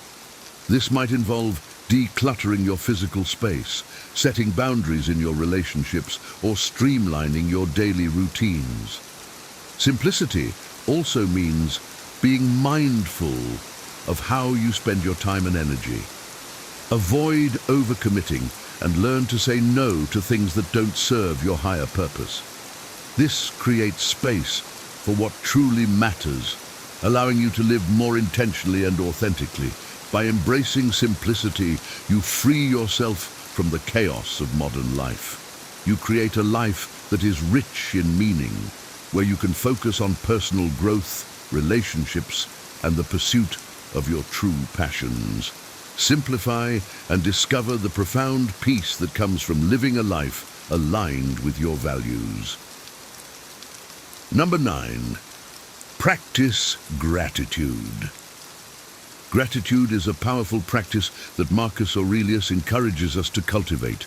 By regularly reminding ourselves of the things we are grateful for, we shift our focus from what is lacking to what is abundant in our lives. This simple yet profound shift can transform our outlook and enhance our well-being. Imagine starting each day by acknowledging the things you are thankful for. It could be the warmth of the sun, the support of a loved one, or the opportunity to pursue your passions. This practice of gratitude helps you to see the positives, even in challenging times, and fosters a sense of contentment. Gratitude also deepens our connections with others. When we express appreciation, we strengthen our relationships and create a positive ripple effect. People feel valued and recognized, leading to more harmonious and supportive interactions. Moreover, gratitude nurtures resilience. In moments of adversity, focusing on what we are grateful for can provide comfort and perspective. It reminds us of our strengths and the resources we have to overcome difficulties. Incorporate gratitude into your daily routine. Keep a gratitude journal, share your appreciation with others, or simply take a moment each day to reflect on your blessings. By doing so, you cultivate a mindset of abundance and positivity, enriching your life and the lives of those around you. Number 10, maintain self-discipline.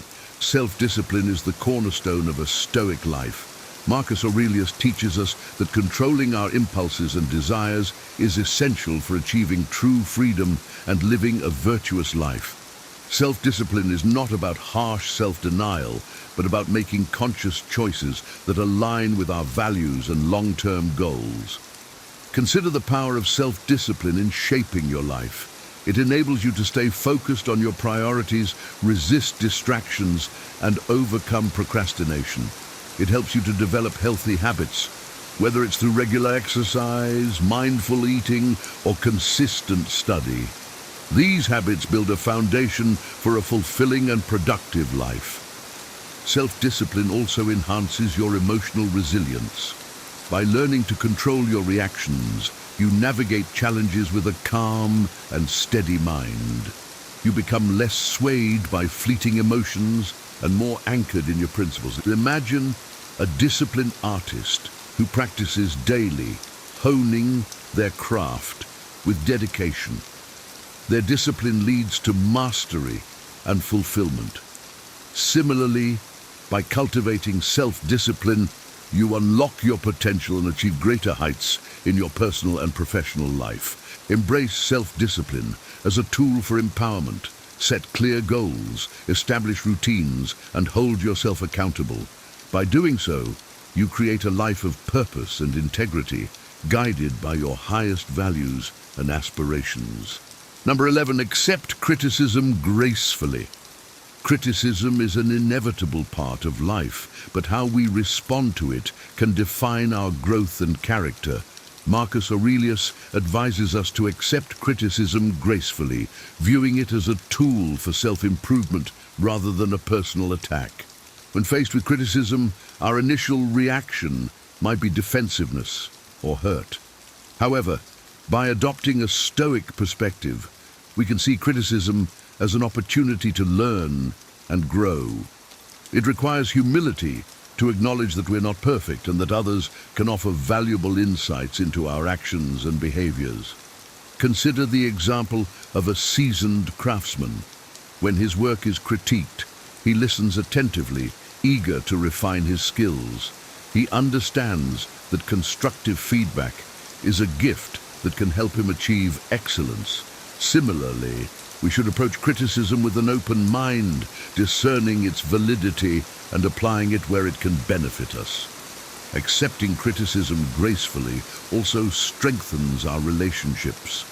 It shows that we are willing to listen, learn, and grow, fostering mutual respect and understanding. It demonstrates emotional maturity and a commitment to personal development. Embrace criticism as a path to self-improvement. Listen without judgment. Reflect on the feedback and use it to enhance your growth. By doing so, You cultivate resilience, humility, and a continuous drive towards becoming your best self. Number 12, reflect daily. Daily reflection is a cornerstone of Stoic practice, emphasized by Marcus Aurelius. Taking time each day to reflect on your actions, thoughts, and experiences fosters self-awareness and continuous personal growth. This habit allows you to learn from your experiences and make conscious adjustments to your behavior.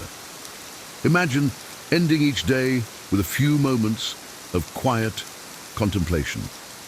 You review your interactions, decisions, and reactions, considering what went well and what could be improved. This practice helps you to identify patterns, recognize achievements, and address areas that need attention. Daily reflection also cultivates a deeper understanding of your values and goals.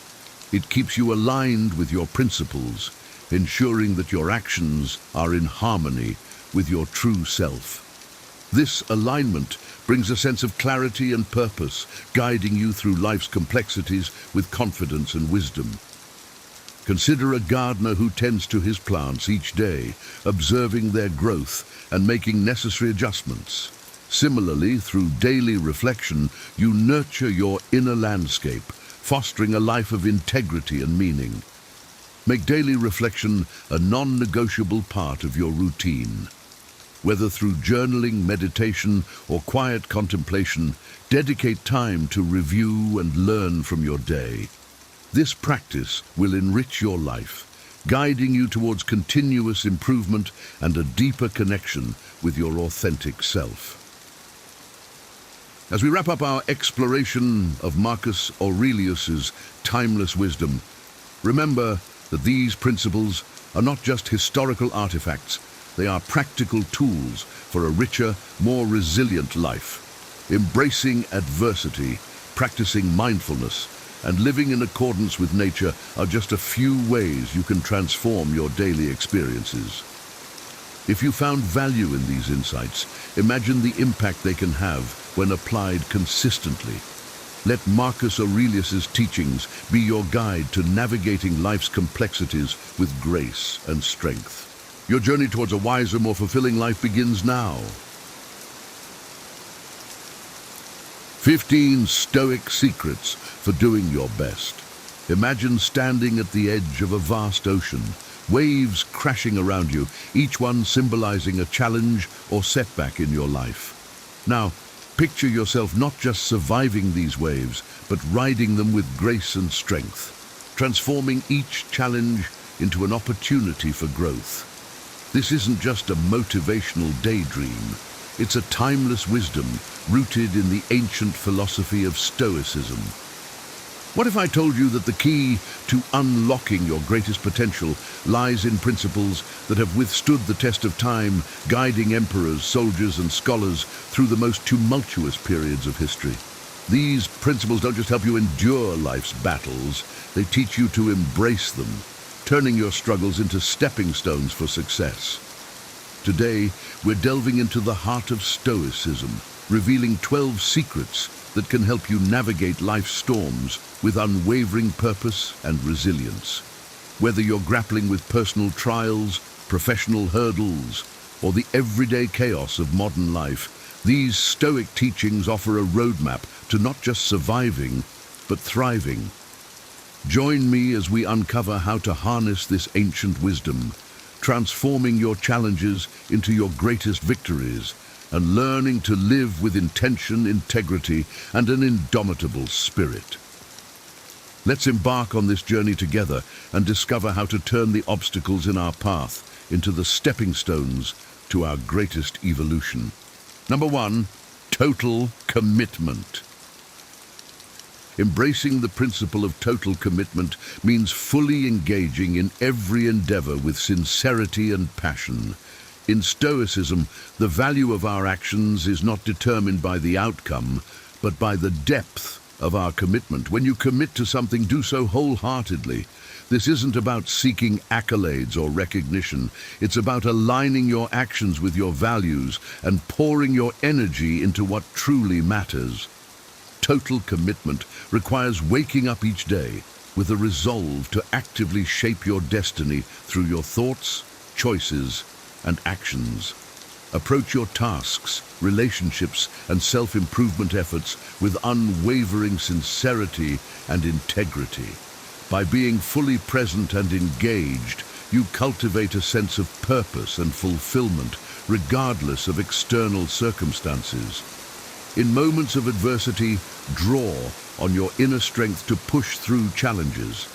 Commit to your goals with the understanding that true success lies not in the destination, but in the journey itself. When you give it your all, you embody the Stoic ideal of living a virtuous, meaningful life. This total commitment transforms ordinary actions into profound expressions of your character and principles, paving the way for a fulfilling and impactful existence. Number 2, process over outcomes. In a world that often prioritizes results, Stoicism teaches us to find value in the process itself. Focusing on outcomes can lead to frustration and disappointment, as many factors influencing the results are beyond our control. Instead, pour your heart and soul into your endeavors, finding satisfaction in your actions and efforts. Engage fully with the task at hand, embracing challenges as opportunities for growth. The Stoics believed that true success is measured not by what we achieve, but by how we conduct ourselves. Did you act with integrity, courage, and commitment? Did you grow and learn through your experiences? These are the real indicators of success. By shifting your focus from outcomes to the process, you cultivate a sense of fulfillment and inner peace, knowing that you did your best regardless of the results. This mindset empowers you to stay present and engaged, appreciating each step of your journey. It also frees you from the anxiety of trying to control the uncontrollable, allowing you to navigate life's uncertainties with grace and resilience. Embrace the process and let the outcomes take care of themselves. Number 3, redefining success. True success is not about accumulating wealth, fame, or external accolades. Stoicism teaches us that success is rooted in developing a strong character and living in accordance with nature. It's about being honest, just, courageous, and wise, regardless of external circumstances. By redefining success in terms of virtues and personal growth, we place the power of fulfillment firmly in our own hands. Reflect on what you truly value and the kind of person you aspire to be. Set goals that align with these values, focusing on your personal development and positive contributions to the lives of others. Celebrate your efforts, resilience, and progress, even if they don't lead to immediate rewards. Success in Stoicism is about maintaining your integrity and equanimity in the face of challenges.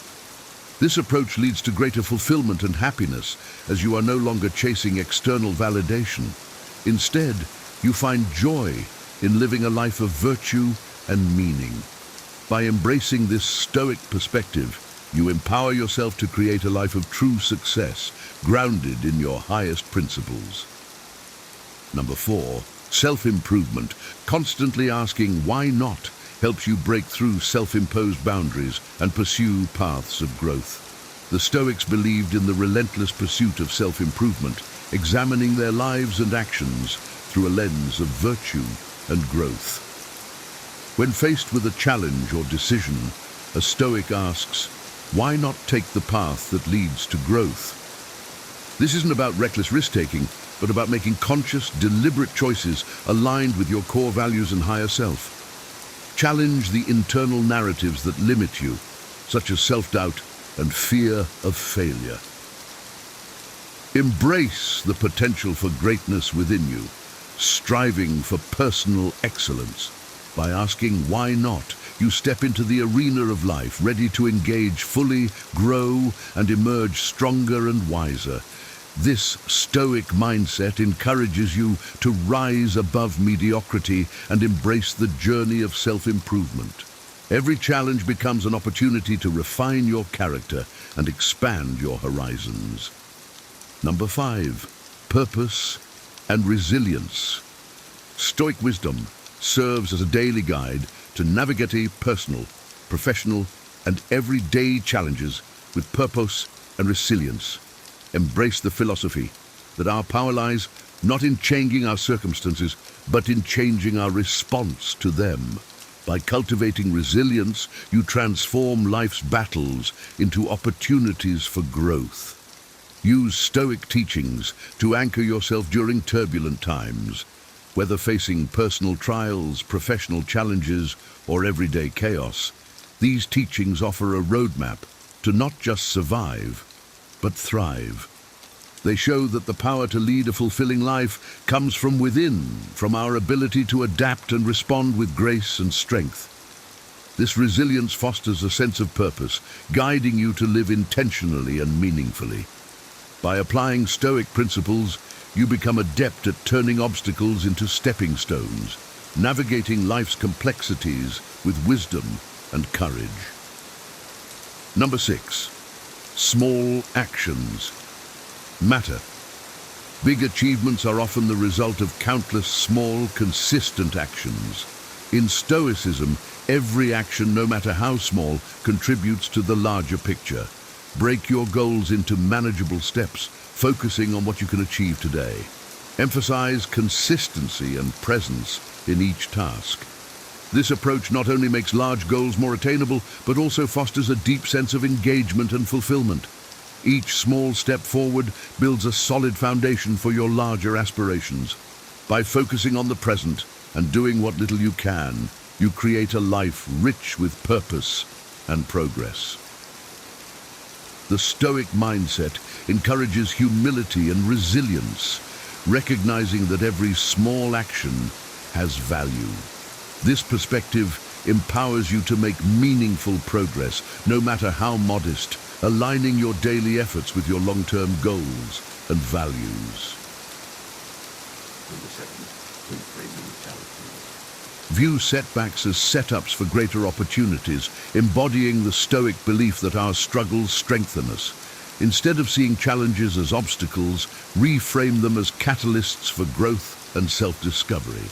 This perspective shift transforms your approach to difficulties, enabling you to navigate them with resilience and creativity.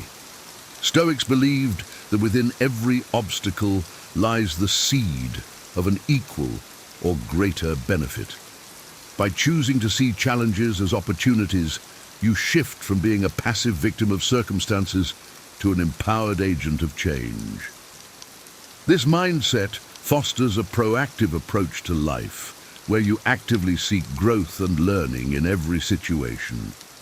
Reframing challenges in this way allows you to harness your inner strength and resilience, turning adversity into a powerful force for personal development.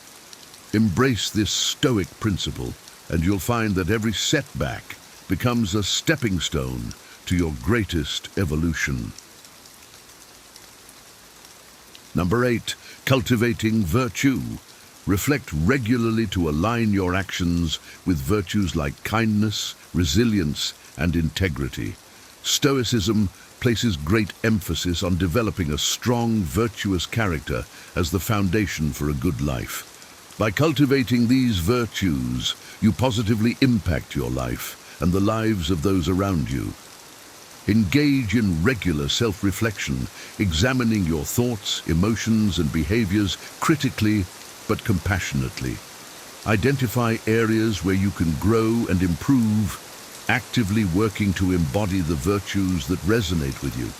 This isn't about being perfect, but about striving to align your actions with your highest values and principles. By focusing on cultivating virtue, you create a life that reflects these qualities, attracting positive experiences and relationships. This Stoic practice empowers you to live authentically and meaningfully, grounded in your core values. Number 9, Prokopton. Embrace the idea of being a work in progress, focusing on continuous improvement rather than perfection. The Stoics believed in the concept of prokopton, which means making consistent progress. This mindset encouraged you to focus on what you can control, your virtues, actions, and responses to external events. By striving for progress rather than perfection, you cultivate a compassionate, persistent dedication to your growth. Celebrate small victories while staying hungry for the next level of your evolution. Embrace setbacks and failures as invaluable lessons, seeing them as stepping stones on your path to improvement. This Stoic principle emphasizes that life is a journey of continual growth and learning. By committing to this journey, you align yourself with the Stoic virtue of self-mastery, finding joy and fulfillment in the relentless pursuit of becoming your best self. Number 10, approval, independence. Act according to personal values, detaching from the need for external validation to live authentically. Seeking approval can be a form of enslavement, as it makes you a hostage to the whims and judgments of others.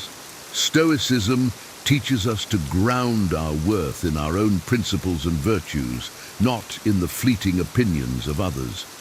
Develop a strong sense of self-awareness, understanding your motivations and distinguishing between actions driven by a desire for external validation and those rooted in your true self. Cultivate confidence in your judgments and decisions, trusting your reasoning and aligning your actions with your reasoned convictions. By focusing on being authentic and true to yourself, you attract relationships based on genuine respect and shared values. Even when faced with criticism or rejection, you can take solace in knowing that you are living with integrity, true to your Stoic principles. Number 11, letting go. Cultivate indifference to outcomes, focusing on controllable aspects like effort and attitude for inner peace and resilience. Stoicism emphasizes the distinction between what we can control and what we cannot. We can control our efforts, attitudes, and virtues, but we cannot control the outcomes or the actions of others. Letting go with indifference means caring deeply about the right things, those within our control, and accepting the rest with equanimity. This perspective brings a profound sense of liberation, freeing you from the frustration and anxiety that come from clinging to the uncontrollable. By investing your energy wisely and focusing on your actions and attitudes, you cultivate inner peace and resilience. This Stoic practice enables you to navigate life's uncertainties with grace, finding strength and clarity in your ability to respond effectively to whatever comes your way. Number 12, staying the course. Maintain clarity and adaptability in pursuing goals, aligning adjustments with core values and ultimate vision. The Stoics understood that life is unpredictable and that staying true to our path requires both steadfastness and flexibility. Set a clear direction based on your values and vision for your life. When storms arise and the waters get choppy, navigate by this North Star, making necessary adjustments while staying aligned with your core principles. This adaptability allows you to grow and learn from your experiences, strengthening your commitment to your journey.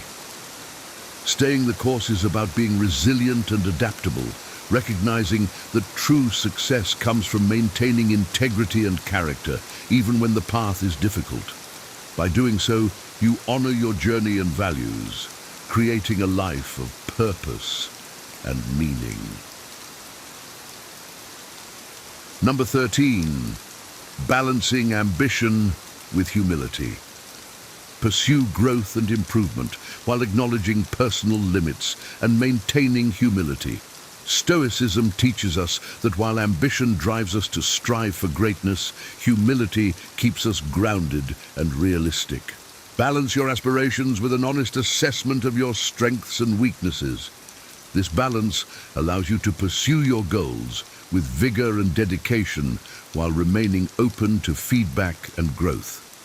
It fosters a mindset of continuous learning, where you seek to improve without becoming arrogant or overconfident. By maintaining humility, you stay connected to your values and remain receptive to the lessons life offers. Balancing ambition with humility ensures that your pursuit of excellence is aligned with your true self, fostering authentic growth and meaningful achievements. Number 14, facing internal narratives. Challenge self-doubt and fear by embracing the potential for greatness within and striving for personal excellence. The Stoics believe that our internal narratives significantly impact our actions and outcomes. Confront the stories you tell yourself about your limitations and replace them with empowering beliefs. By recognizing and challenging self-doubt and fear, you open the door to new possibilities. Embrace the idea that you have the potential for greatness within you and strive for personal excellence in all areas of your life. This proactive approach empowers you to take bold steps towards your goals, transforming internal obstacles into catalysts for growth. Facing internal narratives with a Stoic mindset enables you to rise above limiting beliefs, unlocking your true potential and fostering a life of purpose and achievement. Number 15, overcoming distractions. Focus on core values and goals, avoiding the noise and temptations that lead away from your true purpose. In a world filled with distractions, staying true to your path requires discipline and clarity. The Stoics understood that distractions can derail us from our true purpose and dilute our efforts. Identify your core values and goals and use them as your compass. When faced with distractions or temptations, remind yourself of what truly matters and make choices that align with your path. This disciplined approach helps you stay focused and committed, ensuring that your actions are meaningful and purposeful. By overcoming distractions and maintaining clarity of purpose, you cultivate a life of intentionality and fulfillment, grounded in your deepest values and aspirations. As we conclude this journey through the timeless wisdom of Stoicism, remember that your greatest strength lies not in changing your circumstances, but in changing your response to them. Embrace the principles we've explored today: commitment, resilience, self-improvement, and let them guide you in transforming challenges into opportunities for growth. Imagine a life where every setback is a setup for success, where you face adversity with courage and integrity, and where you continually strive for personal excellence. This is the essence of Stoic wisdom, a philosophy that empowers you to lead a fulfilling, purpose-driven life. If you found inspiration in these Stoic secrets and are ready to apply them to your own journey, I invite you to join our community by liking this video and subscribing to the Wiser channel. Together, we can continue to explore the depths of ancient wisdom, uncovering powerful insights that help us navigate modern life with grace and resilience. Hit that subscribe button, give us a like, and share this video with others who seek to transform their lives through Stoic principles. Let's grow stronger, wiser, and more grounded in the values that lead us toward a life of purpose and meaning. Thank you for being a part of this journey. Stay wise, stay resilient, and I'll see you in the next video. Ever thought you truly understand women? Think you can decipher their desires, fears, and dreams? You might be surprised. Women are intricate, filled with nuances and contradictions. Are you ready to uncover some eye-opening truths that could transform your relationships, or are you bracing for a rude awakening? Number 1, women are not perfect. Just like men, women have flaws, make mistakes, and sometimes act irrationally. Embracing this reality is crucial for a healthy relationship. If you expect perfection, frustration is inevitable. Instead, cherish her imperfections. Love her wholly, mistakes and all. Remember, you're not perfect either. Relationships thrive on mutual acceptance and the ability to love despite flaws. For example, imagine your partner forgot your anniversary. Instead of reacting with anger, consider how you might have overlooked an important date in the past. Discuss it openly, acknowledging that everyone has moments of forgetfulness. By sharing your imperfections, you create a space where both of you can be vulnerable and authentic. In another scenario, she might make a decision you don't understand, like leaving a job she seemed to love. Instead of immediately criticizing, ask about her feelings and reasons. You might learn she felt unfulfilled and needed a change. Supporting her through this shows that you respect her choices and understand that everyone's journey includes twists and turns. Cherishing imperfections means laughing at the quirks that make her unique, like her inability to cook anything without burning it, or her habit of singing off-key in the shower. These are the traits that make her who she is, and by loving her wholly, you build a foundation of genuine acceptance and deep, lasting love. Number 2, they need emotional support. 2. Men aren't the only ones who need emotional support. Women face their own battles and need a partner who offers understanding and encouragement. Be there for her during tough times, listen without judgment, and show her that she can rely on you. This mutual support will forge a strong bond built on trust and respect. For instance, if she comes home upset about a conflict at work, resist the urge to offer immediate solutions. Instead, listen attentively and validate her feelings by saying, "That sounds really tough. I'm here for you." Share in her emotional experience rather than trying to fix it. This demonstrates your empathy and strengthens your connection. Consider a time when she's anxious about a big presentation. Offer to help her practice or simply reassure her of her capabilities. These gestures show that you're attentive to her emotional needs and committed to her well-being. Being a rock in challenging times builds a resilient and supportive partnership. Number 3, women value independence. Women cherish their independence and appreciate partners who respect their need for personal space. Encourage her to pursue her passions, support her career, and avoid being overly possessive.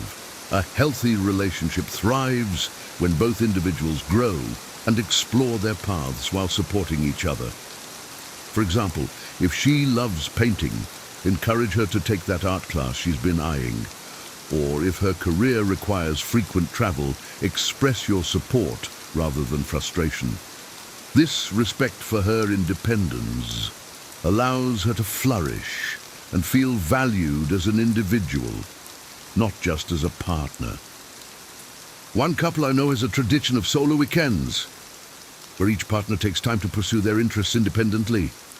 This practice not only rejuvenates their personal passions, but also brings fresh energy and stories into their relationship, enhancing their bond. Number 4, they are not your property.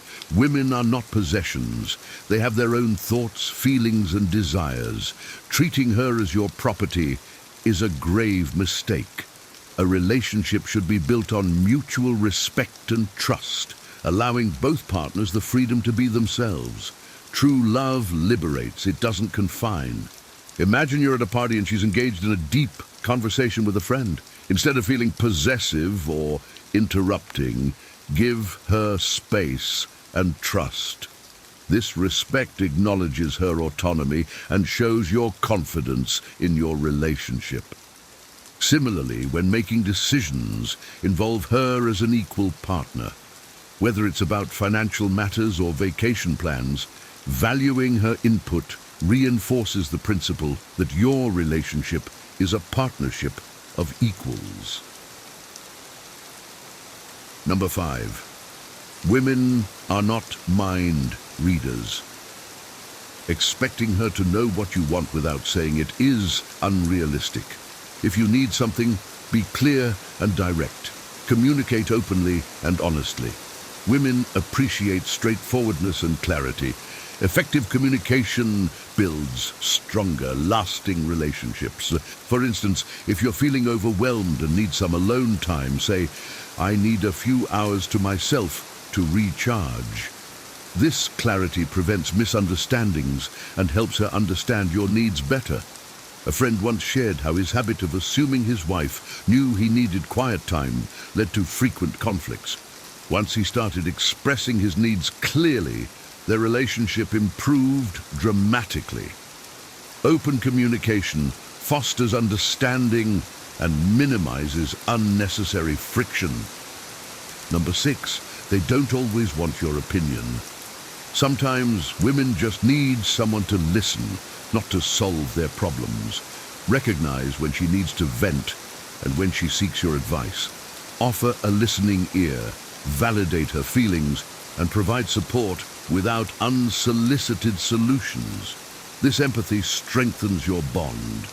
For example, if she's recounting a frustrating day with her boss, avoid jumping in with advice like, "You should confront him."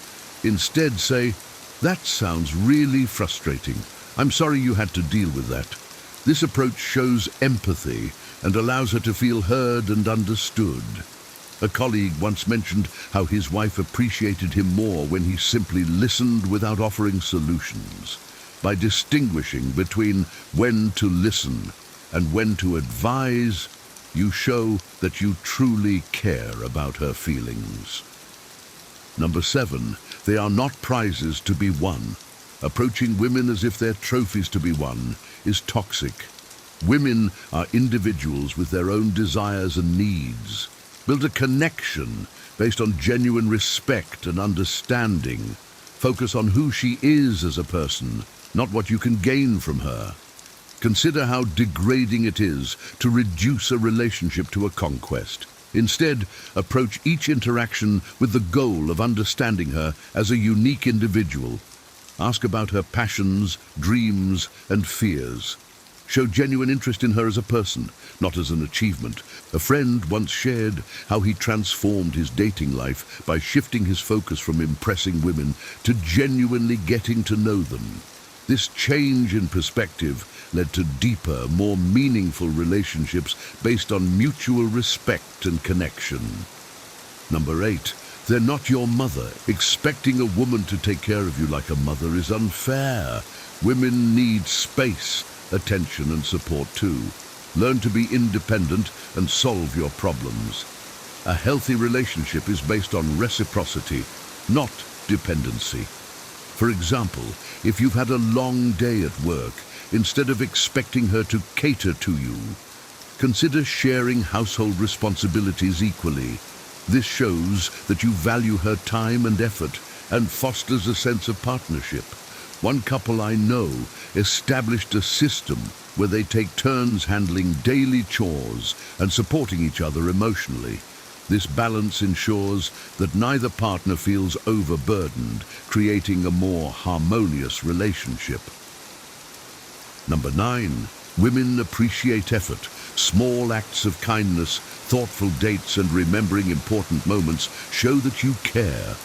Consistent effort in maintaining the relationship demonstrates your commitment and investment. It's the little things that make a big difference. For instance, leaving a sweet note in her bag before she heads to work or planning a surprise date night can go a long way in showing your appreciation. These gestures communicate love and thoughtfulness, reinforcing the bond between you. A friend shared how his habit of surprising his wife with her favorite treats after a tough day significantly strengthened their relationship. These small, consistent efforts show that you're paying attention and genuinely care about her happiness. Number 10, they are not therapists. While women can provide support, they are not your therapists. If you're struggling with personal issues, seek professional help. Don't burden your partner with the responsibility of your emotional well-being. Your happiness is your responsibility. For example, if you're dealing with deep-seated issues like depression or anxiety, seeking help from a therapist rather than relying solely on your partner is crucial.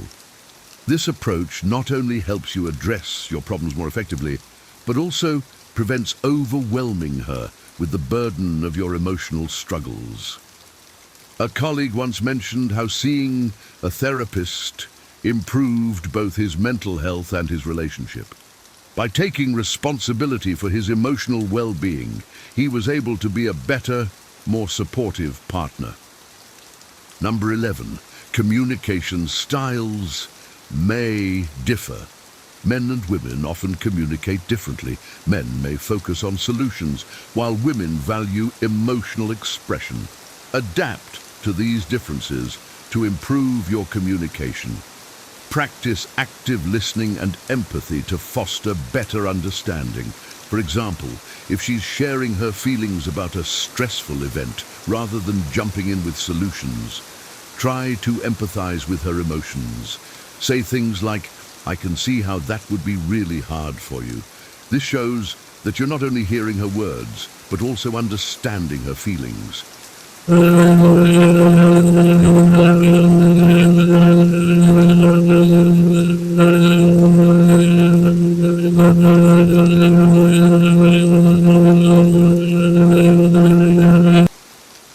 Number 12. Women value emotional intelligence.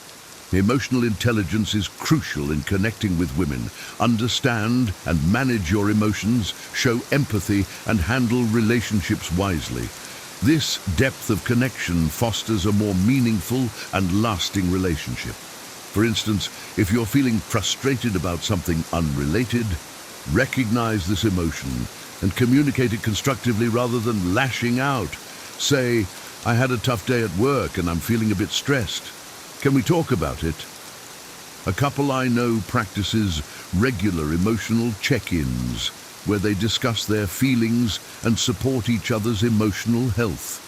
This practice has strengthened their relationship by fostering a deep understanding and connection. Number 13, they are not all the same. Women are diverse and unique. Avoid stereotypes and recognize their individual personalities, experiences, and perspectives. Each woman has her own dreams and insecurities. Respect these differences and appreciate the uniqueness of each woman. For example, one woman might be passionate about hiking and adventure, while another finds joy in reading and quiet evenings at home. Embrace these differences and celebrate what makes her unique. Show interest in her hobbies and support her passions. A friend shared how understanding and celebrating his partner's unique interests, like her love for gardening, deepened their bond. By appreciating her individuality, he created a more enriching and fulfilling relationship. Number 14, they're not your savior. Women aren't here to fix you. Personal growth and happiness are your responsibilities. A healthy relationship provides support, but is not the source of your happiness. Focus on your own development and let her be a companion, not a savior. For instance, if you're feeling lost in your career, take proactive steps to seek guidance and improve your situation, rather than relying on her to provide all the answers. This approach demonstrates self-reliance and maturity. One man I know began focusing on his personal growth through hobbies and career development. This shift not only improved his self-esteem, but also enhanced his relationship, as he no longer placed the burden of his happiness on his partner. Number 15, they value mutual respect. Mutual respect is the foundation of a healthy relationship.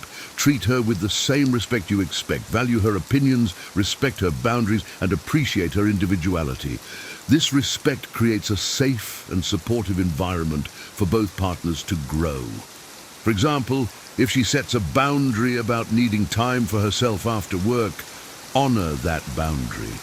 This respect shows that you value her needs and are willing to support her well-being.